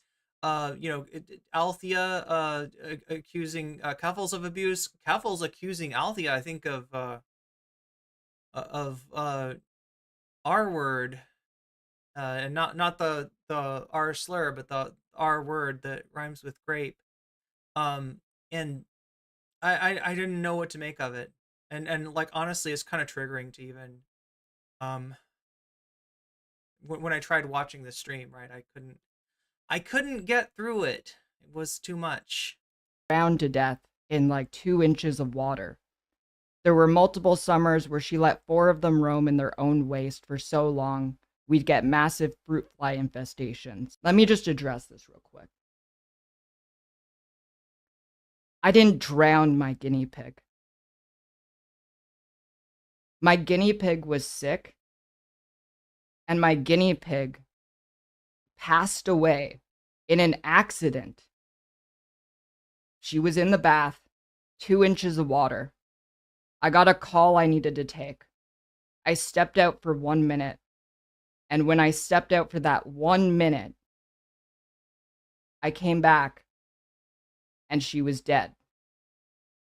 She wasn't in enough water to drown. I screamed and I cried because I lost a pet that I had since they were a baby. So to be clear, you did drown the guinea pig. Why even respond to this? She's always putting herself in drama. There were multiple summers where she let 4 of them roam in their own waste for so long we'd get massive fruit fly infestations. I also want to address that Althea... Dave says Keffals doxed her? In terms of like...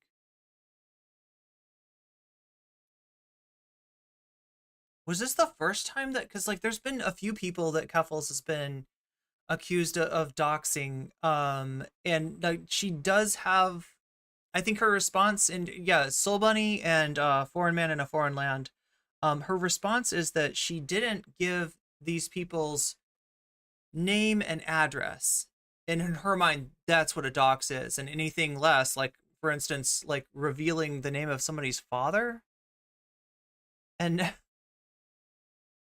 right? Or somebody's real name who doesn't go by their real name in in terms of their YouTube stuff, right? Is not, apparently it's not, or if it's public information, if you can find it somewhere out on the internet, it's not considered a dox. So But I don't know about this. Is this I don't know. I purposefully, oh no. This is what I was talking about, chat. I gotta turn off YouTube alerts. Because these are all of these are fake. These are the ghost alerts. These aren't people getting weasels, these are people losing weasels. And it's a sad thing. And there's like 10 of them. 10 people just had their weasels expire. I really wish it wouldn't do this. And I'm gonna turn it off because I am not trying to, like, you know, guilt anybody over like the, you know, the fact that it's I don't know, they're negative subs, but I also really don't need to be reminded of that either. Anyway, chat, let's accused me of economic let's try to stay positive. That's what I'm gonna do. I'm gonna try to stay positive, okay? In the form of economic abuse, saying that I trashed the apartment we shared and that I made her pay $1,200 in repairs. How is that not exploitative? Sometimes I really struggle with everything that I have to do in my life. And she went into the relationship knowing that I'm disabled. When I was depressed after my dad died, instead of helping me to take care of my guinea pigs, she pressured me into putting 2 of them up for adoption. The pets that I had since they were babies, that I loved, because she said it wasn't her responsibility to take care of them when we were partners, but it's somehow my responsibility to take care of her when I want nothing to do with her. How is it never your fault? Things are allowed to be a depressed person's fault, right? This is where I want to introduce you to the Keffals cycle. Keffals will needlessly insert herself. So yeah, no, this is true. This is true, right? There's a lot of things that make life really tough, but when you use that as a get out of responsibility free card, it's kind of fucked, especially when you're hurting people. And Keffals has hurt a lot of people, including people in this community. I'd say, you know, myself included, because she's lied about me. But at this point, her credibility is so gone that it doesn't even matter. Like, I literally don't care what she says about me. Into drama, like defending Vosh for having Lolly on his computer. When I looked at it, I think the vibe that I got was like, But yeah, apparently she hates me. short stack, thick kind of thing. You know what I mean? Like the way like goblins get drawn in porn. When people say it's sus to defend this, she hides behind being trans. It shouldn't be acceptable for people who are supposedly leftist or progressive to pedo jacket trans people. We are already a target by the right. Incredibly disappointing to see from people who should know better. Oh god, didn't you see that? She's using that to defend Vosh. That is horrible. That is horrible. Keffals gets blown up for this. She gets on stream and virtue signals. I literally have Ethan's phone number. He gave it to me. I'll try to call him later. Do not f***ing call me. I don't remember giving you my phone number. I don't remember talking to you on the phone, but do not f***ing call me, please. Do you want to know the context of that? He saw a Twitter circle where I was talking about how I wanted to just end it. And he reached out and gave me his phone number. That's what the context was. Damn. Piece of shit. It's like really f***ed up with the context that I have his phone number because I was planning to kill myself. And now it's just like a big joke laughing at me. Keffals' own fans start to turn on her, so she acts like a coward and abandons the position, blaming.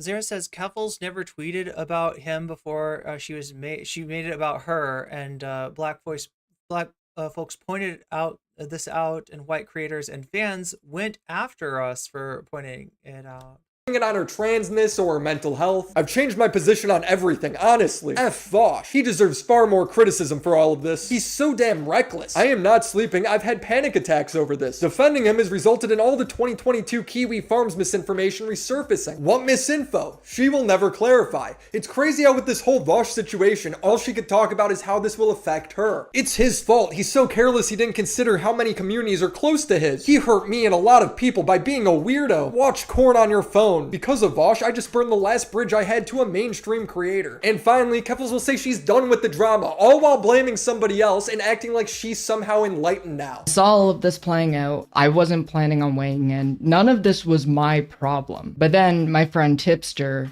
decided to call. Okay, wait, maybe we're getting a clue about the mystery of the ghost of the ghost memberships. It looks like Monope still has a membership. So I don't even know. I don't even know what those are. But they seem to come 10 at a time, and so like I'm guessing like, you know, that it's and they're not real. Like, right? Yeah, like I can look them up on yeah, they're not actual you're still alive. Yes. You didn't turn into a ghost. Good. And your membership, your weasels are more alive, more important. I don't know what is it? Why is it doing that then? Is it just random? Like, I hope they're not ghost memberships. Call out Ethan Klein on Twitter. Renewals, but you wouldn't have 10, like, unless the person... No, wait, because I think if they were renewals, they'd show up in the... Because I've got, so, like, you know how you all can switch between top chat and live chat? And you should switch to live chat. If you're not already in live chat, you might be missing out on some stuff that people are saying. For some reason, YouTube's default mode is to not show you everybody's chat. But if you go to live chat, you'll see, unless they're in YouTube jail like Soul Life and like Bad Lefty were for a while. But then I've got a third one that's fan funding, and it shows me, you know, that when somebody uses their membership to make a post, it shows me that. When somebody gifts a membership or when somebody signs up for a membership, it lets me know. When somebody's does a super chat or a super sticker, it lets me know. I don't think it lets me know about donations though, but those things it will let me know, and it doesn't give me an alert about the ghosties. So I don't know. I feel like Scooby-Doo here, or like what who would I be in the Scooby? Would I be like Velma? I've got the glasses. Yeah, I'd probably be Velma. I feel like Velma trying to hunt down a mystery and figure out what's going on. Your star changed color just now. Huh. Weird. Wait, it does mean something, right? I think it means like that's the tier or something. 33% of chats are hidden in top chat. I didn't realize it was that bad.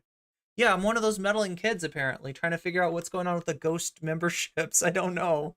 They're annoying because I'm pretty sure they're not. I mean, I know for the one thing I can tell is that they're not actually memberships. Like they don't go with like so-and-so has donated or so-and-so has renewed or like, right. There's no like, cause there's a second when somebody does, you know, either, gets a membership or donates memberships to other people, it says so-and-so has, you know, there's two messages, right?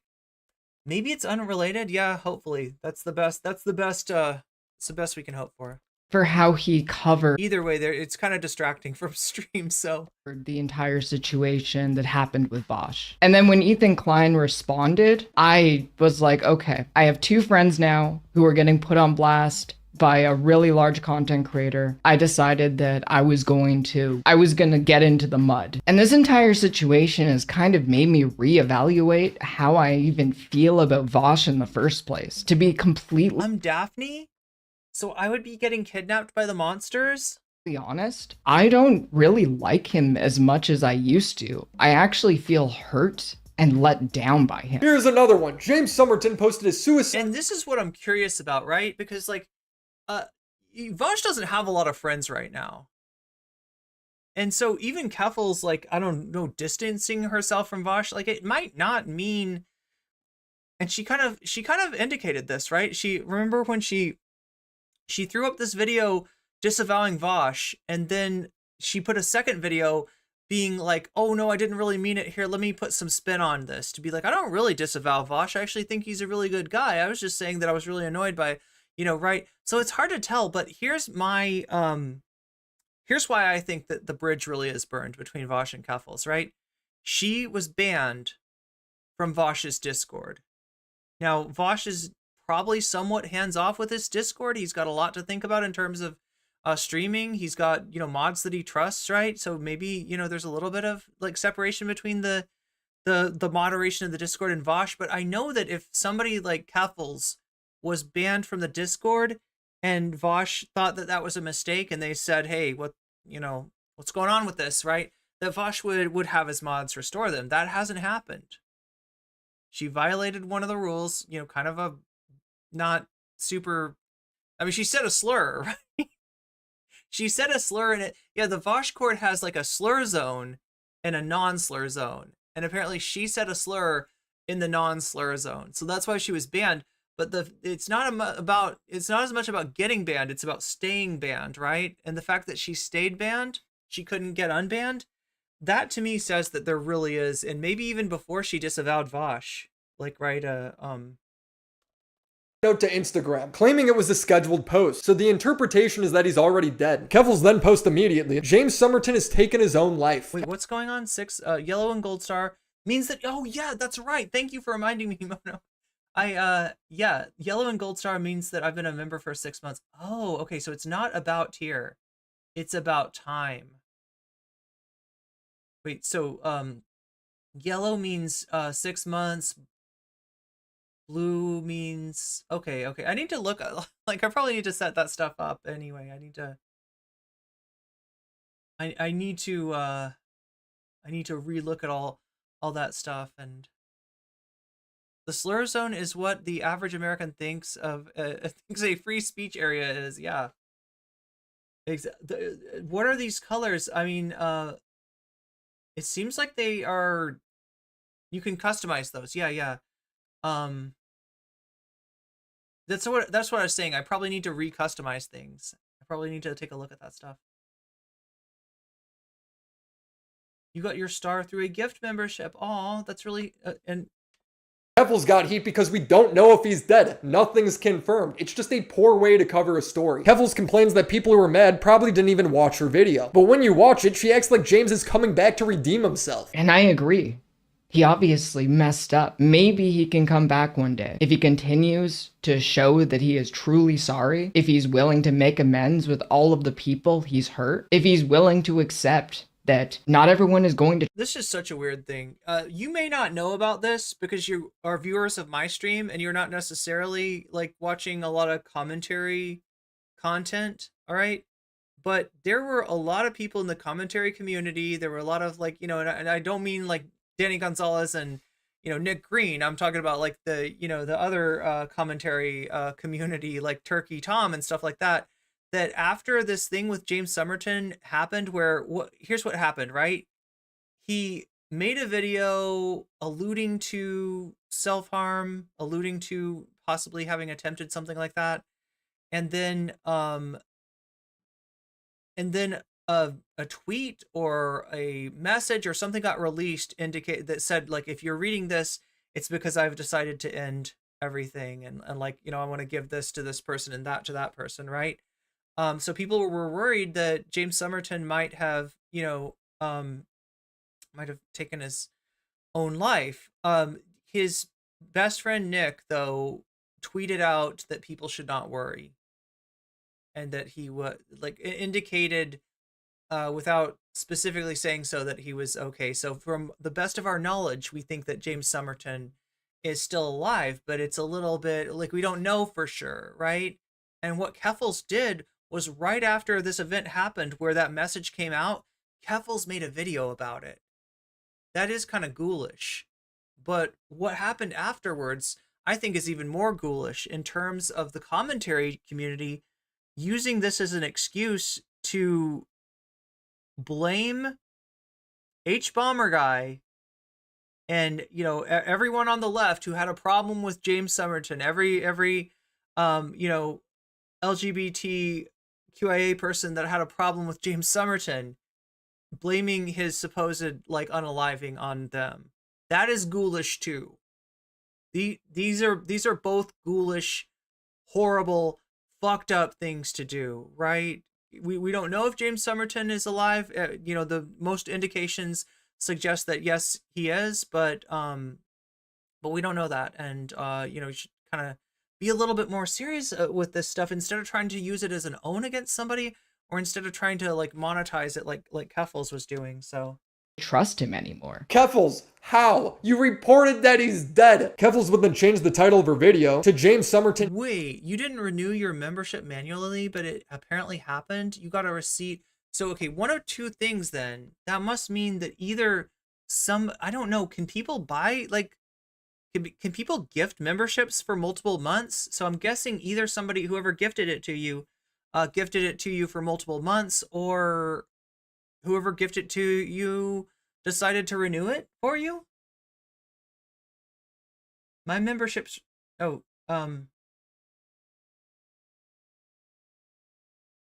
God damn, there's still mysteries that we are not going to solve. There's still confusing things about Keffals and her community and her bestie / the person that accused her of being a groomer. Like, there's still stuff that we don't understand. I try to get to the answers. I try to get to the bottom of things. But sometimes, chat, when you pull the mask off of the old man, like off of the monster, it's like you keep on pulling masks. Like, right, there's more masks, right? You got to pull this mask off and then that mask off, and like it's old man McAllister, and then you pull out it's actually old lady Johnson. It's like, oh no, it's the guy that owns the amusement park actually, and you just keep on pulling and you never get to the bottom of it.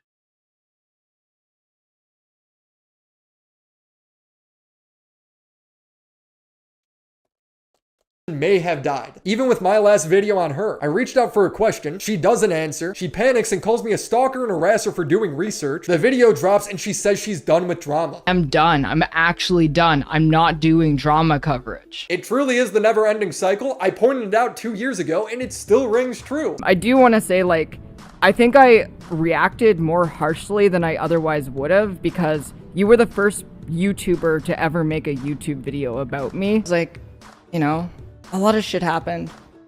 And yeah, I've been pretty aggressive in the past, but I don't think I can ever move on or calm down unless I'm given the space to. She's done this with the GoFundMe, her ex, her drug addiction, her hamsters, the lawsuit, Vosh, Catboy Ranch, James Somerton, the HRT directory. I am just so sick of her acting like a victim. You can't even point out that she talks slow without her blaming it on some distant... He's not wrong. One of the things that I suffer from, which I'm sure this video will get which I feel like this video might even get demonetized if I were to actually say it out loud. So I'll just put it on the screen. It is a symptom that causes my speech to slow down, causes my emotional reactions to slow down. And this has been often... Okay, so here's what's fucked up about that. Commentary dudes like Willie Mac, and I think Chud Logic did this too. They had a laugh about this. Oh, she's got, you know, and Keffals was like, this is her way of saying the R slur, right? Like, I don't think she's serious about this. Say it out loud, so I'll just put it on the screen. Like, see, I don't know, after how much you love to say the R slur, Keffals, I cannot think of this as anything other than a fucking edgy joke that, like, stopped being funny a long time. Like, here's what I don't get, right?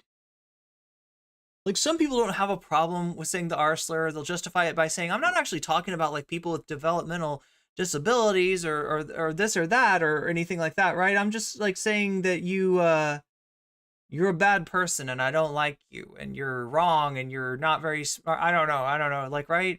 But even for that, it's like, do you not get that this is like at best a schoolyard taunt? Even if you disambiguate it from, like, the fucking inherent ableism from it, it's just like the fact that we've decided to bring, like, slurs back. It's kind of weird to me. Do you really need that one? Like, and it's one thing for you know, it's one thing if somebody's, like, young, right? And like, you know, that's like a, I mean, I'm not excusing it, but what I'm saying is, like, I really don't get it when it is like a divorced dad like Chud Logic, like somebody that's pushing 40, that's like, oh, you don't agree with me? Then you're the arslur. Ha ha ha. Like, what the do you think you're cool? Do you think that makes you look good? Do you think that makes you look strong? Do you think that makes you look edgy? Like, what is that? What is that? Why is that? It is a symptom that causes my speech to slow down, causes my emotional reactions to slow down. And this has been often a thing that people have mocked me for consistently. Psychomotor retardation. To be fair, I've been... Wait, her ex seems to have drowned her hamster because it was getting more love or something? Wait, are you sure? I thought that it was... Like, she said that she left the hamster in the tub. Like, she had to get the phone or something. And when she came back, like, the hamster... And I think she said that the hamster was sick and that it didn't drown, that it died of other causes. At least that's her explanation. But again, I don't know. These are all mysteries, chat. These are all mysteries. Diagnosing Keffals with this for years. I have more to say when it comes to Keffals' lawsuit and her potential misappropriation of funds, but that will have to wait. If true, it is career-ending and she belongs in jail. So subscribe to the channel. Okay, thank you so much, Willie Mac. I feel so enlightened. Thank you. I'm glad you're out there protecting us against Keffals by aggregating shit that we all knew like a year ago. Okay, anyway, I don't know. Look, Willie Mac's done some good videos. I think he did good work and good research, and actually showed some courage in taking down Andrew Tate. But yeah, I don't know. Some of his stuff is questionable, and it's like, I don't know.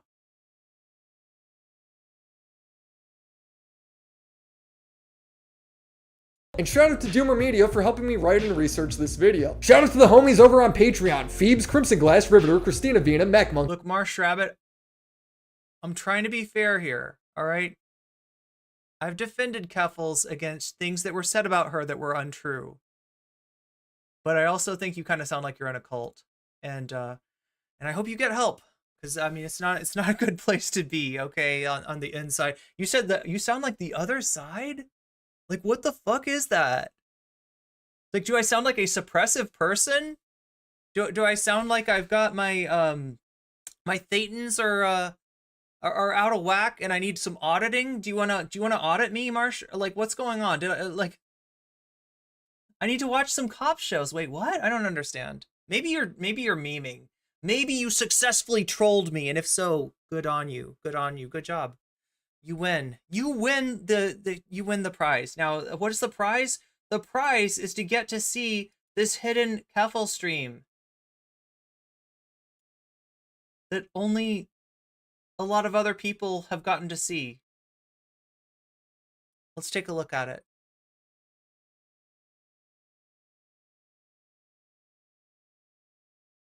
Yeah, I don't even know if I'm getting trolled or not. I don't even know if I'm getting trolled anymore. Oh my god. Of all the freeze frames to start off on, let's How are you all okay. doing today? You have this. See, episode we find out Keffals actually is a plural word because there are multiple twins playing the role of a lifetime. Clara Sorrenti. She's reading chat. Like the Olsen twins in full. What are you talking about? What is that? What does any of that mean? I don't understand. Oh, hey Pikachu, how are you doing? Isn't that cool stuff in the title? Yeah, there's been some stuff going on. For instance, Keemstar is kind of a bald retard.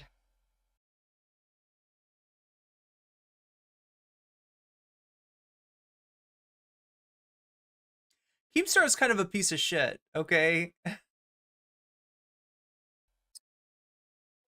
People should probably look into that one. I like Overwatch. Like, this is not news. This is not news. Anyway. So that's basically everything that's happening right now. Those are the two things.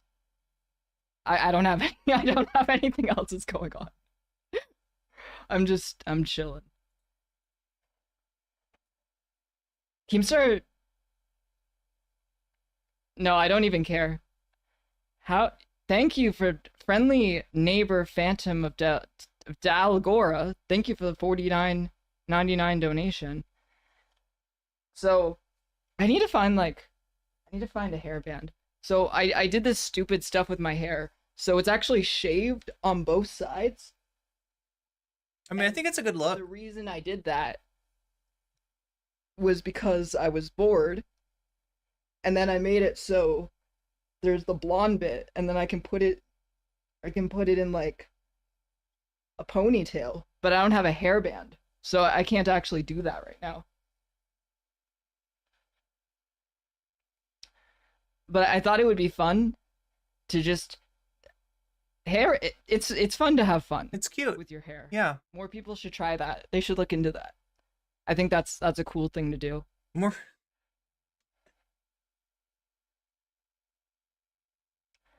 This isn't the first time I've had an undercut. This is the first time I've had an undercut in like Yeah, it feels good. Years. But this is the first time I've ever dyed my hair blonde, and honestly, like it feels good to be able to, if you got like an undercut, to be able to kind of like feel the like, I don't know, I like it. I like it a lot. I'm pissed off I never did this before. I think it's really cute. I don't understand why I never thought to do this. I thought like it wouldn't work. Just no hate in my heart for any of you. If you're in the chat, if you're gay, the homosexual, I can't betray that. You could just get one side. I got both sides. Just have fun. Good advice. What is that? It's a show? No, I guess this is a just chatting stream. Like, okay, I say just chatting. So just chatting is a category of Twitch. And it came about when gamers would sometimes just talk to chat. And so it sounds like that's what she's doing. I mean, technically we're in just chatting right now, but I'm not just talking to chat, although I do talk to chat and I love chat. And I'm glad that to have you here. Like you mean the world to me, chat. But yeah, I can't do the kind of stream where, I don't know, well, maybe sometime. Should we would you want a stream like that? Would you want me to come on stream and just literally like go down the list and talk to all of chat? Just have a little conversation with chat. I don't know. Like I can't do it when I'm trying to get through segments, right? But I could maybe do it. Like I try to talk to chat at the beginning of the stream, sometimes at the end of the stream, sometimes in between segments. I like to talk to chat. Their update? Yeah, Hassan is considered just chatting too. I saw that you made the Wiggler update, but I don't know if we. And again, chat, I don't think there's any shame in, like, I mean, people are saying that she's inebriated or something. I don't really think there's any shame in that. I mean, you don't want to be like, obviously there's terms of service, and if you look like you're putting yourself in danger by getting way too inebriated on stream, your platform might have something to say about that. But like, I can't, I can't, like, I've done a drunk stream. I don't think it might exist in clip format. If you ever see a clip of me talking about possibly being spanked by ContraPoints and or Vosh as punishment for getting canceled, that would be the drunk stream. That would be Drunken Rocket League clip. But I don't know, it might still exist. Need to update the Wiggler. That's a lot of Wigglers that would need to be updated. Yeah, the Wiggler, that's its own little guy. He's a special friend, and he can do what he wants. He frolics and plays, and he does tax evasion. That's all he likes. That's all he does. It's fine. He's okay with that. It's fine. It's chill. Putin a question at a Holocaust denial? Shit, Whoa. I don't know. God knows how long, and he was trying to convince the Tesla that being in a fucking K-hole, and it's in order to build a Mars colony. You haven't seen Drunk Irene in years? I haven't actually been Drunk Irene in years, right? I don't know, for some reason, like, alcohol and me, like, we don't really get I mean, it's not like a horrible thing. It's not like I have like, like I just don't enjoy it. Like other people, when they drink, they enjoy it. And I only really enjoy it if it's like in a situation like with other people, like, right? So doing it on stream doesn't really make a lot of sense. He fired Don Lemon on the spot. Ask a question. He stops. my cards on the table. There is no plan for this stream. I don't know how long it's gonna go. I have nothing planned. It's hard.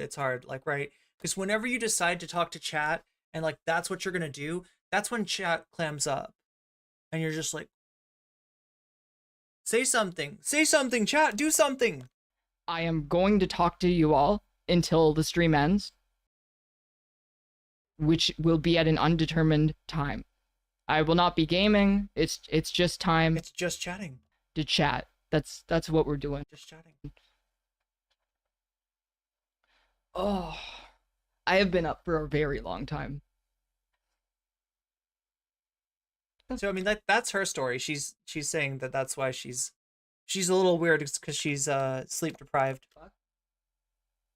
Oh my god. I've been playing so much Overwatch that I have like the menu music like burnt into. Finster got doxxed by the Times, which is an Irish. Why? It's just fuck off. Oh my god. Which I haven't watched the whole thing, but that was really fucking really funny. If you were to debate him on like, I must get this blonde out of my. Wait, does Finster go by? What are Finster's like, I haven't really kept up with the whole Finster. So if you don't know, Finster came out as being gender fluid. Is that right? I don't know. I don't know. I'm not sure what pronouns to use for Finster anymore. And what colors I even want, sure. But yeah. How's everyone been? What have I missed? Finster still goes by he, him. Yeah, he's gender fluid. My own little world. I didn't expect to do that for so long, for a good month and a half. I think that a good percentage of the population are just fucking fascists, but fascism and Nazism are no words, so they're just gonna not use those words. I'm sure the commentary community loved, like, this is their bread and butter. Like, oh, you think everyone's a fascist? It feels like. Here's what I think. All right, spicy take. There are more percentage of the population that would be willing to go along with a fascist takeover than I want to think about. All right. That's what I will say. All right. Everything has gone a lot worse. Most people are followers. Most people don't have like a lot of, you know, like a true center that they hold to, and when they just kind of go along with other people, right? That's. And I don't know what to say about that. Wait, is that Moonshot? Did she have something? I don't know. In one of the happiest in place. I hate to burst your bubble, but having Irish great-grandparents does not guarantee you citizenship, because Ireland does not have. They don't do that. As far as I know. Yeah, no, there's no way to win. There's just no way to win. I think you have to lay in a patch of shamrocks and roll around until you turn green, and then you have to shout, "I'm the wee leprechaun! I'm the wee leprechaun!" And that's how you get Irish citizenship. People? Oh, is this moonshine? God, I wish. It's something a lot more mundane. It's such an annoying topic.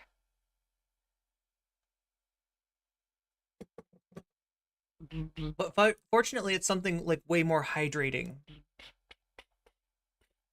Is that true, chat? Wait, and pay in shamrock shakes or grimace shakes? I'm starting to think Trump isn't as good at business. He's not good at business. Are we gonna talk about the Willie Mac video? Hold on, I have a quote to read out. I would like to paraphrase DJ Mule. The late Russian revolutionary Vladimir. Did she realize that she's quoting DJ Mule? Lennin. Why should we bother to reply to Willie Mac? So that's my statement. Okay, I mean, you heard what she says There's there. no fucking point. None of this shit ever ends. I don't care. He can say whatever he wants about me. Think that he can fucking eat shit. Who cares? Okay, come on. I said that I was done. I said that I was done, and I am done. I'm actually done. I'm not doing drama coverage. And I need to actually address chat right now, because some of you little rapscallions have actually been kind of annoying me, because the last video that I put out on my main channel, I said that if you see me doing drama coverage to tell me to log off, and that has somehow turned into any time I say something you personally disagree with, you tell me to log off.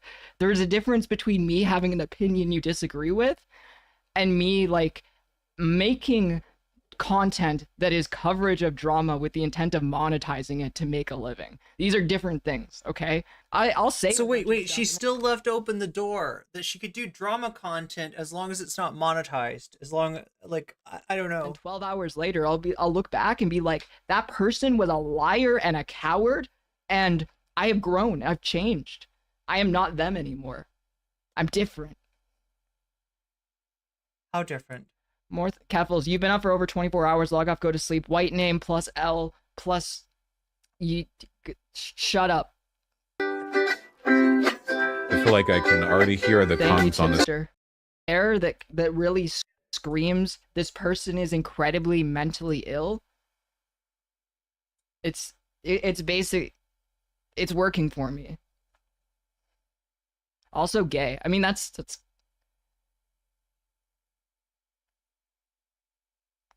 Did I hear Philosophy Tube is in the Star Wars now? Cool. Not bad. Not bad at all.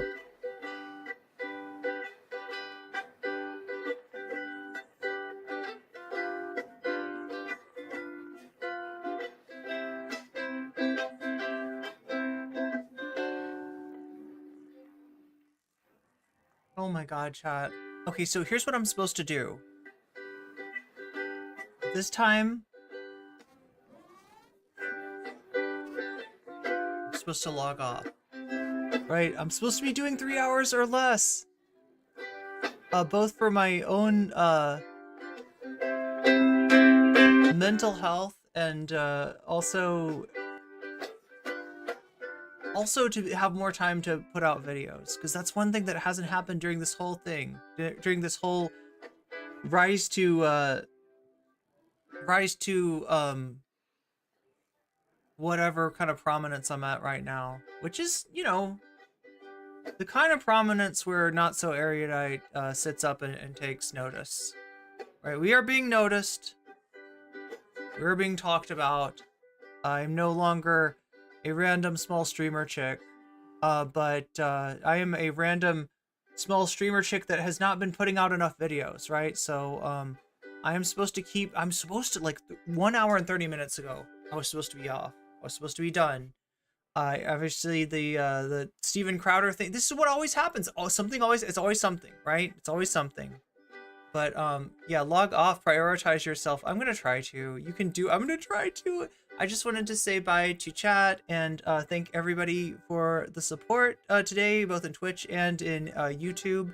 That's what keeps me coming to you day after day, and I appreciate it, both on you know, in terms of being able to, you know, take enough time out of my schedule to do this, and in terms of algorithmically, like, hitting that like button is more powerful than you think. People don't believe me. Just try it and see, right? That's how you made me, you know, grow as much as I have, which is, you know, I think we're at, I don't know, triple our concurrence of last fall, so that's pretty good. That's a good sign, and it's all because of you. It's all because of somebody out there hit that like button, and I mean, that means a lot to me. Yeah, thank you to the mods. Thank you to people who successfully trolled me.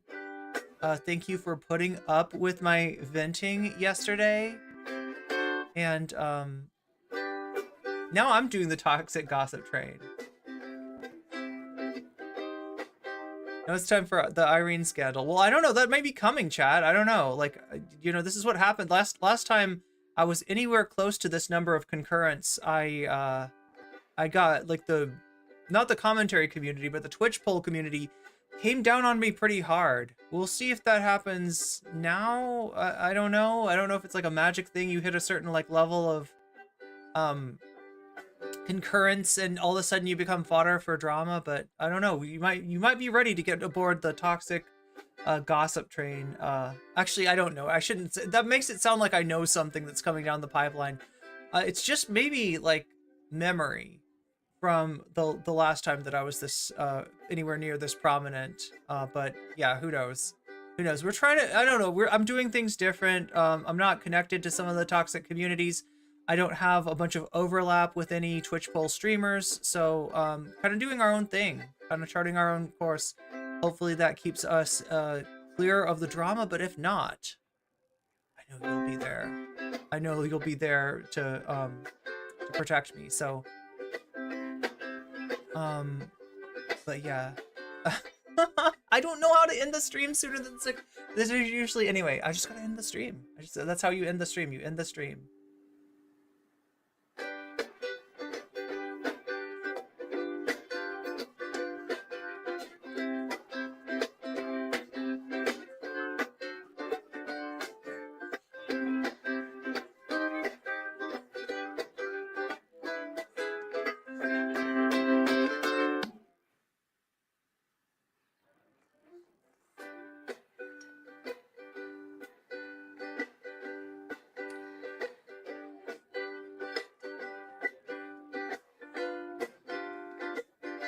Wait, I'm actually looking for... Oh, wait. You know who we haven't ever rated before? That's right, Carla's Wild Ride. So stick around for just a little bit longer if you're on the Twitch side, and raid into Carla's Wild Ride. We're gonna raid in. We're gonna say hi to Carla. We're gonna ask Carla how the Wild Ride is going today, and we're gonna show our support. So,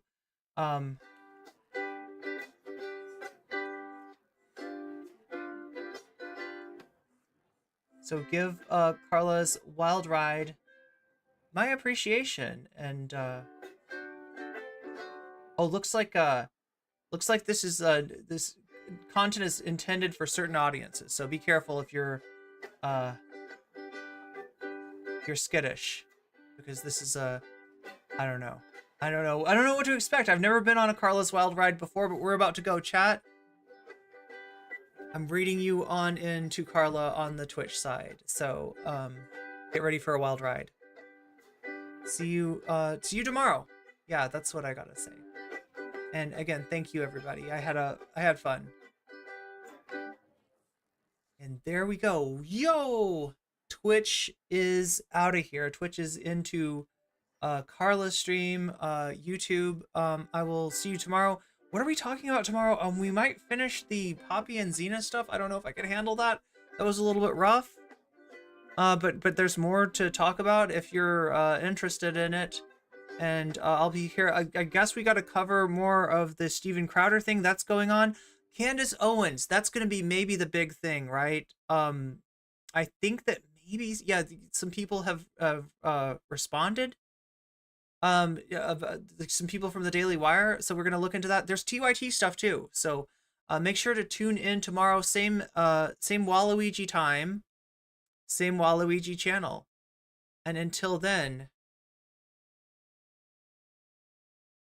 you have my undying gratitude and appreciation, and I will see you tomorrow. Bye.